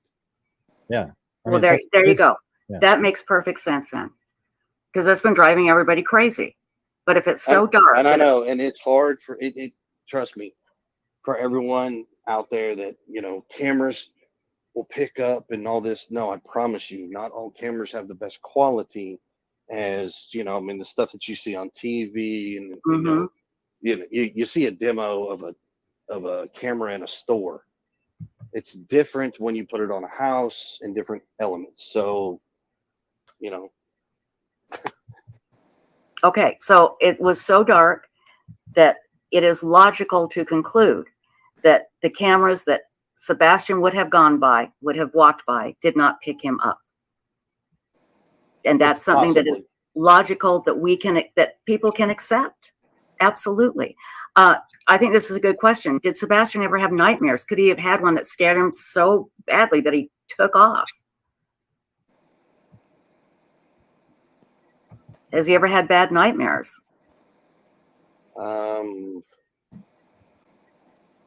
He's had sleeping issues. I mean, he doesn't really sleep a lot. That's why he's been. Good night, Kate. Thank you for joining us. But that's been his whole life. That's not just been like a segment. I'm pretty sure. I believe Seth has even mentioned this before as well. I mean, the only time, I've seen a couple times where he slept really well, but I mean, that's when after a hard day of playing. If he's helped with outside work, but for the most part, he's had issues sleeping. And that's a big help in understanding this. Has he ever done anything like hid under a neighbor's car, or anything like that? Well, I'm gonna say we have never seen anything like that. There's been somebody that has said something to that effect. But I'm not gonna sit here and say for a fact, yes, he has. Okay. Like I said, I don't have an answer for that. I got a question. I got one for you. Do you think it's possible that he could have left in the evening on other nights, like at 1 a.m, and came back through the front door and nobody would have known? Like on other, let's say a dry I just said that last night. He got up in the middle of the night at 1, went out the front door, and then came back in, and nobody would have known, right? Because you don't have a camera, and he doesn't. Not that I'm aware of, not that Katie is aware of. I mean, I will say this, and this is for the record. I'm not going to tell you what he does and doesn't do at his father's house. Those are two separate households. Okay. Sebastian is one way at our house. He's a different way at his father's house. Okay. That is something that we've all had mutual respect on, all the parents together. Can you answer, was he planning to go live with Seth? Yes. Okay. And was he excited about it?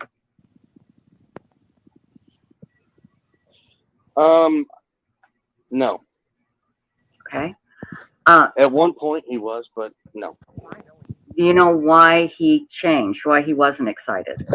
Yes, he will be doing online schooling in person. Okay. Was there a reason for that? That's personal matters of my Okay. family that will not be discussed with me. Understood. And I respect that. Thank you. He was on medication. Did he get his medication changed recently? When you say recently, can you define recently? Well, I mean, like, I don't know, maybe within the last few months. I'm trying to think of something that maybe would have changed his behavior for some reason.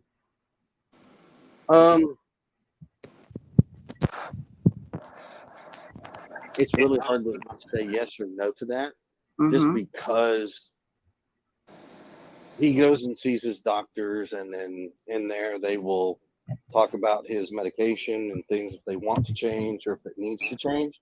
Right. But I mean, as far as I know, I'm not I didn't see any difference, but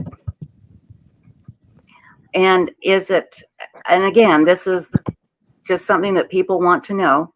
Mhm. Is it common for you and Katie to talk as long as you did that night? Sure. Okay. Seth is here. I've asked him to join us. Insightful One, if Seth jumps on, can you please put him on the screen, because I can't because of my computer. Right. I got it. Thank you. Have you guys Eric? seen the dog scent track? That because you actually showed it to me, right? Remember on the map, Chris? I don't know if you're interested in. It was kind of an interesting route up the street. Well, and are you referring to the like day 1 through 4 dog tracks? Because some of those are. Well, he had like a dog scent outside the front door and Yeah. sort of around by where the fixed light was on the flashlight, and then north, and then around to like a retention pond, something like that. Just short of it. Stacy, I believe Seth is here. I got it. Seth, I am so glad that you are here, my dear. Thank you very much. Seth, what would you like to say now? You got a few questions to ask, Chris. Okay. Can you hear me? You can, yes, he can hear you. Hey, Chris. So why did you texted me the other day about something I'd already sent Katie an email? Say it one more time. All I heard was something about an email sent. Why did you text me about an email I sent on Monday to Katie? Because I didn't see the information in what you're referring to as Tony Mathis's phone number. I didn't see it. That's why I asked for it. I mean, come on, Chris. If we're going to work together, more than a week communication between the people that I'm sending stuff to you and Katie. Why are you shit slinging on this man No, on a public? I told you. I told you. Okay. I told Let's you, not come Seth, into we will work together. All right. I explained to you, I'm willing to work with you. You asked me some questions in regard to this dog handler. You asked me questions in regards to going on a social media platform. You've asked me questions about hiring a PR person that will speak for all of us and keep everybody off of these platforms. It's what you asked. Now, if you think I'm not going to do my homework and dig into people and find out who they are first, you're crazy. Because I would expect you to do the exact same thing if I gave you a name.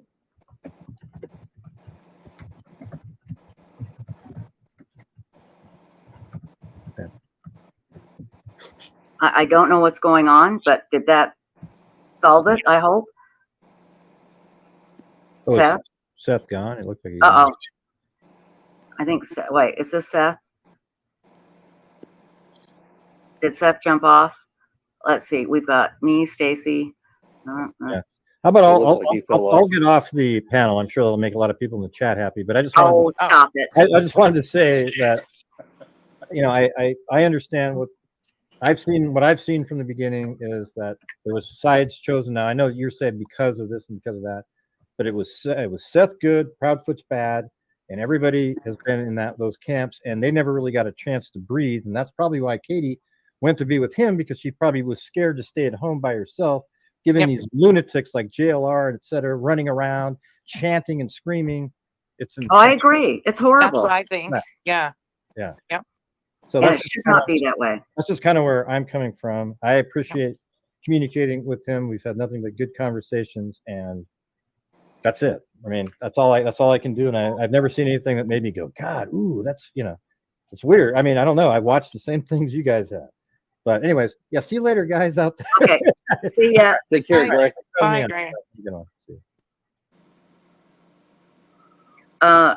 Does anybody know where Seth went? I'm working on it. Okay, thanks. I do know, I think up in his area, he doesn't have like the greatest signal because a lot of times when we talk, his You know what? phone, he will drop. Do you want to ask him if he wants to call me rather than go on the internet? Just call me on the phone and I can put him on and it'll be a really, really strong signal. I mean, it'll sound really good. Well, I think it's just like his cell signal up there is not the greatest. Oh, it's his cell. Okay. Yeah. But if he wants to, I mean, if he's on his cell phone, let me. Heather, if you want to give him my number, and Chloe has it, feel free. And he can, if it's better for him to call me rather than to jump online. I'm texting him. Okay, we can do that. So, hey guys, I don't want to talk about other creators in chat, so let's not do that. Okay. Yeah. So Agree. yeah, let's just. I mean, I don't want to give them any. Right. So let's get to our next question. Okay. Next question. Let me take a look at my notes. Yeah, I just wrote some things down. Have you had, and I may have asked this and I forgot, Chris, my mind is sometimes mush. Have you had search dogs inside the house and outside? Yes, ma'am, I have. Yes, I sure have. And what did the dogs hit outside? So, as you know, if anybody has followed Mr. Gray's, what he was talking about, the dog and the trail and the scent and the overlay on the picture. So there anywhere from 13 to 18 different dogs have been involved in this search. Mm-hmm. Now, on day one, there was 5 dogs. 5. There's an audio dispatch tape that's been released. I don't know who released it. Whatever, I don't have it, but you'd have to dig it and find it. In that audio tape, you actually hear that the deputy sheriff does state that the dog hints toward a scent and takes over off to the retention pond and the construction site next door. Okay. Now, other dogs did the exact same thing.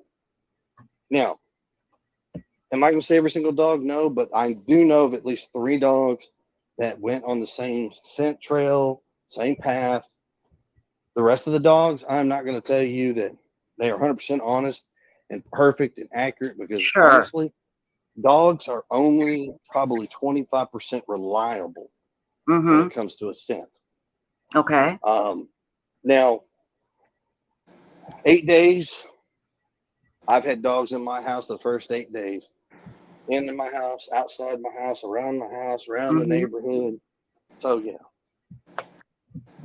So they've been there and yeah, so they did, you're saying they did hit and they all went to that pond? No, I didn't say all that. I just told you I've had 13 to 18 dogs in my house and around my house. Mm-hmm. I told you 3 different dogs hit on the same path that go to that retention pond. Right. I'm not going to say that every other dog. Not every dog, but some dogs hit. Okay. Right. So, but I want this to be crystal clear.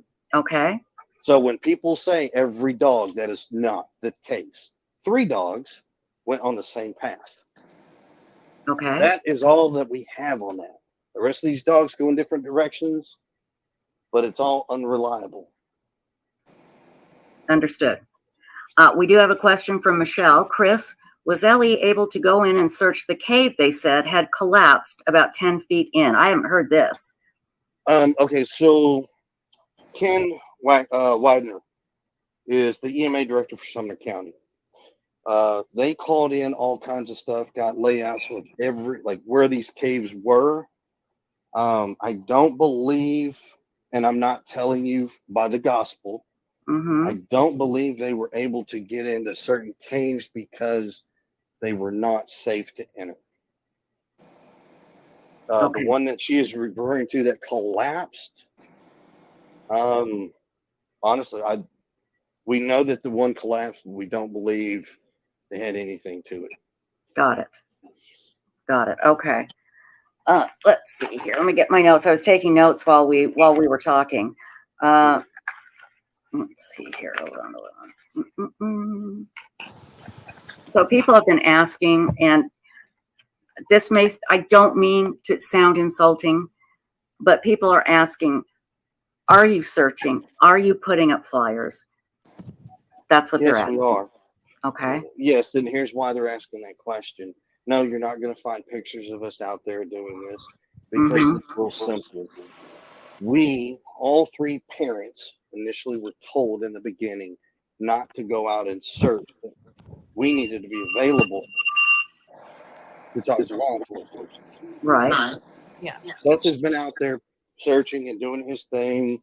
He's had a bunch of people following him, whether or not he chose that or these people decided to do it on their own accord. That's not for me to say.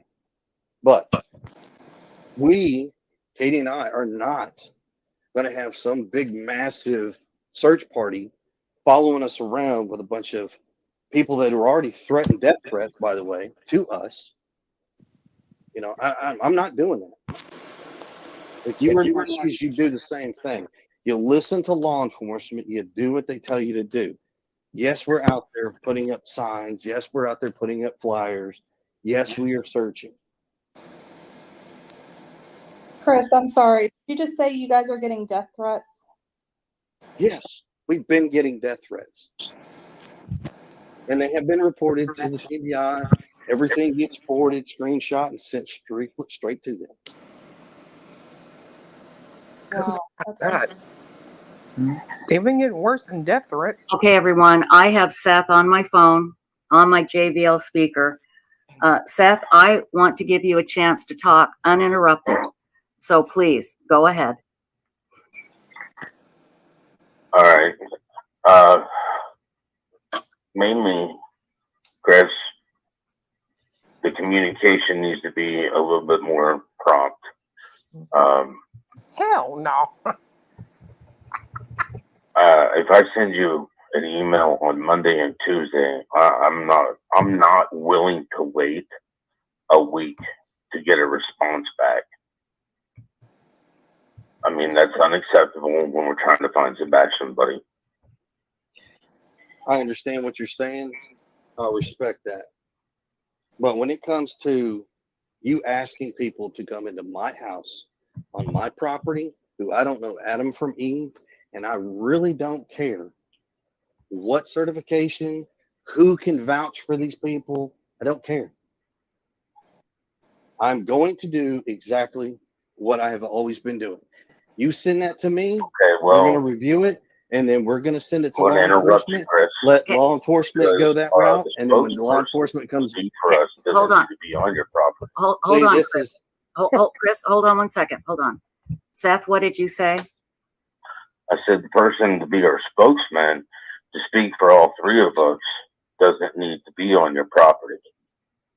Okay, But you're yeah, you correct. have You are spoken very correct. to him. I have spoken to him. When? And I'm going to make this public. I am back working, and I have work hours. I also have to sleep. And unfortunately, I'm on the opposite schedule of you. So respect that. This is craziness. God almighty. I will do what I When did you can speak as with I him, can Chris? when I can. I'm sorry, Seth, go ahead. I agree, Cletus. When did you speak with him, Chris? What does that got to do with finding Sebastian? Right. Exactly. He's going to be our spokesperson. I was just asking when you spoke with him. I haven't come up with an answer yet. We've spoke with him. We told him we'll get back with him after we've done some consideration and talking with law enforcement. We'll get back to it, and we'll let him know our decision. So, I know you're on board with that. I do. I mean, I know you're 1,000% on board with Mr. Mathis. I got that. I'm not taking that away from you. So, Chris, I understand like every marriage is different and husband wife aspect. You seem very protective of Katie and her having conversations with or without you. But like I said before you came on, I do believe that Katie is the one who, and I'm not saying it's because she knows what happened to Sebastian, but she was the last person that was with him. And so she does hold the most information, at least up until the point that he went missing. What information do you think she holds? Well, I'm going to get to that. Well, then do me a favor. Let's just get to it. Okay. Don't pour gravy on the mashed potatoes. Just serve the stuff up. Chris, I'm really trying to be respectful. I am too. So please just get to it. Okay. No, so we would really love to hear from Katie about his body language that day. You know, we've heard from others who are, you know, not necessarily good sources about his body language at the bowling alley and his body language here and there. And so we're just really trying to pick up on Sebastian's mood because it could help us understand what led to him walking away off the front porch out the front door. Well, that is something that if she decides to answer, that's on her. But what I know is even on video, Sebastian was having a great day. He was in a great mood. He got to go to BJ's. He had a colossal popcorn. He hung out with family. He went and played video games at Strike and Spare. After that, he went and had dinner at Roadhouse, Texas Roadhouse. He ate his whole meal. I mean, everything in the video, even the videos that Seth has seen, he doesn't show any negative signs of he's upset or anything like that. As far as we all know, Sebastian had a great day. No, I mean, it sounds like a really great day. I mean, they did a lot. I was just curious. And like I said, I mean, every relationship is different and you're protective of Katie and who she communicates without you. I think that has been a little bit difficult. But hold on a second. But for the record, Katie can speak when she so chooses, and she's done interviews without me. No, I'm not talking about interviews. But she spoke without me. Okay. I want to clear up something that Chris said about Sebastian going to live with Seth. And Chris, you may ask, what does this have to do with Sebastian missing? It's all part of the narrative.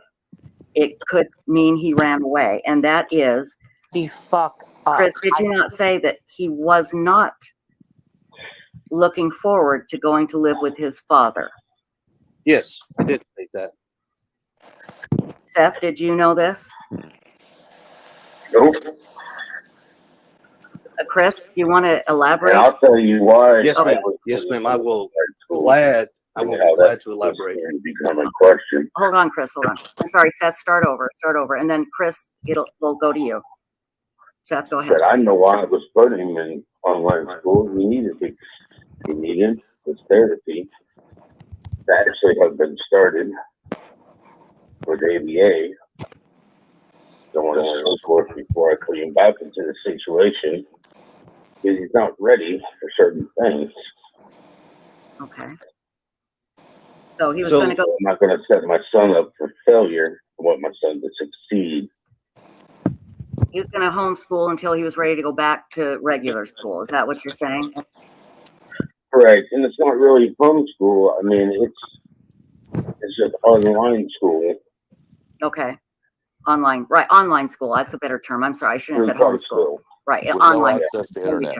Really quick, Chris. The day that you had on Sunday with the spaghetti pancakes and bragging to family and BJ's and Texas Roadhouse and bowling and all of these, like, it sounds like the best day ever. Was that like a normal weekend for them, or was it like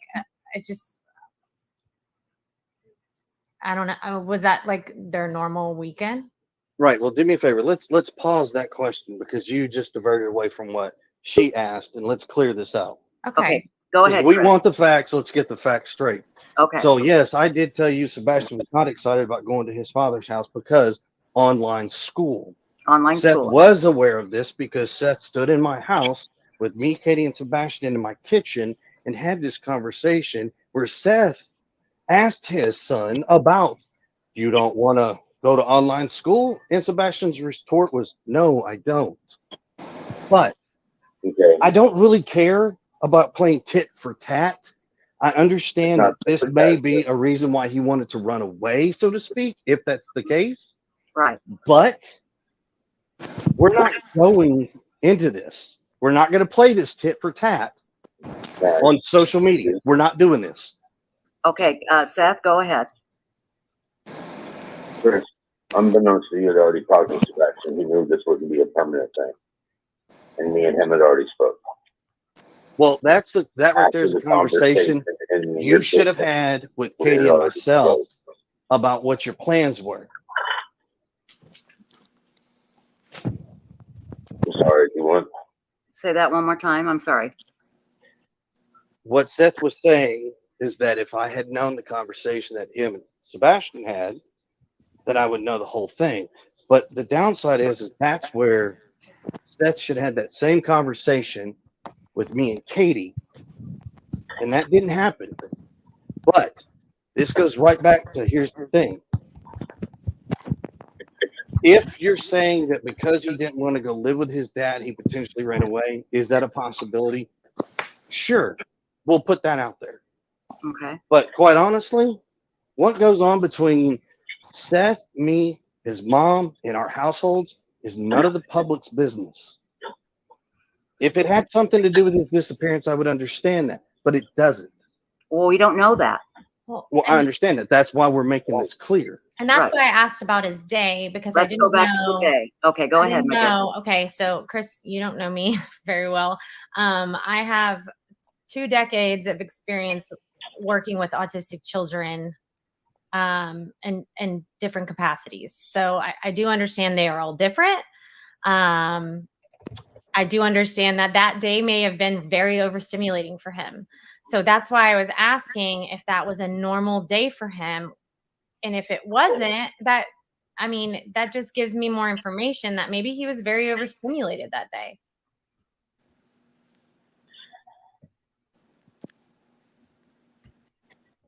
Chris? All right, so one more time, I'm so sorry. I was just saying, in my experience with autistic children, obviously they're all different. But if this was not a normal day for Sebastian on Sunday when he went and did all of these things, and it sounds like he was gone from home for a while, if this wasn't a normal day for him, would this have been an overstimulating day for him? Is this something normal? Does he normally go to BJ's and bowling and all of these things on a weekend? Or was this kind of like a special thing? And if it was a special thing, what caused it to be special? Was there an occasion? If it was a special thing, a mother and a son bonding and just having a good time. I'm not being ugly at all. I'm not. I'm making the statement. Is this a normal day for them on a weekend? For them to do all our days fluctuate. Monday through Friday, we're a working family, just like everybody else out there. And when the weekend comes, that's when you get a lot of stuff done. You go a lot of places, you do a lot of things. And a lot of times that's where, you go and spend time with your kids and do extra things. Sebastian's not in sports like most kids. So we don't spend ball time at the ballpark. When Seth has Sebastian on the weekends, he goes and does fishing and things like that with Sebastian just as well. I mean, Seth works long hours. I work long hours. And I'm not saying any of that is suspicious at all, Chris. I'm just asking if that was normal. Because if it wasn't normal and he was overstimulated, that could be a reason for him to have ran out of the house. No, okay. He was not overstimulated. Okay, so that wasn't one of the possible reasons for him to leave. Here's what I'll say. Everything is on the table. Nothing has been taken off the table, period. That's the same statement law enforcement has made. That's the same statement I'm going to tell you every single day in and day out. Katie gave my son to your mother and father. I'm sorry, I shouldn't say that. Yeah, one more time. Do you not want to say that? Well, you already We said can it. move on. No, So, I want to hear it.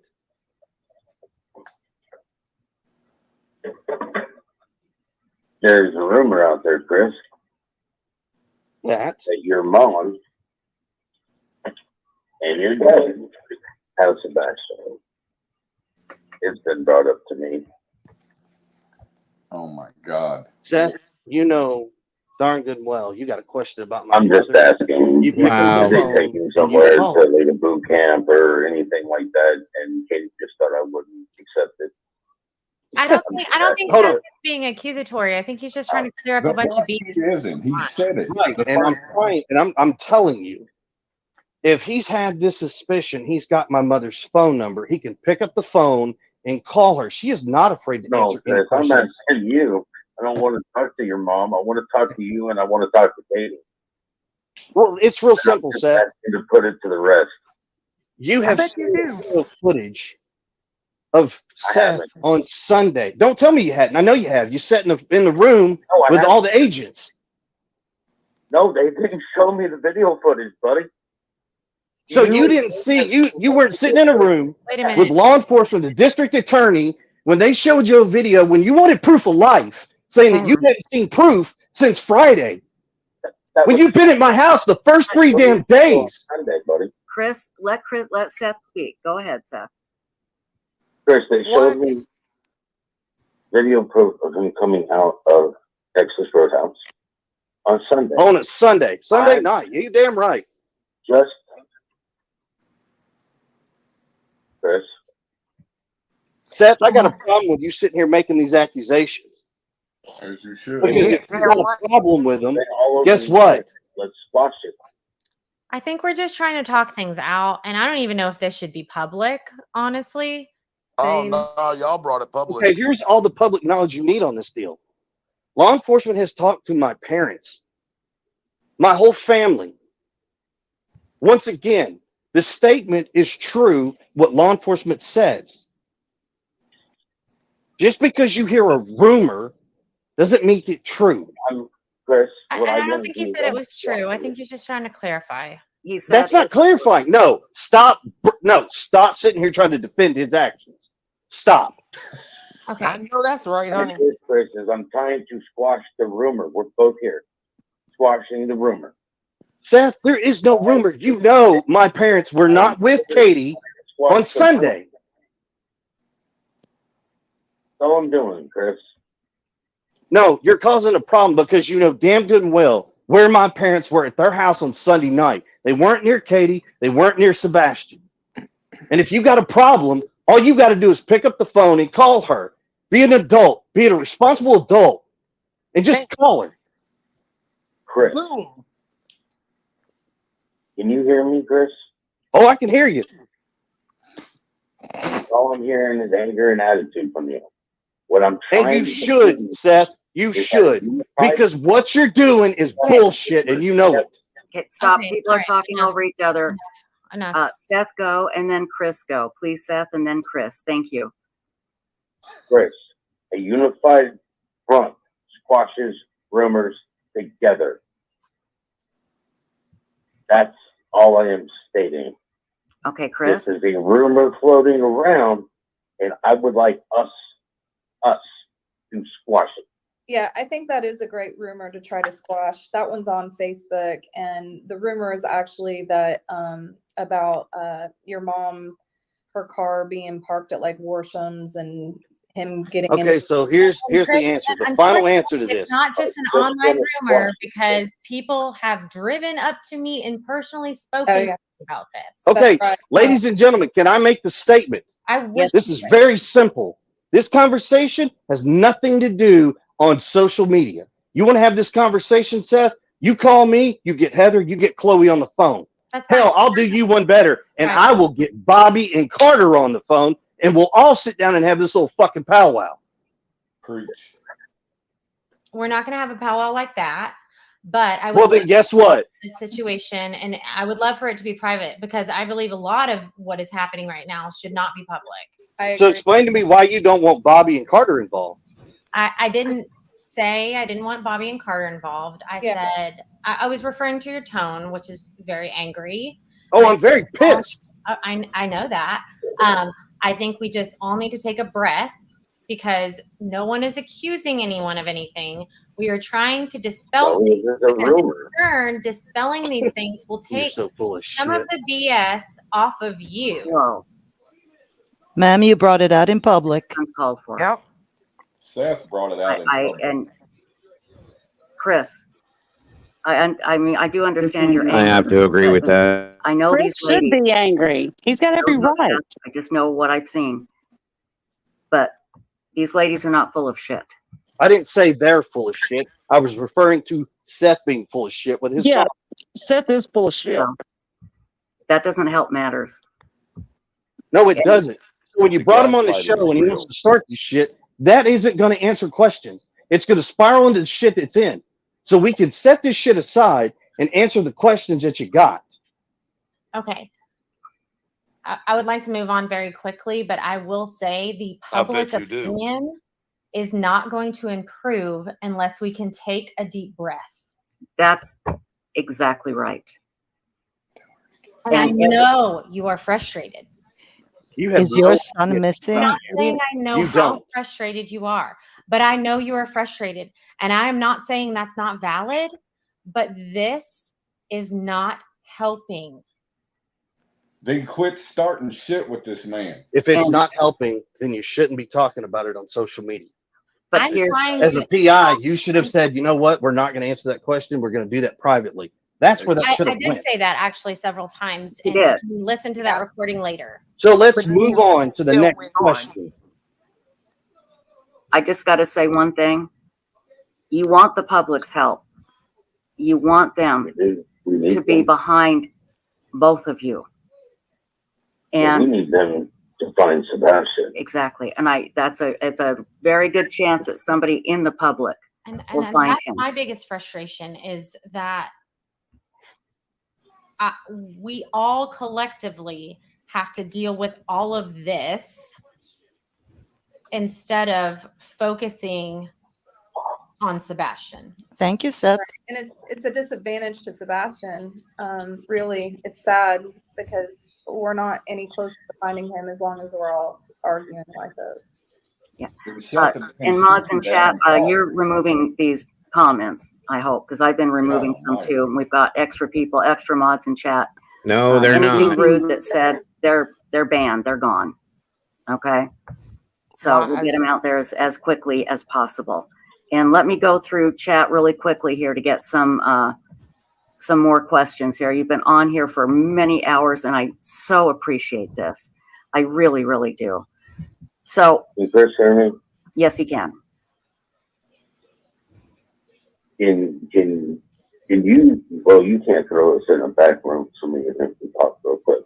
I wish I could. I wish I had that ability, but I don't. I can take you both off, and you can call him.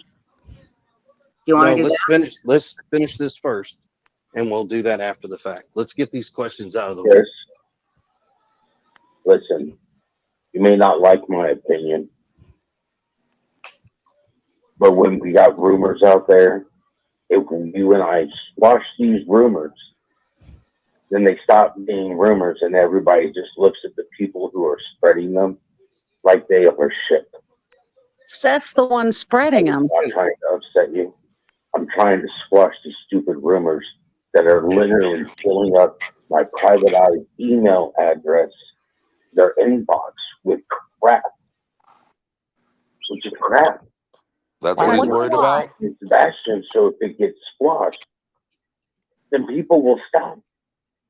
Seth's the one pushing the narrative of the rumors. There's still 100%. 100%. But it will stop. It will, I mean, literally, it will stop. Take another pill, buddy. Take another pill, buddy. He is gaslighting. He is 100% gaslighting. And there are rumors out there that we have to put an end to. You may not like them, but we have to put them into them publicly because right here we get in rumors, so people know. When I told them to fuck off, if they didn't like it, they know that I meant fuck off because they don't like it. So stop right there, Seth. Stop. Let me help you with something real quick. I'm gonna show you You where want to die? You want to stop with all the stuff that's coming up and flooding these PI's inbox? Shut your How many mouth. terabytes do you want of videos where you have gone out there and you've said some very harsh things that should never have come out? Boom. You never should have. And now don't take this the wrong way. That is a conversation for I'm not later. here to swing mud. Let me finish. There are things that I put out there. Once again, you can't talk to a fucking log. Wait, okay. Let me finish. Chris, that's not productive. It's not. Let me finish. You all are playing one-sided here. Yep. No, we're not. I don't think that's fair. So then tell Seth when I'm talking, let me finish. Okay, Seth, let him finish. Yes, Seth, please let him finish. That's a good boy, Seth. There's conversations you've had that should have never been out in the public light, and you know it. And because you did that, it started a lot of rumors. Exactly. Own it, accept it, and move on from it. I told you on Sunday, I supported you. I would be there for you no matter what, how ugly this got. But I'm not going to stand by and watch you disrespect me, my family, my wife, or anybody for that matter. A lot of rumors got started because you went on social media and you opened your mouth and said some things you shouldn't have said. Accept it. Mic drop. I'll show you the videos. You don't need to show me the videos. Now, in hindsight, that is a conversation you and I need to have offline, away from everybody else, in our own private conversation. Exactly. You and I, we sit down and we can talk. Literally, Lise, you had people watch us doing it Sunday at that vigil. Well, They were snapping pictures because they were trying to get some juicy information. And Seth never dispelled the rumors that was a civil conversation either. I've heard this, and Chris, this is a good one I'd like to clear up. Is it true that Chris told Seth, "You will find your son at church"? No. Okay. No. That's what he stated was if I went to church, maybe I'd find my son. So in other words, if you went to church and talked to the Lord, is that what you were saying, Yes, Chris? that is what the whole conversation in reference was. I have a Not question for you go to a church and you'll find it. Who's Hold coming up on, with that Seth. crap? I'm sorry, Chris, finish. I'm sorry. I'm talking because why I understand. I see where people got that. Right. But that is a conversation that Seth and I had privately. You know, I'm sorry, but we're not going to sit here and drag certain things into this. It has nothing to do with it. I told Seth, basically we should all go to church. We should pray. That's exactly what it was in reference to. Understood. Seth, go ahead. It's your turn now. There's a better way to say it, Chris. Okay, and that's For semantics. you to think Let's that I not- don't go to church. Seth, I didn't say anything about you not going to church or going to church. Can we Is go that to the next fine, question? Sebastian? Sebastian is older. No, it's not. Can you move to the next question? All right, thank you. Okay. How about this? Because you guys have been on here for almost 3 hours, and I really appreciate it. And I do think Chris and Seth need to talk off air. Let's talk about what we do know. We do know, and this is how we started out the live stream. We do know that Sebastian was last seen publicly at Texas Roadhouse on Sunday. Thank you, Pisces. We know he was seen on camera taking out the garbage at some point. Correct. We know that there is a possibility that the cameras did not pick up Seth leaving the house because it was so dark. Sebastian, not I'm Seth. sorry, what did I say? I'm sorry. You I'm so said tired. Seth. Seth, I'm sorry. You're not missing Seth. You're right here. Sebastian. I'd like to be missing. Yeah, I understand. I hear you. Sebastian was not seen a possibility that Sebastian was not seen leaving the house because it was too dark. Okay. There were certain scent dogs that hit on Sebastian. There were 3 of them that went down to the retaining pond. According to Chloe, that retaining pond has been searched. It was actually been drained and it has been walked and searched. Okay. So that's good. I think that's what we know about that night and the, hours before he went missing. I think that's all we know for certain. Now, I want to ask all of you, what is the next step? Chloe and Heather, I'll go to you 2 first, and then I'll go to the two gentlemen. I'm sorry, my dog was barking. What did you say? That's okay. I said, what is the next step? What is the next step for you? What is the next step for the public? What would you like us to do? What do you think you guys are going to do? Well, for us right now, we are really focused on getting Q in. Chloe and I are working on a report and some maps to try to give them an idea of areas that need to be searched or researched. And I think really the next big step is getting us all on the same page and working together.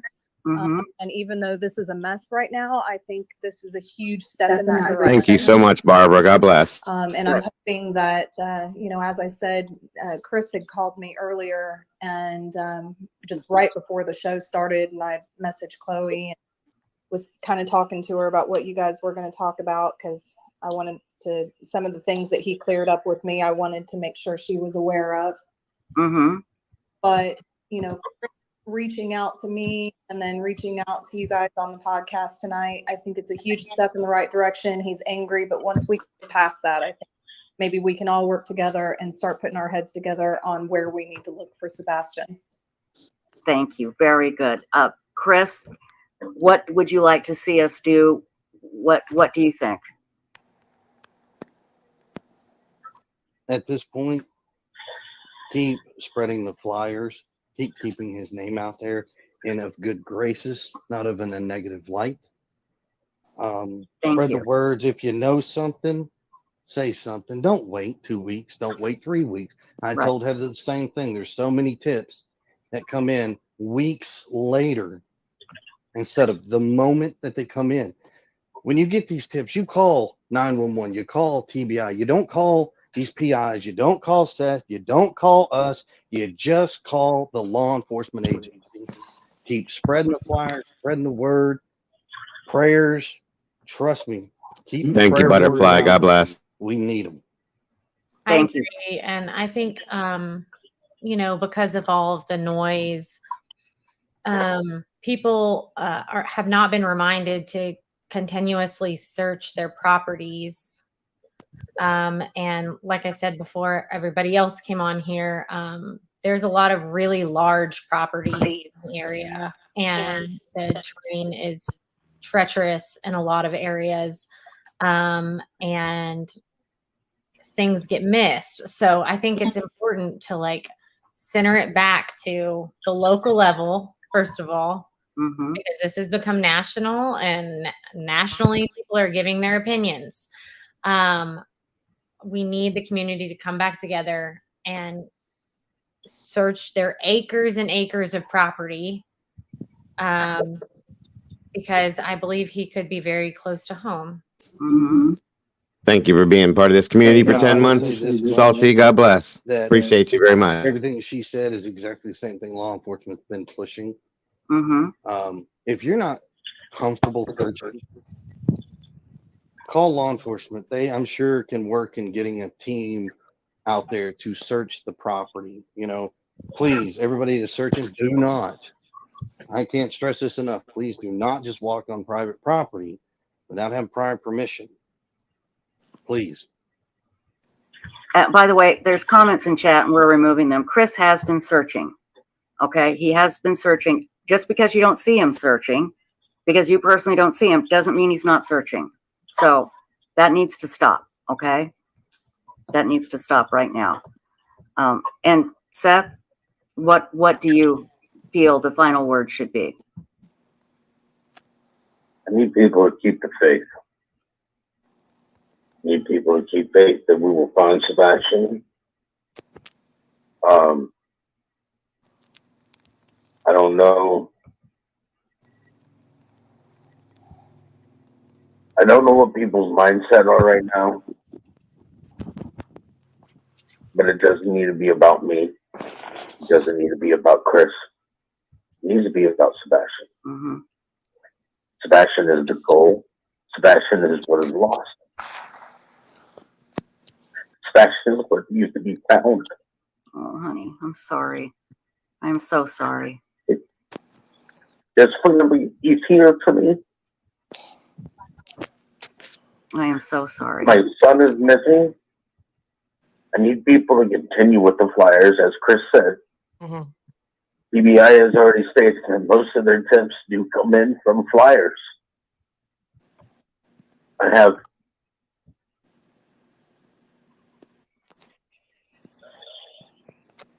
Okay. I have 100% faith Thank you, Leslie. that the humanity that still exists out here, that we can come together, heads up, eyes open, see something, say something. Contact FBI, contact TBI, call 911 for your local. Tell them that, you know, you think you just saw the missing child from Hendersonville, Tennessee. Get them on it. Mm-hmm. All right. At the same point in time,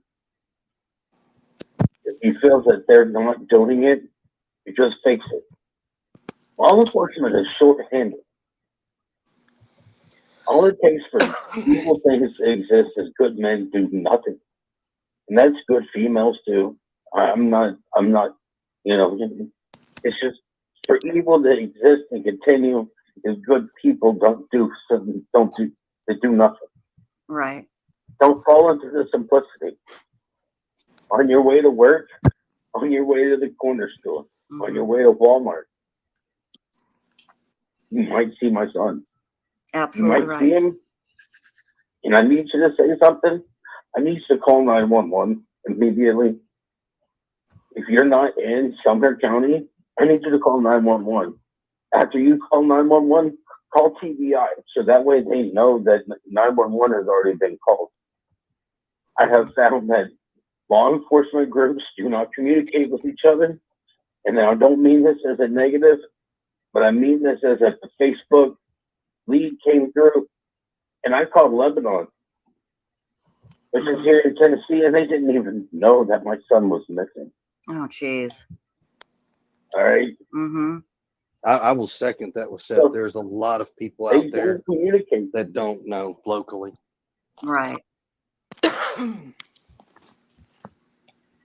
They don't communicate, and they need to. They absolutely need to.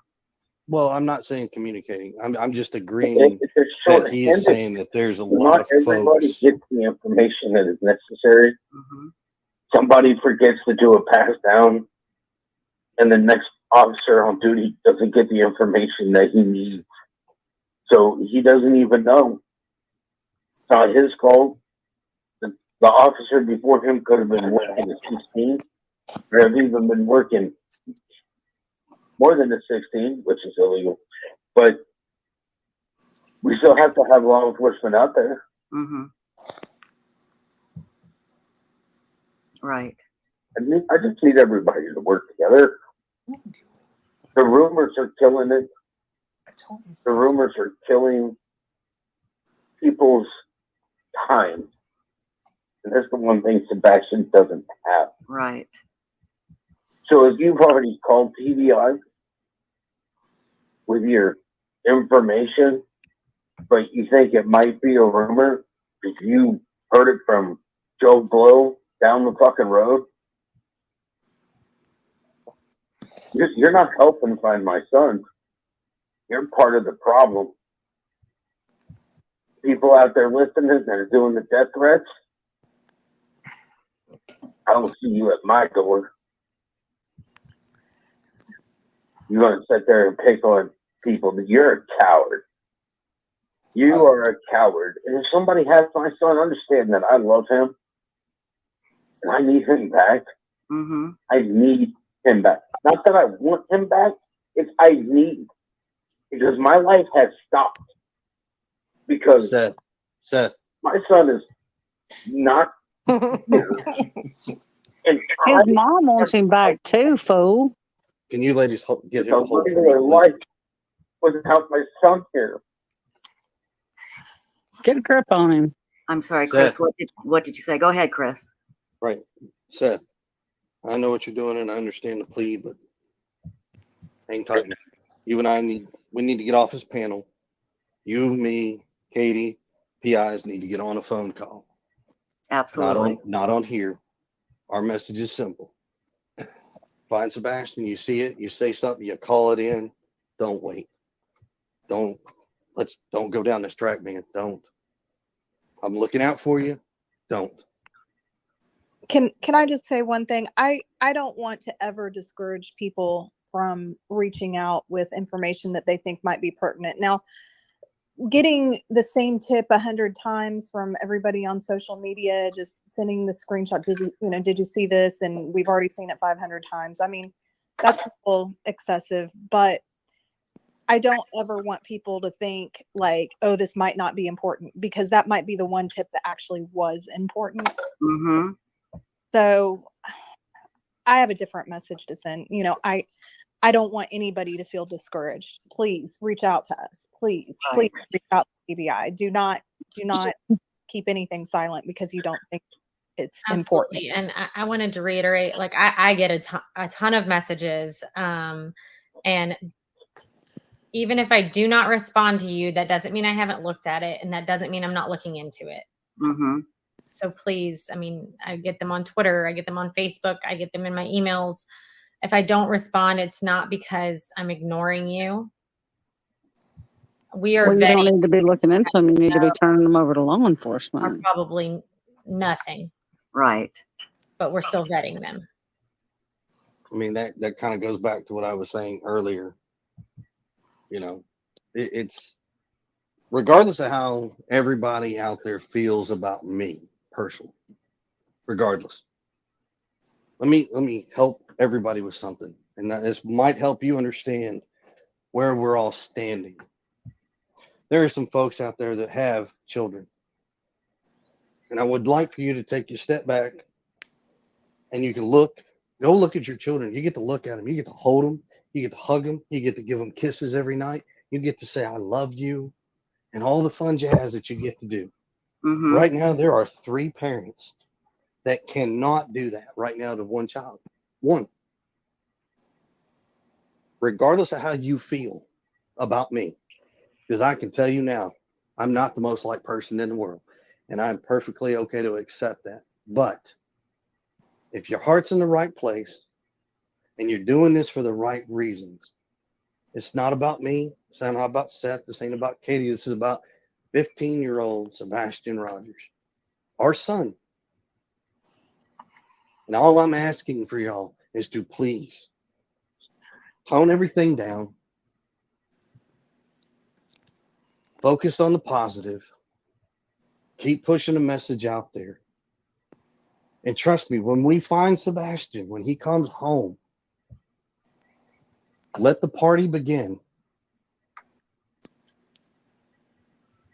But that's all we're going to ask of y'all is please just keep spreading the word and be supportive and just keep pushing Sebastian. That's all we're going to ask. Thank you. Seth, any final words? No. Okay. Ladies and gentlemen, I can't thank you enough for coming tonight. I apologize for the rude comments in chat. Our mods were deleting them as quickly as possible. Those people disgust me. They're not welcome here. And Thank you so much, Trish. If this had to happen publicly as it did, I'm really glad it happened here. well, and again, we'll do anything we can to help and anything we can do to facilitate the talking. We don't need to do anything publicly. We'll help any way we can privately, and we won't say a word. So anything you need, we are here. Okay. Thank you, everybody. Thank you so much. Thank you. Take care now. Thanks. Bye-bye. Bye. Bye. Oh, this is about to get deep. I hope you are ready for this. Wow. What the actual hell was that? I'll tell you what it was. It was a Is it over? 100%. Yeah. No, we're still live. We're still live. Okay. I was like, Oh, they're still going. No, they were. She was about to say something because she thought, "Is it just us?" yeah. I I'm gonna, went, I'm gonna tell you something. They wanted to railroad. They kept asking Chris. That's why they kept bombarding him at first because they. No. Look, No. that whole thing was 100% a baited setup. Yep. Look at the Yep. beginning of it. Whose Yep. GoFundMe was up, pinned in the chat. Seth Rogers knew this shit was going down, and they were trying to bait Chris. 100%. They did Oh, not yeah. expect him because they started backpedaling like crazy. Okay, that was bullshit. I'm sorry. You heard those ladies? They said one of them, I cannot, and I'm sorry, Mom. I know you know these girls, but this was a total setup on their part. They And I'm called Chris before the show to let him know this was happening. That's why he jumped on there. This was and, a straight up setup. I'm and I'm sorry. gonna say something, guys. I have from this. I have not yet one time said that I am picking sides on this. Okay, but damn. Okay, like seriously, come on. But here's the thing, Dago. That was just bullshit. Here's the crazy thing, right? I appreciate how everybody's looking at it, but I'm kind of looking at it from the other direction. I'm fucking glad this happened tonight. Me too. I'm with you. I am overjoyed with it for several reasons. Okay, first of all, Seth showed that he, in fact, is beta. There's one. Number two, he showed, in fact, that he has been the catalyst for the lies and the rumors. And even when he was at the point, and y'all can say, oh, he lost service, whatever, bullshit. At the point that he was getting pressured about the things he was saying and putting out there, he dropped off the call. Yeah, he dropped off. And I'm gonna say I agree with you. True. I'm glad this happened too because it's showing things that people weren't seeing. So I'm glad for that too. 100%. Go ahead. Well, here's if I can, here's the one thing I would say about being glad. It's a double-edged sword, right? I'm glad it happened because it does give the public an opportunity to see the dynamic between Chris and Seth if they will look at it objectively. But at the same time, I'm disappointed that it happened because Seth kept saying, well, we need to squash these rumors. No, what y'all need to do is exactly what that man said. Y'all need to get off of the damn internet and call each other. Then if you want to come out on the internet, come out together. And you heard Chris at one point say, kind of off to the side, he was probably talking to Katie. He backed off the phone and said, this is bullshit. I know exactly what he's doing. There it was in itself. Yeah. It showed itself for what it was, folks. And it was kind of like I don't know how to explain this. It's like I'll tell you another thing. Wow, what the fuck? I'll tell you another thing it showed. It showed what and I'm sorry, mind the monsters, but I got to speak the truth. It showed what these two PIs are really about. Yes. Drama. Don't be sorry to me. Don't be sorry to me. Like I said, I know Chloe from Twitter. I know nothing about Heather. I saw her on SDS Nation. Yeah, that was crazy. This was a whole ass shit show, pardon my French. There was 3,000 people in there watching that, and I got to tell you, I can almost guarantee you somebody got paid tonight. Well, to me, this could be a lesson in watch who you hang around and work with, because far as I know, Mom, if you have a really good opinion of that Chloe lady, this to me feels just like everything Seth does. I said what I said, orchestrated, purposeful, and never for the good of his son. Kind of like ever. And see, the way it's being put out on Twitter is that she's there for Sebastian tonight. That was clearly that was not that. a totally different but it's aspect of what we're seeing on Twitter.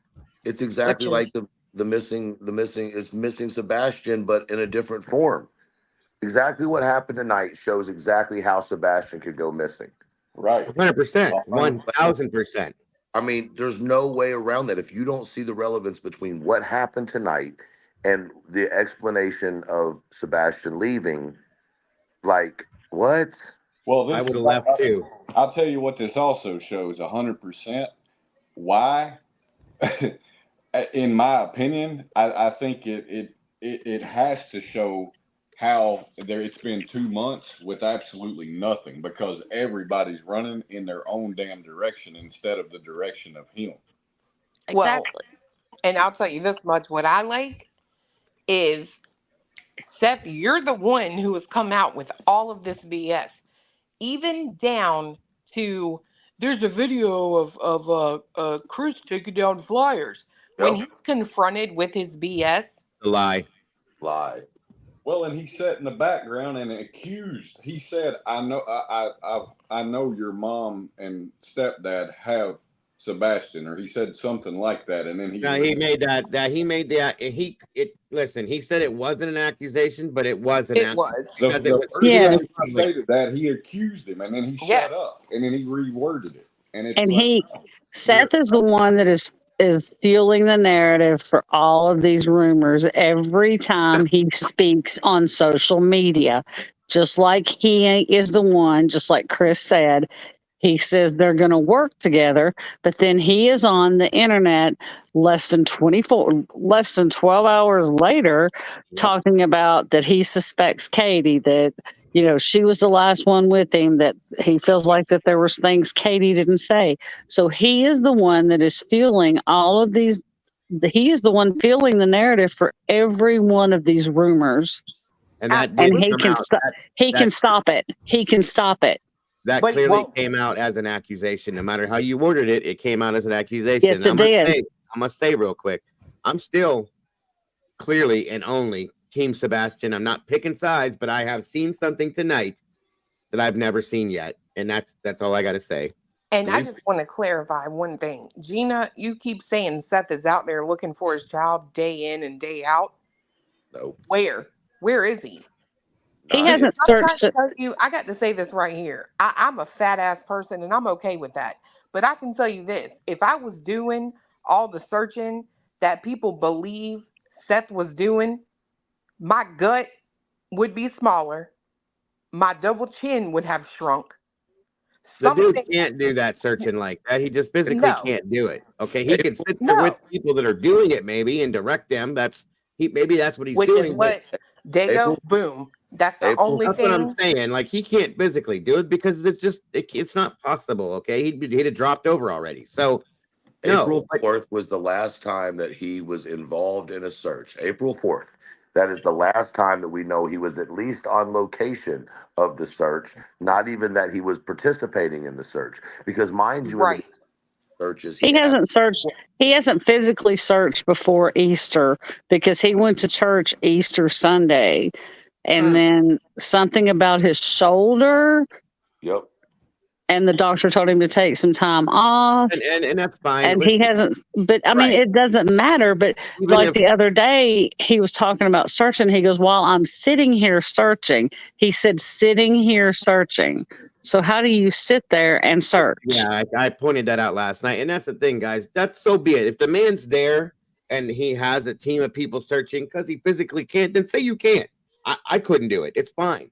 Well, and I'm just trying to doing tell all you. this. Don't claim to be doing all this and trying to get people to feel bad for you because of that, and saying that the other side of the family's not doing it. That's the problem. Okay. Well, And it would be totally stupid for Chris and Katie to search where Seth is searching. Why would they do that? They're doing what they've been told to do by law enforcement, right? And they're staying out of it and staying out of the way, as they've been doing from the beginning. Even if they told them they could search, why would they search or put up flyers in the same area where Seth is? Why? Because he's putting up flyers there, so that wouldn't make sense. Listen, law enforcement really ought to get with all three of them and tell them after this shit show tonight, and the PIs, like what Chris suggested absolutely should happen, and law enforcement should tell everybody on that phone call, if you want our cooperation with you, shut up. Yeah. I agree. I'm curious. I think it's just Clue and Cletus that have actually been with Seth searching, correct? Yes. Okay.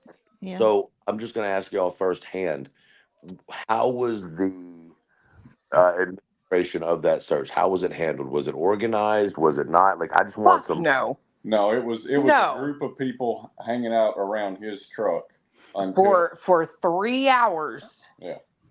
Now they did walk around a little bit that morning. I think they went twice. Then they come back, and for 3 hours or so, everybody was standing around, and that was it. And the first time we met him, on God, he was standing at the truck. There was a group of people with him, probably about 5, 6. They were all walking around. He was at the truck. Do you think that Seth was in a state of mind tonight to be having this discussion on an open panel? I think No. He's never. Seth was in the exact state of mind Seth wanted to be in for this discussion because Seth knew it was coming. Seth sets this shit up 100%. And to some degree, in some instances, I know it's a fact. And I'm tired of seeing it happen. I'm literally over it. It's craziness. This is about Sebastian, not about his animosity towards Chris or Katie. And he needs to stop it.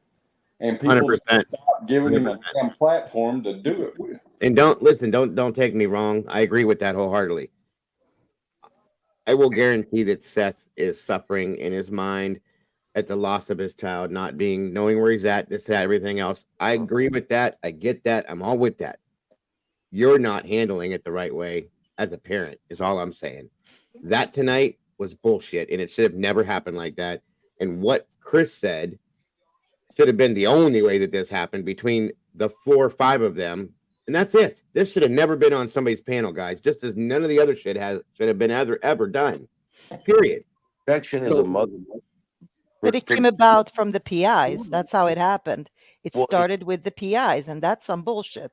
They started this. That's working together. If the PIs, Seth, and the Proud Feet, they should have just came together from the beginning, and nobody else needs to be involved in this except for them and law enforcement. End of story. Why did that not happen? That's the question I have. Why did that not happen? Did you notice the PIs retracting the good advice Chris had given and start injecting themselves into the information again? Like, what the fuck is that? It's not about them. Yeah, but it turned into about them. Because they don't want to be left out of this. That's why. Can I just give credit to where credit is due? Because the one person or the persons that opened my mind towards, what's really going on is Clue. She started this and she hung on to it and she didn't let anybody deter her. So I'm going to give credit to Clue and Cletus for sticking by this because they're the ones that were like, okay, no, they were gung-ho about this. Something is wrong. Something's up. So thank you guys, thank you for opening my eyes for it. I for one appreciate the acknowledgement, but the unfortunate part is it's really not even about that, right? It's about trying to get people to understand that this man is really biasing the public and taking the attention away from truly finding his son and turning it all into a witch hunt. And at the end of the day, we all need to get focused again on Sebastian. Mm-hmm. And the only way to do that is to combat the bullshit that's out there to some degree. And I hope tonight really clarifies it for a lot of people. But I hope it does too. I hope it really does. That's why I wanted to see that. I didn't expect everything that came out of it. I'll be honest with you. That was all surprise to me as well. But I'm glad that everybody got to see that because, there's a lot of shadow that's been cast over this and had a lot of people looking down on other people because of their thoughts on this. And that wasn't fair because people see what they see. Right. People hear what they hear. We're not stupid people, folks. Obviously, or we wouldn't be sitting here having this conversation, okay? You see what you see and you hear what you hear. It is what it is. End of story. So I'm glad that we were able to see this. And I never intend to take away from Seth's pain. I'm sure he has it, right? But at the end of the day, the one person he probably needs to take some advice from is Chris, because absolutely 100% Chris is more mature as a man than Seth is in this situation. And he showed it tonight. I couldn't agree with you more on that, Cletus. I know I'm the weird one that looks at things in a different light, and I'm pretty much okay with that. I cannot get past similarities between how Seth is trying to position and move these people and what kind of moves it would take to help someone escape in the manner that we've looked at. Exactly. That is the only reason I've been focusing on trying to get people to see the difference in how the two sides, if you will, are acting. Because I'm sorry, Seth, he acts very, very suspicious to me. Yes. But I say that lightly because I've never been in his position with my child missing. So I don't know if he's just temporarily insane, which he would be, really. But at the same time, you have to know inside of your soul, if you're a good, decent person at all, what you are doing in this situation is truly not helping your son. It's only benefiting you. Oh, I agree. Well, he also has to grow up a lot, Clue, because just like tonight, he dropped off the call, and then he's having cell service or whatever. Then he calls her. Well, he didn't say that. Chris gave him that. You know what I mean? Right, but then he called her. So when he called her, if you notice, he said, "Well, I want to speak and not have Chris interrupt me and blah blah blah." So that was an immature thing to do. No, he's a child. Right. So that was an immature thing for him to do, because Chris has as much right or even more to say what he wants to say, because this has been building and building with Chris, because people are attacking him, they're attacking his wife, and my husband would do the same if we were in the same position, because he is my husband, and he would do anything in the world to protect me. Right. And I mean, no, he's not gonna go to jail for me. Don't get me wrong, but he would do whatever it took to protect me if we were being attacked like this, or whatever. And I would do the same for my wife, and then some. There's a lot of people who wouldn't be walking and talking right now if that was me. I'll be honest with you. But what I'm saying is, what he did was very immature by calling. Well, I want to be able to speak, and and she's like, well, Seth wants to be able to speak and not be interrupted by Chris, and I'm like, oh, good Lord, I gotta get the wine. Well, again, folks, I agree with that, but listen, again, I'm not picking sides on this. I am still on Sebastian's side. I'm on totally Team Sebastian. I saw some things that I did not expect to see very clearly tonight, and I'm not happy with it. But again, and I hope, my fingers are crossed, my toes, hell, I'll even cross my ass cheeks if I can make it happen. That those people can get on that phone call and they can make something happen to be able to work together where this all stops and we don't see this anymore. I can pray to God that's true and it's going to happen. I doubt it, but I'm hoping that that's what happens from this point on. And if that happens, there actually may be a possibility that somebody's going to get somewhere at this point. Okay. Until something happens, that's the point, Mom. Until it happens, this isn't going to go anywhere. This has been like, what this reminds me of is somebody jogging in a marathon, and then you've seen it in cartoons where somebody is running and then they run into a wall. Their feet are still moving, but they ain't going forward. Okay, that's what this is to me. Or they're just continually smashing into the wall. And that's what's going on here. They're just continually smashing into the wall. And not moving forward. And there has to be some kind of change. And if Seth's gonna do a YouTube interview, all he needs to do is go on and talk about Sebastian. If they ask something about Chris or Katie, he just needs to say, I don't want to we're not going to discuss that. That would be fine. That's a good platform. I'm not going to discuss that. I'm here to discuss my son, ways to find my son. But he doesn't, and he has to get to that point. And I'm not going to bash the man because I don't know what the man's going through mentally. But he has to get to a point where he's not going to bash the other side. And that's all I'm saying. He should be able to talk. See, Gina, I know why you're saying this, and I disagree with why you're saying it. I respect you, but I disagree with it. I agree. Seth should talk, okay, about Sebastian and about what is so great about Sebastian and about where Sebastian could be and about people that are looking for Sebastian. But that's all he should talk about every day. He shouldn't talk about Chris and Katie and their possible parents' issues and this and that and everything else. That's what I'm saying. That is why I'm saying that too. And I mean that in the highest respect for you whatsoever. I'm not trying to be rude when I say that, but I know why you're saying it because I've seen your other comments too, okay? And that's not what I'm doing here. I'm not bashing Seth by any means. I have I'm not bashing Seth either. I don't know what kind of parent he is, and we don't know what kind of parent he is because you know what? Chris and Katie have never mentioned what kind of parent he is. They have not bashed Seth. Tonight Let was me the stop. most I have ever heard Let me stop about you right Chris or there. Katie say anything. I Let mean, me Chris stop say you right there anything. and just Right. let me say this to that, right? And because it goes in hand in hand with what I'm trying to get out. Consider what Truth said. What we saw tonight absolutely shows why Sebastian could have been motivated to run away. 100%. Now, it just like in Yeah. if somebody kidnaps somebody and holds them for ransom, right? Until they get what they want, that person that was kidnapped isn't coming back.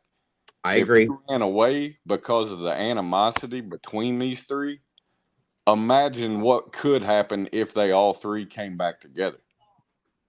He Yeah. may come home. Yeah. That's Well, what I'm saying. I can't it's beyond me after watching the interview tonight to think anything other than Seth most definitely is autistic. He's most definitely on the high end of autism. I've held this idea and I've talked to a couple of y'all about it. And, there are several people that agree with me, but I think even more tonight, it showed me that he is. And I'm now worried. I know this kind of throws a wrench in it, but is he being controlled or manipulated by the PIs, people on his team? I mean, it's possible. It's very possible because of the way the public relations has been put out to everybody. Okay. In that effect, Truth, what did you think of the fact that Seth wanted to control what's coming out, meaning he wanted a spokesperson that he selected for all three of them? You're right. Well, I think, in my opinion, if that's what you're asking, my personal opinion, I Yeah. think that there was almost a secret that was spilled tonight. And I think that for whatever reason, Chris jumped in and kept it from happening. Yeah. Yeah. I think that whatever that secret is the major missing piece for the public. Does that make sense? Maybe not to solve the case, but for the public. Yeah. And whatever that piece was something that law enforcement told him, you better not say it. Mm-hmm. And What do you so think, Clue? I think the manipulator in this situation is manipulating everyone else. He's not being manipulated, but that's just my personal opinion. Well, I also, in some senses, feel that who you're referring to has been and is still being led by social media and from day one and has not, for some reason, maybe it's because he's not used to it. Maybe it's because he's that, according to him, he wasn't on social media until this stuff happened and still isn't, according to him, but obviously has been. And I do believe that he's been driven and led by social media comments, as we heard tonight. Nothing but rumors. And I know what he's saying is that he's going to take everything he sees, and he's said himself, you guys, he has said himself that he sits in these channels and watches all of the chat. And why would you do that? Everyone, because you're not, I mean, I don't know, honestly. If you're not familiar with social media, maybe that's why. 100%. I'm telling y'all right now, this dude, Seth, is not stupid. I think he comes across to people maybe like he is, you know what I mean? But I'm telling y'all right now, this guy, you watch him, he has a GoFundMe, starts doing all these interviews. He manipulates everyone on social media into thinking that he is just working his tail off, trying to do this, trying to do that. Send me money. I need money. Da, da, da, da, da. I'm telling y'all, it is a manipulation. Like, because he didn't get everyone keeps saying, I think he was, social media is what drove him to start running his mouth. That is bull freaking shit all day. I could tell you why. Because the first time I met him, he ain't been on no social media, but he was already running his mouth about Chris and Katie. Well, I know you know that. Not everybody else does, though. That's the difference. So, I mean, and and that's when the why. pressure's But on, But when the pressure's on, they're going to show their true colors. And if you Oh, watch it is. any of the interviews that he has done, one particular interview, he was more into the chat than he was the person that was interviewing him. He was extremely comfortable on that panel, almost like it was his best friend that he was talking to. Yeah. You're Viewer right. said something to him about the chat, and he said, "Oh no, I want to know what's being said in chat, and you better believe." And like I said, I went into a chat yesterday or today. I don't know. It's all running together, but I went into a chat and I said something, and I was attacked.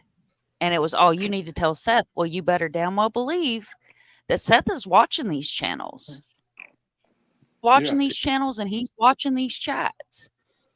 oh well, yeah, here's I'm that extremely disappointed in some of the behavior tonight from the PI and Trisha. I'm I sorry. I mean, but agree. when you are on these streets long enough, you learn over time who you can trust, who you cannot trust, and who to stay the hell away from. because So This is a he's missing never child. mentioned that GoFundMe for going for anything, because his sister posted that it was for his bills to keep him going while he was out of work Oh, and what did you all blah blah think the blah. money was going to be spent on? But yeah, but ever since one creator who is our famous Minotti family, we've been talking about it in there. And with the GoFundMe and him making the Cash App, he's got the Cash App, the GoFundMe, a Venmo, a this, a that, and we've been talking about that. And suddenly the other day he comes out on the chat and goes, "Oh, all the GoFundMe funds are going for the PIs and it's like he saw that chat, and then he immediately says fixes what the those funds problem. are being used for." well, and to Mom's point about a particular panel he went on, I'm just going to say one thing that I find really funny that just struck me when you said that. When he was on Peter Heitz, who is a linguistics and body language expert, He he didn't talk. Nope. That's Now, the one he why got would up and that walked be? away, right? And no, Well, he just sat there and listened the whole he time. just And sat there, and the only things he said was that he thinks Katie needs to tell her secrets or what her truth, right? The other Yeah. thing he said is how much he respects Peter Height, how much he watches Mhm. him, and things like that. That's all he said. He didn't really talk too much.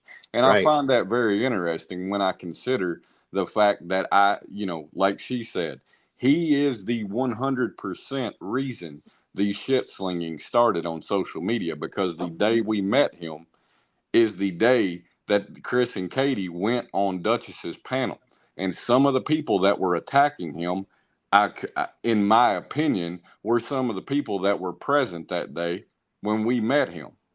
The other side is the day JLR was down there with him, the day after they went to Rockland Recreation Area, he absolutely told JLR to come and film. He said, "You're going to want to get this," and then put on a damn show about his shoulder. Yes. He And is playing the public. well, to that point, you know how I tell y'all all the time, crazy people breed crazy people because you learn from your parents. Let me tell you why one of the biggest reasons I think he is nothing but a manipulator. Your mama is in the woods, just randomly walking through the woods, her, and her man.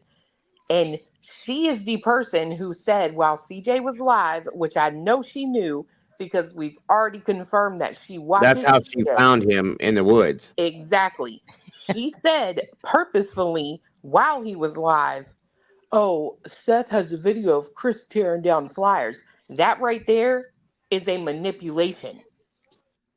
Who do you learn manipulation from if your parents are manipulators? Just say it. Yeah, but he also blamed Chris's parents for being involved. What, some type of projection here? I'm telling y'all. I've heard a lot of rumors. And I've got a bunch of emails and a bunch of private messages, but I'm not putting those Same rumors here. out. And Same here. the father of a missing child shouldn't be putting those rumors out either, especially not in a heated conversation. No. And the No. You interview feel with like you're Peter. getting defensive. You're getting And then- defensive. You're not liking being what's being said. So let's go ahead and target somebody else. Let's bring something else up. And the interview that Cletus was talking about with Peter Hyatt, that was less than 24 hours after that was the day after the second, third, fourth. I don't know how many visuals you have when somebody's missing, but that was a second, third, or fourth visual. That was the day after him and Chris had talked, Cletus. And that interview with Peter Hyatt was less than 12 hours after he had went on and said that him and Katie and Chris were going to work together. And then he goes on and said he feels like Katie needs to tell her full truth. Y'all putting y'all's differences aside, but yet you're going on social media going, oh, hey. Now watch tomorrow. Watch tomorrow. I'll bet $1 because I'm not a rich man. He won't remember the interview. Watch tomorrow and see who is on whose panels tomorrow. He won't remember the interview tomorrow, Dago. You know, there are some creators that are scrambling right now trying to. The way that this is going to be spun should be so disturbing and entertaining at the same time. You will have the opportunity to see what the human mind does when it has when it looks at facing losing money. It's going to be interesting. Oh no, there's going to be a lot of people that focus on how aggressive Chris was. Oh and, yeah, and they're going that's to how it'll spin. they're going to play it for every penny it's worth because that's what this was about. It was a setup to drain more money out of the situation instead of finding Sebastian. 100%. And the man has every right to be pissed off. He has every right to get up there and defend his name. Exactly.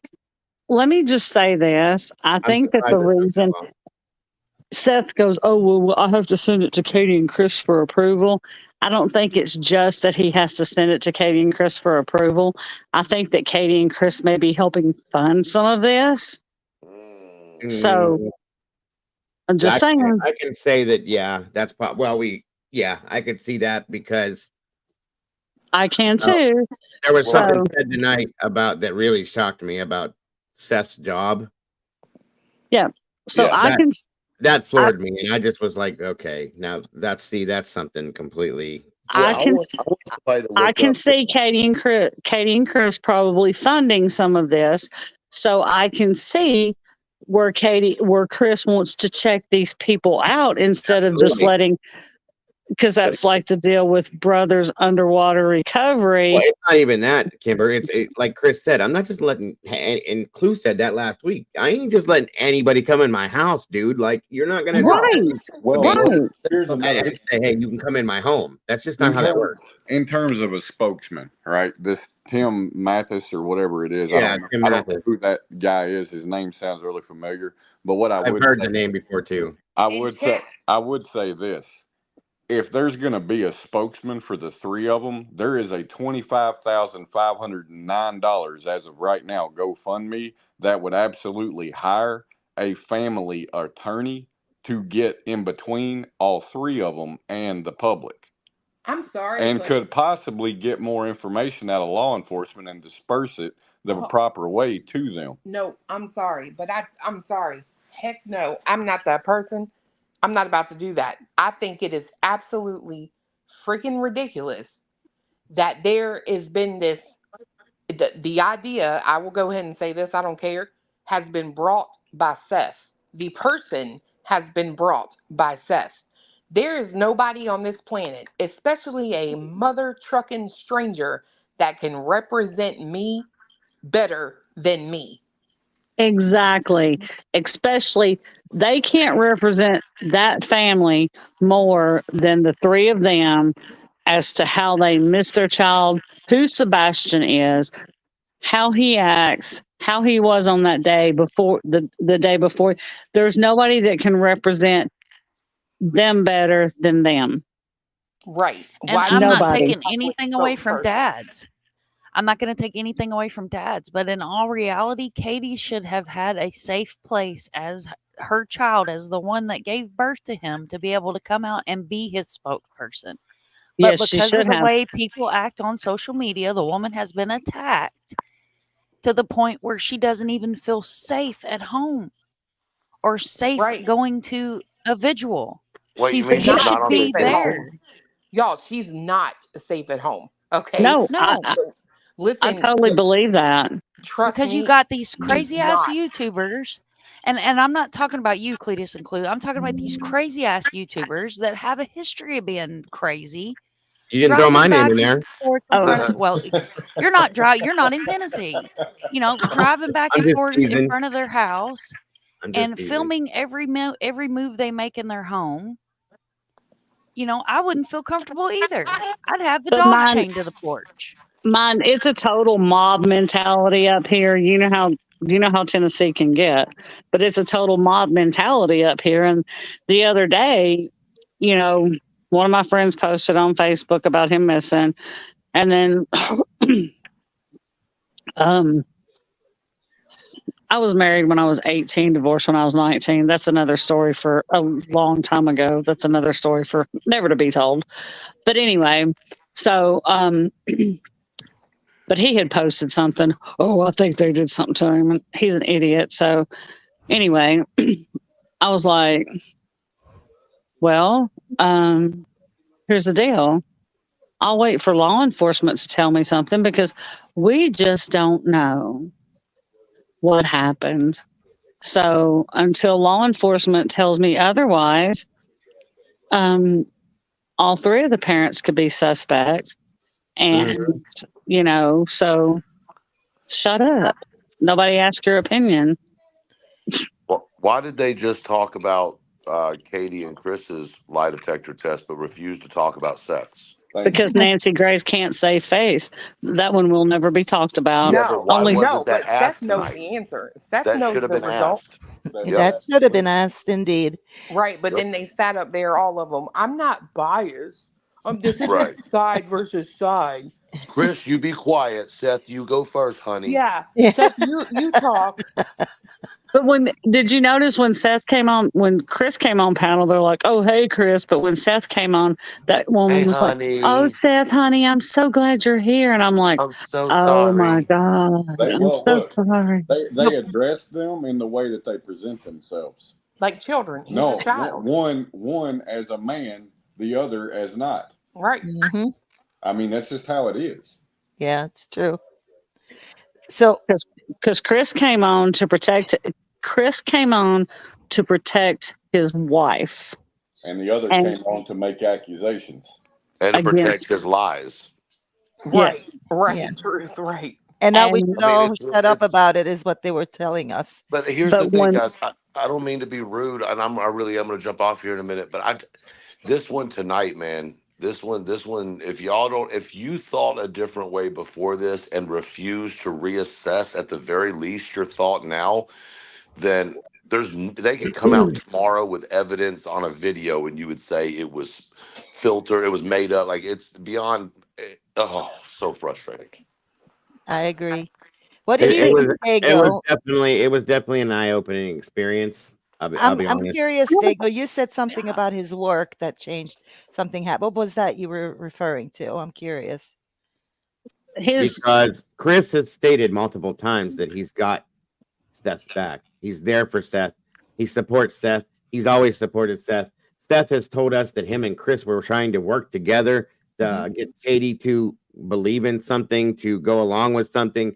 Again, Chris has constantly kind of been showing Seth in a positive light to the whole world and what he has done to help Chris, along with helping him get his job as a jailer, because Seth has said he's wanted to be a police officer for forever.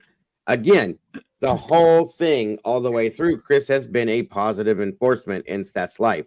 And Seth has repeatedly gone back at him with the opposing. Okay. Well, and the shit side of it is, y'all, like, it's not even for show. Like, I'm telling y'all, in personal private conversations we have had with both of them separately, neither one of them, Chris nor Katie, ever, and I mean ever, speak a negative word about Seth. They talk about him being a good dad. They talk about him being dedicated, loving his son. They don't ever talk shit about him. I mean, No. ever. And Oh, it's and a one thing I private want to conversation. They don't have draw reason to attention be to safe. that was put out new tonight. Sorry to interrupt, but if I don't say it, I'll forget it. Never have I ever. Oh, we're not going to go that way. It's like a game. Anyway, never till tonight have I ever heard, until just tonight, that Sebastian did not want to go to Seth's house because of the homeschooling thing. That was Yes. the first time I had heard that, and I that made me stop and go, wait a minute. Well, yeah, that is true, because we were aware of that, and it's I'm not, me personally, this is just my own personal opinion. I'm not convinced it was solely because of school, but that's just And me. I'm not either. I'm just No. telling you, we never heard that in the public before tonight. Okay, so to hear that out loud was okay. Hold on now, So because he that was takes going to. things in a whole different direction if you look at it that way. So he was going to be homeschooled on online school, but he had no access to the internet.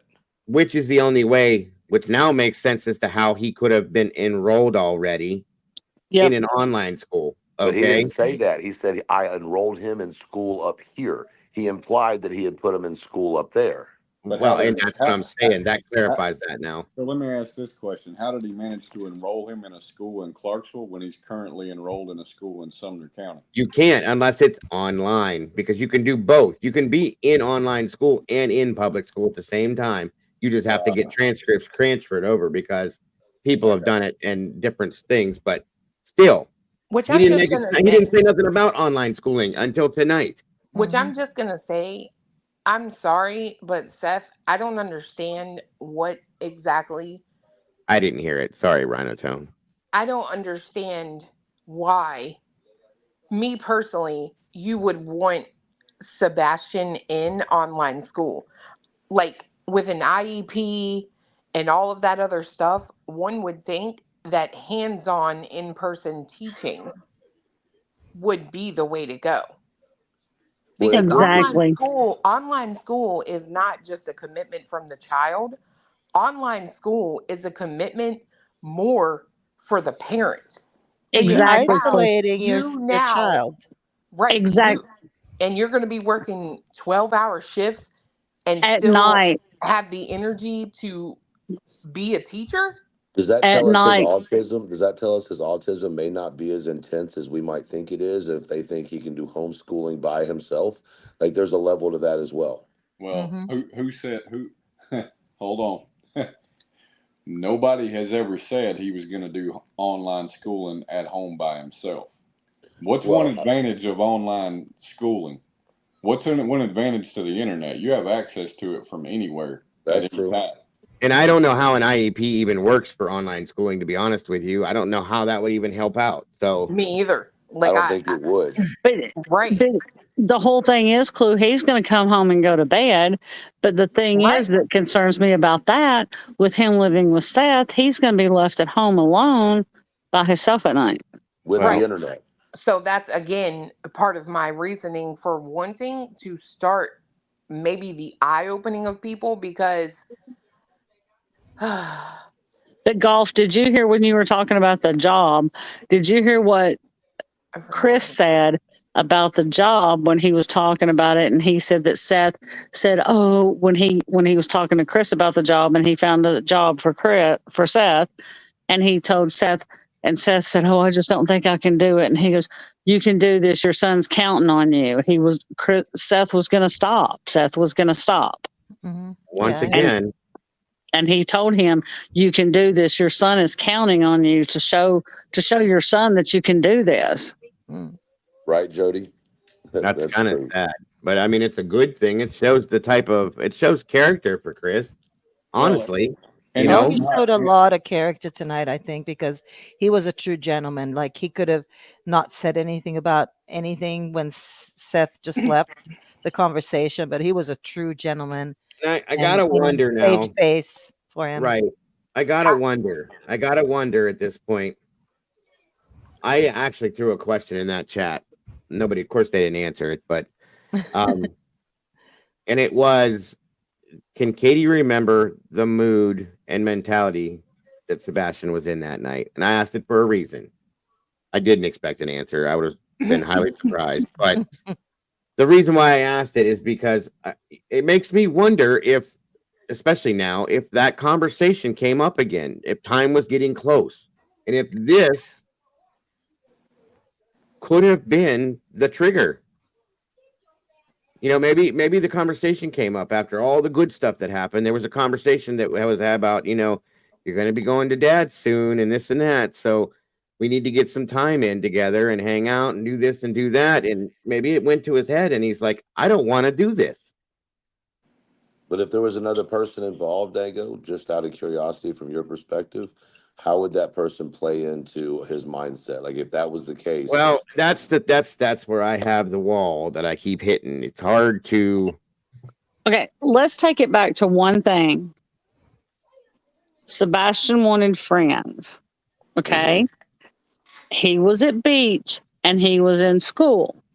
So there, Sebastian was around other children and he felt like he had friends at school. He was associating with other kids. Yes, and didn't want to go online. And he had friends. Yeah, so he would have no social interaction then. He has social interaction. So if he goes to his dad's and he goes to online school, then he does not. Right. He does not have that social interaction. And once again, not to throw myself into this with my own child, but we were going to do that with Caden because he was struggling so bad. You want to know what he did? That kid threw the biggest fit. This was when he was eighth grade. It was eighth grade. He said, of course, Caden's over dramatic. You're trying to kill me. You don't want me to have anybody in my life. Blah, blah, blah, blah, blah. Word for word what the kid said. I'll bring him in one night and let him tell you. He was going to have a fit over it because we didn't know what else to do. He wasn't getting it. And then the IEP started to work for him a little bit more. And we said, he's not happy with that. We're going to let it go. But he felt like, he may have felt like it was taking his friends away from him because they were going to homeschool. Seth was going to homeschool him. So he may have felt like that was taking his friends away from him. Yes. And I said, regardless of what parents said, there was somebody that child had as a friend in that school. Their kids aren't that horrible anymore. There are some good kids. Somebody talked to him. Somebody, or maybe it wasn't even the friends of the kids, Kimber. Maybe it was one of the teachers that paid extra attention to him that made him feel good about himself. Well, and he needed that every day. And Clue will remember it because they did have them on early on when this first happened. Clue, remember they did have a couple of the teachers on. Yeah, I on the news, and they talked about what a wonderful child he was. And the teachers loved him. They loved him. Hugging with them, they were all hugged in together. Yes. So, horrible. I only say that from my experience. My son had one teacher that he adored, and she adored him, and he's a junior in high school. This was his third grade teacher. She still comes and looks for him to see on how he's doing, this and that, and he still talks about her. So it's very possible that that's what that is. Somebody that made him feel important in his life is all it takes one time. And I don't think he wanted to lose that social interaction. I think he probably enjoyed that social interaction. Yes, because he didn't have it at home. He couldn't go outside and play with friends at home. He couldn't get on and play video games with friends at home. You take it away, there's nothing left. I forgot what I was going to say earlier, but what I find probably the most disheartening in all this is Seth was going to get him full time, right? But That's what he said. There and has had him before for a long spans of time, right? While he goes to work, he leaves him home alone, right? It absolutely just infuriates me that you can stand there, whatever, prance around on the phone and give Katie shit because this kid went missing while she was home. Yet you, on numerous occasions, have left him home alone. Can you guys imagine what it would have been like if this was flipped to the other side of things? Oh yeah. What if Sebastian would have went missing while he was at Seth's house? I think, in all fairness, I think we can see the same thing playing out from the parents, but I don't think the attacks would be like they are. Does I'm that not make even sense? sure that there would be any. Well, I don't imagine Right. that the other side, the Proud Feet, would be acting in senses like this that has been on Correct. this side. I Right. don't see that. But Do I we do agree. I think that Seth would be out here throwing dirt in the atmosphere. Well, this happened to him while he was with Katie. So I think he probably ran away because he didn't want to go back home. But I could totally see that 100%. Mm. Do we And know when he lived with his dad last? You mean when he went there for the weekend? No. You said he's lived with his father. Somebody said that. No, Oh, when he he lived in spent, California, they lived together. Oh no, yeah, he yeah, spent time like when he goes there for the summer, when he goes there yeah. Christmas, for I mean, like for imagine. breaks, The yeah. reason I'm asking is because imagine being shuffled back and forth like that, having a hard Mm-hmm. time finding friends, and that's probably why he didn't have that many friends I because he would was be. like, every other weekend he had to leave to go to him, or you know what I mean. There wasn't really a where he had an easy way, really, if you think about it. I would be really curious to know. Chris said something tonight to Seth that piqued my interest on when it took place, but he clarified and said, Seth, you absolutely did know he didn't want to do online schooling because you were standing in the living room with it was me, you, Katie, and Sebastian, and he said no. I would be Mm-hmm. curious when that conversation happened. yeah, Yeah. How Yeah, long before he went missing did that happen? I agree. right. Was Because that the trigger? Was that the trigger? exactly. That's if it were say within the past or the week prior, Well, then it makes a Seth lot of said he sense. hadn't seen Sebastian for what, 2 weeks before that happened. And Chris said he hadn't been home in like 1.5 months. So it Well, had yeah, to have been a minute ago before, like, to have them all together. They talked on the phone, but they hadn't been together possibly for like Has this 2 been months. posted yet? Has the interview been reposted? Because I'm curious about something, and I guess I can do it, but y'all are much faster with this. The part where Chris goes to shut him down, Seth is saying something. He's mumbling something, and then Chris says, "Stop!" Basically, I know where you're going with this. We need to stop. I want to replay what he was mumbling. oh, I'm gonna He was EY that talking about interview. needing. He was saying, I don't want Sebastian found. I need him found. I need him in my No, life." but he said something else. He said something after that that was mumbled, and then that's when Chris popped in and goes, "I know what you're doing. You got to stop." So Yeah, I one of heard two that. things happened. Either he was about to say something he wasn't supposed to say, right? Or there has been something said to them by Leo not to show emotion because somehow that may cause anybody that has him to respond differently to him, if that makes sense. I Hmm. heard So that too, Truth. I was wondering what he mumbled. yeah, he mumbled something, and then immediately Chris jumped up and goes, "I know what you're trying to do." Almost like, "I know you're trying to slip some shit out right now. Shut up." If it's online and download it. You know what I mean? Like it almost like when he said, when he laid back and cussed, he said, I know what he's doing. It was kind of like that. Like, I know what you're doing, not oh, bud, I know what you're doing or know what you're going through. No, it was like an accusation of, I know what you're doing. Hmm. Well, it's real simple, Just Seth. asking to put it to the rest. Oh, I'm not about to listen to this again. I'm only wanting to see that one part you're talking about. I ain't playing the whole thing again. Good luck finding that. Oh, Hold that's on. true. Jody said Truth or Seth could be alluding to hurting himself for sympathy. Mm.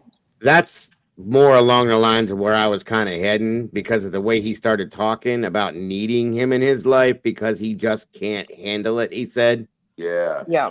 that makes sense. I could get with that. so.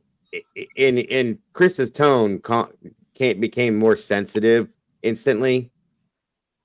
So it's something that maybe Seth has stated already. I think And they in turn, both cried. They both cried. yeah. And You like could I hear said, so Yeah, it's but Chris's or Seth stopped so fast I couldn't even wash my windows with automatic windshield wipers. Well, I'm going to take that interview and do the enhanced hold on, folks. Give voice, me a second. enhanced voice or whatever on it so we can hear the whispers. Yeah, I definitely want to hear that, and the behind the scenes whispers, because there were multiple points where you could hear some of the ladies, I couldn't figure out who it was, were whispering to each other, Yeah, which I would heard tell that me too. that they had to have been in the same location. Well, they Is it could be talking possible to it was someone. They could be talking to someone in their like house, right? I right? mean, especially none of them are on camera. We don't know if they have kids. They might be talking to a dog. No, they were talking back and forth. Whoever it was, you could hear both voices talking back and forth. It's real low, and I'm sure you'll find it because you and Cletus are great at that. Oh yeah, I will. But I just will. kidding. Is it It's done? several times that it happened, and I No, wish I I mean, should have written down at what points it was. I just wasn't thinking. I was so amazed at what I was hearing. But what got me is they expected Chris not to come. They expected Chris to come on and just be okay with everything. And, Right. he's supposed to be crazy. okay and not mad. And I'm like, this man has put up with this for over 60 days. Over 60 days. He's put up with the bashing, the Seth going on, and, not shutting anything down and pushing the narrative of that and then he asked tonight, do your parents have Sebastian? What the Fuck. frick? Well, and I'm sorry, but I got no respect for anybody that was on that panel just for the pure and simple reason of you were absolutely biased before Chris got on that panel, and then you started to retract and withdraw. If you're going to be biased, be biased. When we had our first conversation with them, you better believe it was 100% just like it had always been. And when it was over, we got our answers. We understood some things, and things were different, But it wasn't a withdrawal because they're face to face. That is the act of a coward. And everybody on that panel did that exact thing. Oh my God, could you imagine staying up there and not excusing yourself? Like if you Where could would tell, that be, Mind of Monsters? like after 5 seconds, that was a shit show. It was at 1:19 in the morning. Why did the PIs allow Which that to happen if it wasn't planned? Because I'm Eastern time. they're not good at Oh what they my. do. Or it was a good plan? Because I guarantee you, Chris didn't know Seth was coming on tonight. Well, we knew. The We thing knew. with Yeah. Chris is he doesn't care. No, he Right? Right, I don't feel care. that. He's 100% welcoming to the confrontation. And that's the thing nobody really Terabytes do you gets want and of understands. videos where you've gone out there and you've said some very harsh things that should never have come out? You never church. You should pray. To you two first, and then I'll go to the two. Negative light. Thank Spread you. the words. If you know something, say searching. Do know. And faith that the humanity still exists out here, but we can come together, heads up, eyes open, see something, say something. Contact FBI, contact TBI, call 911 for your local. Tell them that, you think you just saw the missing child from Hendersonville, Tennessee. Was it before this or after this? I don't know. I'm I going to have see if no I can't idea. find the transcript. I think it's at the end of this is where Chris stops him. That's what I thought. Okay. Yeah. Mom's looking for the transcript. At the same point in time, Okay. if you feel that they're not doing it, you just fix it. Law enforcement is short-handed. Well, I'm not saying communicating. I'm just agreeing It's a that he is short-handed. saying that there's a lot Not of everybody folks. gets, because my life has stopped. Okay, here it is right here. Because Seth, people's time And that's the one thing Sebastian doesn't have. Right. So if you've already called TBI with your information, but you think it might be a rumor, if you heard it from Joe Blow down the fucking road, you're not helping find my son. You're part of the problem. People out there listening that are doing the death threats, I don't see you at my door. You're going to sit there and pick on people. You're a coward. You are a coward. And if somebody has my son, understand that I love him. And I need him back. Mm-hmm. I need him back. Not that I want him back. It's I need. Because my life has stopped. Because Seth. My son is not here. And I find it hard to function. Can you Did he almost say my son's dead? Without my son here. I'm sorry, Chris. What did you say? Go ahead, Chris. Right. Seth, I know what you're doing and I understand the plea, but hang tight, man. You and I need to get off this panel. You, me, Katie, PIs need to get on a phone call. Okay, so he stopped and he said, I know what you're doing. I understand the plea, but hang tight. So I thought you guys were talking about when he said something incoherent and he said, no, I want to know what he said. Yeah, that's what I'm talking about. That's what I was talking about, Mom. Oh, that's where he accused Chris. Yeah, that's Chris's parents about that. Sebastian. Okay, my bad. Yeah, that's what he was saying. Oh, okay. Well, you know what makes me so angry? Like, I have no lie to tell. I don't like this two-faced person. I'm sorry, not sorry. It is what it is. I have my likes and dislikes. But how are you going to sit there and yell at the public about filling the PI's inboxes and everything in TBI with rumors, but you come on here and create a rumor that his parents have him? That was a big one too. That was a big one. Well, and I mean, but he just said there's a rumor. He literally stated there's a rumor going around, but you don't want people to flood, but you're going to yell at people about rumors. Like, you are the most two-sided mouth talking fool I've ever seen. Ever. Yeah, that was it wasn't just a rumor, it was a blatant accusation. So right. And then he said, I'm being told, or I've heard rumors.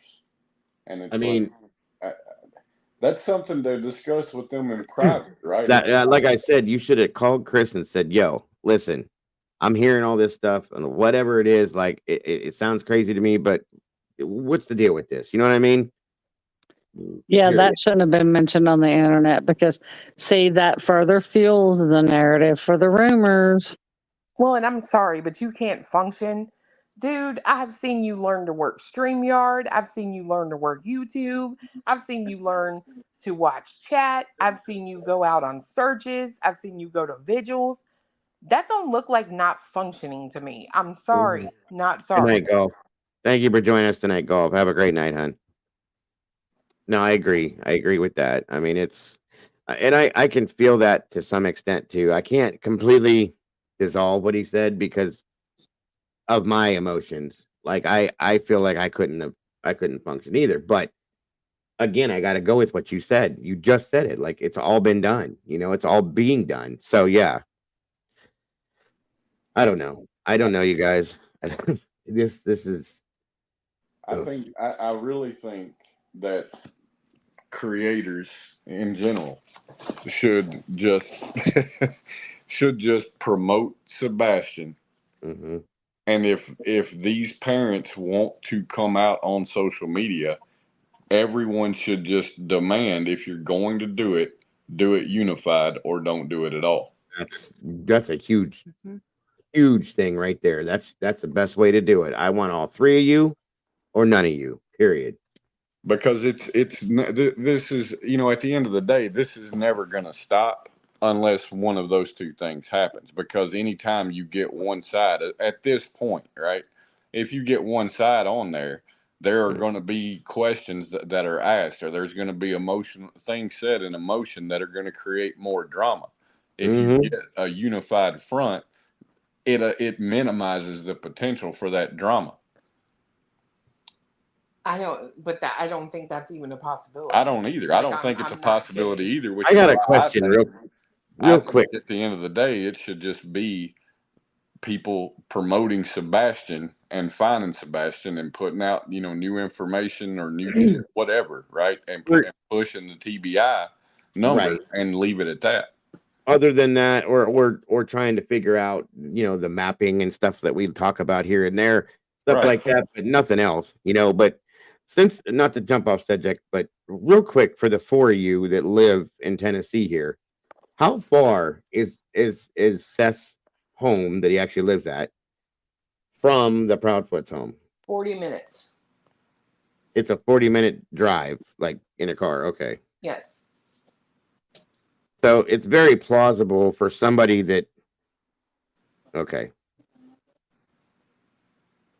Huh? Okay, that's all I wondered. Nothing. I'm just, my mind is twisting and turning. That's all. As it should be. I see it. I see your no disrespect by this, but you're finally kind of going, oh, this is kind of connecting, and this is and the bridges that weren't there before, I think, kind of laid a little bit of a foundation after tonight. But I'm still in complete shock about what we just watched. Yeah, I'm not. I agree. I'm really not. Like, I have no lie to tell. I'm not. Seth acted the same way he's always acting, and Chris was on there like he always acts. Oh, I'm not shocked.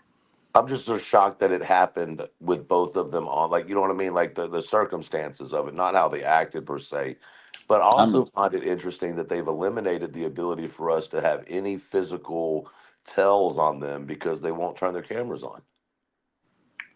Well, yeah, and then on top of that, yeah, I noticed something else too.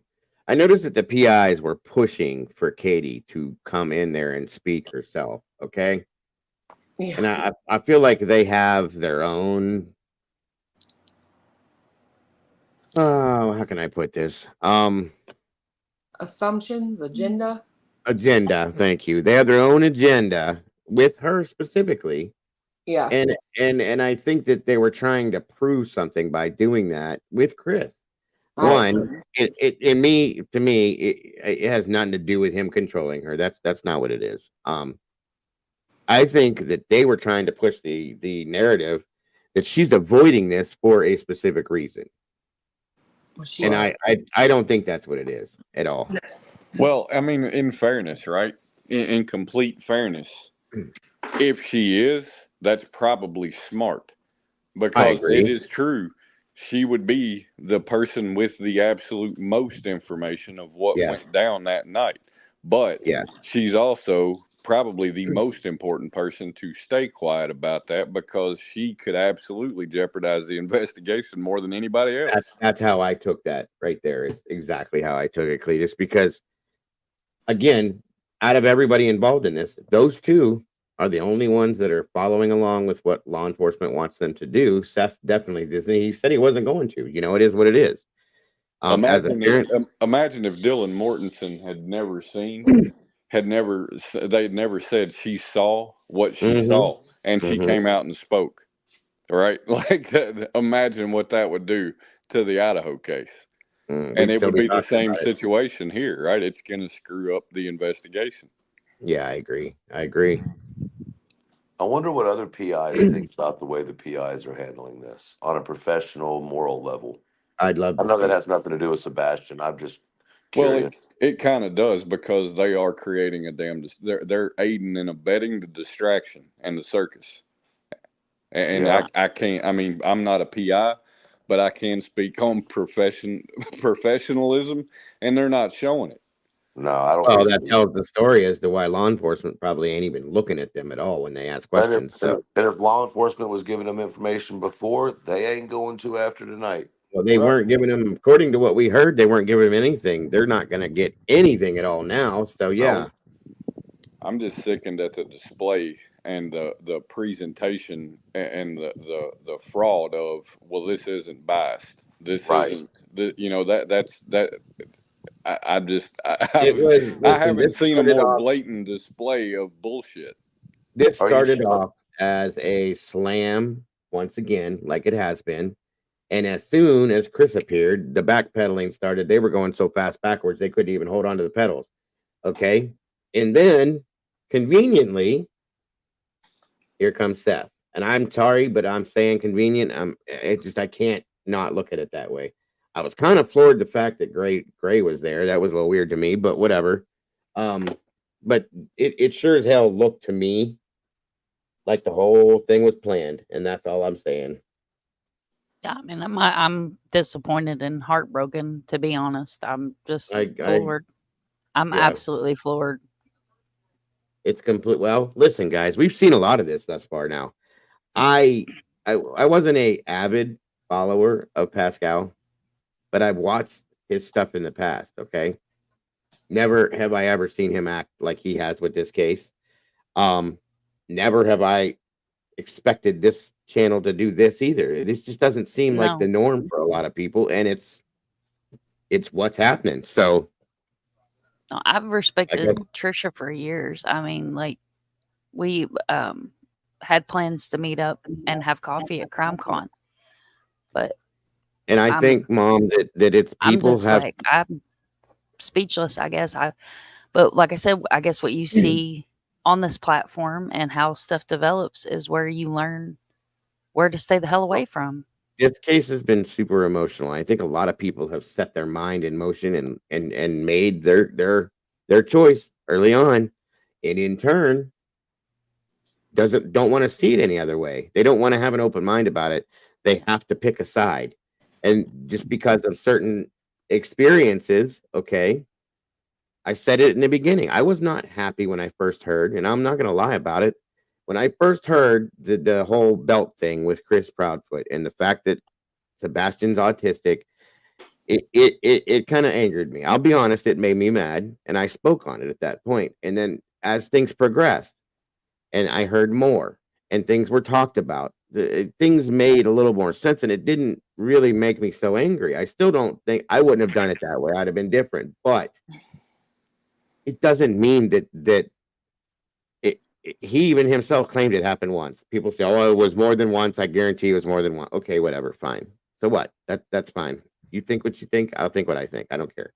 Well, and I will say this in terms of that Chloe person, if I'm not mistaken, to her credit, I don't believe she was the one pushing the conversation about the past between the two sets of parents. I don't think she was doing that. I think I did hear her ask questions that seemed to be geared towards Sebastian. Yes, they tried. She tried. Right. So I agree with that. Now that Heather person, that Heather lady, as soon as she came on, everything went south, period. She's trifling to me. That's the only way I can describe her. You're trifling. That's. Well, I mean, I don't know Heather, and I've never had any dealings with her, and I think I've only seen her post on Twitter a couple of times. And the only reason why I knew who she was from the night that she was on Joel's panel. But you can't put out, and I know cross platforms, a lot of people are not on Twitter that are on YouTube and vice versa, but you can't put out that you're there for the child and you're focusing only on the child and then pick a side. And just the behavior tonight, I'm just disgusted. I don't have it's any other way way far away from where I thought it would be. Here's a good symbolic moment in that I don't really care that they may not monetize the video, but somebody's making money somewhere, because if they weren't, why the hell would you modify things to make sure you list Chris Proudfoot? and like, I'm just it was like, why? And pin Seth's GoFundMe. Right. Just it's money somewhere. Oh Yeah, yeah. that was interesting. I didn't notice that until later on. I looked up and I was like, oh, okay. If that doesn't And tell you it's one-sided, then nothing will. exactly. And I will say this, everybody is so on Chris about this whole spanking with a belt thing, da da da da. Hey, good on you. But the problem with me is none of y'all can't do no math. None of you can do math. This obviously happened a while back. It did. That's the Sebastian other was side of it. just diagnosed with autism. That's right. That's So, right. and his own biological sperm donor daddy said he doesn't raise him like he's not a normal kid. So I'm sorry, but y'all got to let that go. That's what I said. That's why I said in back in the beginning when I first heard that I had issue, but then things progressed. Other things were stated, times were released, things were talked about, and my mind kind of went, okay, it's not that serious, folks. That's all I'm saying. Hey, Duchess. So, oh, what a mess. What a mess. What a mess. And like I said, guys, fingers crossed. Swear to God, I pray that if they had this phone call, that something positive will come out of that. And maybe this will go in a direction that it should have been going from the beginning and something will happen. Seriously. I almost think it's a catch-22 for him to want to have that phone call with the PIs involved as well, because I think, quite honestly, that phone call will go exactly the way that panel went.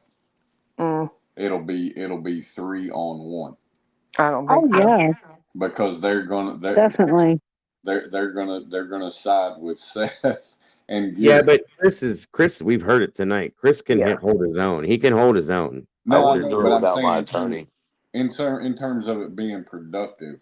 I agree with Oh, that. yeah. I see what you're saying. Yeah. I agree with what Truth said. The problem is, far as I know, Chris and Katie ain't got no fucking attorney. Right. They probably should. Duchess Yeah. in However, here. Seth does. Oh, I was just telling her hi in the chat. Yeah, that's I'm just there's a lot of things that keep making me look at and I know listen, I would love to think that it was nothing nefarious whatsoever and a young man just decided to run away and he's doing just fine. I would love to think that, right? Mm-hmm. But reality tells me the more and more that these things come out and these discussions clear things up, but also muddy the water more. That you know, Seth has some explaining to do. I hate to say it. I hate to keep harping on it, but you got one side who's been just torn to shreds, but isn't looking so bad. And then you got the other side that put out, Father of the Year vibes. And then now the truth comes out that even his own son told him to his face he didn't want to come live there. And if you think it's just about school, I would not be able to agree with you, right? So we know that Seth was the disciplinarian. We know that based on earlier conversations and earlier interviews. Something's just not sitting right with me with Seth. And I'm not saying that he physically went and picked Sebastian up. But man, something's not mathing. The math ain't mathing.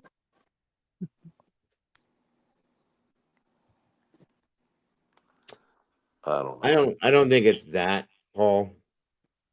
And I'm not saying that it's not either. It's just that there's a lot of things that are the teeth aren't lining up on the chain, bro. You know what I'm saying? And I think that's Yeah. what everybody's looking at right now. That's all, Paul. It's not anything in particular. It's just that when you look at something for so long and you listen to things and you search through it, there's people in here that have not had, me included at some point, have not looked into it in that sense as, this one's guilty or that one's guilty. When you see something like what we saw tonight,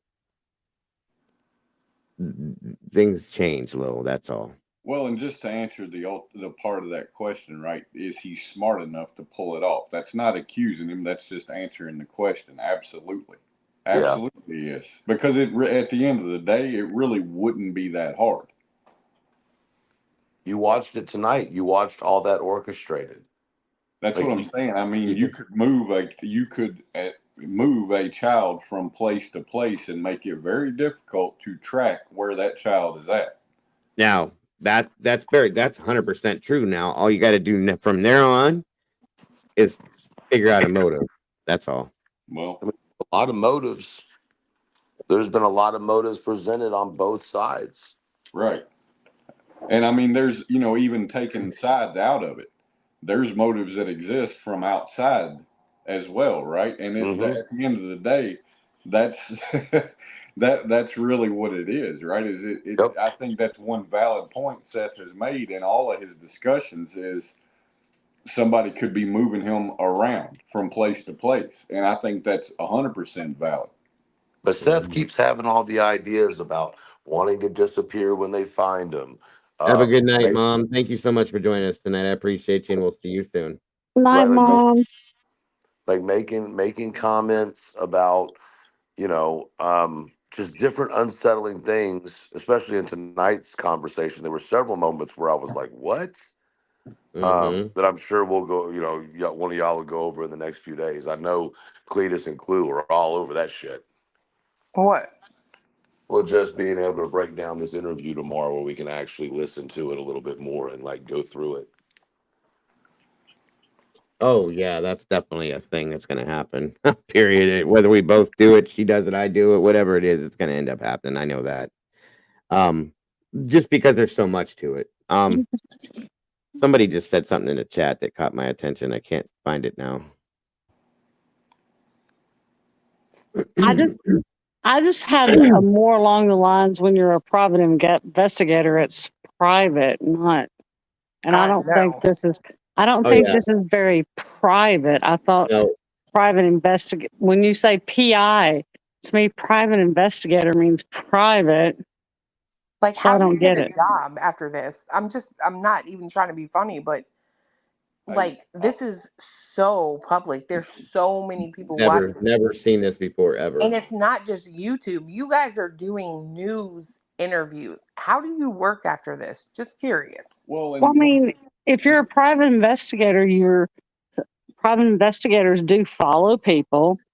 So yeah, but they're not acting like PI people at all, Kimber. They're nothing but PR people, period. I know, but if you're a private investigator, supposedly, how do you follow someone after this? Because they'll go, "Oh, you're a private investigator. Stop following me. Go away. Bye." I take extreme offense to I don't know the host of that show or that channel, but what she said and what she was implying to Chris, saying that social media is not going anywhere. And I don't disagree with that, but what she's referring to is the lack of morality that exists in social media, and that because that's what she was addressing with his concerns. His concerns were with the morality being shown, the lack of morality being shown on social media, and her response to that was, "It's not going anywhere. You need to embrace it." And I'm just sitting here thinking that in and of itself, I just take extreme offense to, because that's bullshit.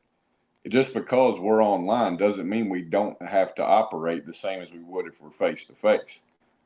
And that's why I take huge issue with that entire panel and the way it was done, the setup of it and everything, because it would not have been done face to face that same way. No way, Cletus. It definitely wouldn't have been done the same way, face to face. No way. Yeah, that was a very arrogant statement. I agree with that. And then some.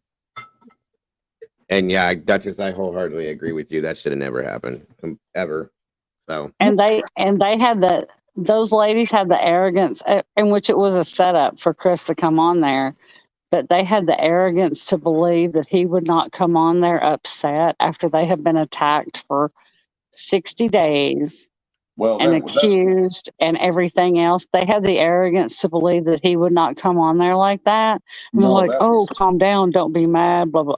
Those statements were not made because they were shocked. Those statements were made to point out and create an issue in the public eye of, exactly. Us poor victim women on this panel. And I even saw comments saying, look at how he's talking to these ladies. Yeah, you don't talk to women. You're not acting as ladies. No. You're attacking this man indirectly. You're being sneaky about it, and he's not stupid, and that's a problem.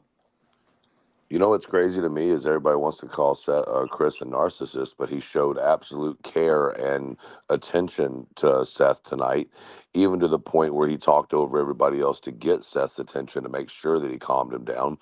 And a narcissist wouldn't go get a job so that they could better themselves. And when they were going to quit, use the child as a reason for motivation. Like, I don't know where you can get narcissist out of that, but I'd enjoy hearing someone try to tell me. You can't. It's the opposite of that. Sorry. No, he showed great compassion for for Seth tonight, and he did try to calm Seth down, and he did tell Seth that needed to be done in private. He showed great compassion for Seth, and narcissists are not able to show compassion. So therefore, there you go. That dispels everybody's rumors. He's not a narcissist. No, Well, this is what's crazy to me. Everyone's like, Chris was like so and so tonight, so and so, and I'm like, he's been the same way the whole time. Mm-hmm. Like he has not been an asshat on any interview. Not one. Yeah, he'll get now even with Terry Lynn, I'd have hung up on that bitch so fast, she'd have had to pull my phone out of her rear end. And I'm not Oh kidding. hell yeah. Oh hell yeah. But he still remained on the phone, answered what he wanted to answer. Like he has not changed his behavior at all. Tonight he was a little more elevated than I have seen him, but I get it. I totally get it. Well, he was Because he pissed. had every right to be. Yeah, he was pissed. He was done. He was fed up finally, and it took him long enough because I'd have done been over that point long time ago. Sorry. But then he was able to reel himself back in very quickly, grab a hold of his emotions, and then redirect what he was trying to do to make a point of the situation. It's about Sebastian. I mean, it was all control, and when I say control, I mean self-control, and self-control is often confused for other things, if that makes sense. I think that was the military training, personally. I don't really think it's necessarily military training. I think it's just a maturity level. Agreed. It's a maturity level. Yeah, that's a good way to put it. And he was able to reel it back in and put the focus back on finding Sebastian, which is what matters. And because he kept telling those ladies, the more questions they answered, that it's about finding Sebastian, Sebastian. What does this have to do with finding Sebastian? Any question they ask him. That's what I wish people would understand. These two were in the military, and it's not like they were thrown out of the military. They have spent years in the military. You cannot be the kind of person that everybody has tried to make Chris Proudfoot out to be and Katie and stay in the military. And I'm just going to say again, nobody says another panel where they have Chris or Katie on and do not thank them for their damn service. Nobody, not one single panel have they ever talked on ever. I mean, not nobody's channel have they ever done that. Thank you for your service. It is the simplest phrase to say, but nobody shows these people respect, and it is absolutely maddening. I'm sorry, not sorry. It really is maddening to me. I get it. It was such a mess tonight. Sorry. It was such a mess, and I feel bad. I mean, once again, Where is he at, Helen? Just curious. Who? Seth. He's on some channel. Of course. In their chat. Jesus Christ. Are you kidding me? Of course he is. Well, we know the phone call's probably over. The phone call last night happened or lasted. T-Rev, of course. Shocker. Wait, T-Rev or Trev? T-Rev. Trev. Trev's vacated YouTube. Oh, has he? Yeah. Surprise. He apparently received threats. Oh, God. Okay. Let's see here. That's from the Riz.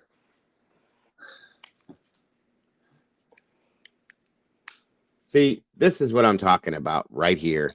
the immaturity level that I have seen with people in this shit. I clicked on this for 3.2 seconds. First thing I see. Well, show us. I'm showing you right now. Shut up, asshat. Not showing us fast enough. You're sitting here reading chat. I'm trying to click. No, I wasn't. I'm trying to click everything over. Look at the comment on this on the front of the page there. I can't see me. Oh wait, I don't have my thing on. My bad. Oh wow. Rumor has it that Chris is angry because it. Wow. This is what I'm talking about, folks. This is the immaturity. I'm not playing into this and following these people or any of this because that's not Seth. So, but the point is, this is what I'm saying. What the fuck is wrong with people? Excuse my language, but damn. Y'all making Dago go mad. What the fuck? This pisses me off so bad. Like, there's a child missing. A child. This is what I when I look at this and I watch this situation, right? This is why I see. What's the poll? No, he's talking about the comment at the bottom of the No, somebody said they have a poll. Hold on, let me see if I can find it. People use this shit. This is like interactive television, and people see this as not real life, and it's really a problem. It's a huge fucking problem. This is insane to me. We need a prayer. You people are sick that are posting these things. I'm telling you.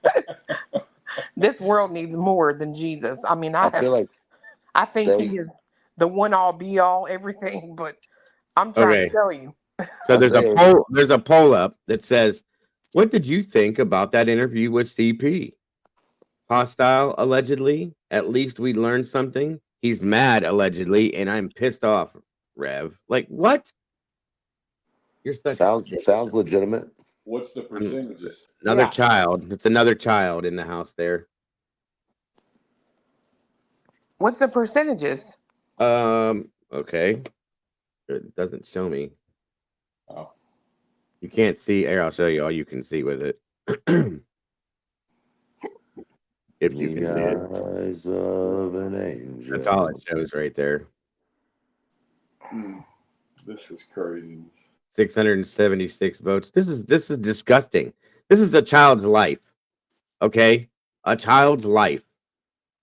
And people want to put polls up and make bets and ask questions and like, fuck you. So the percentages are hostile, allegedly 47%.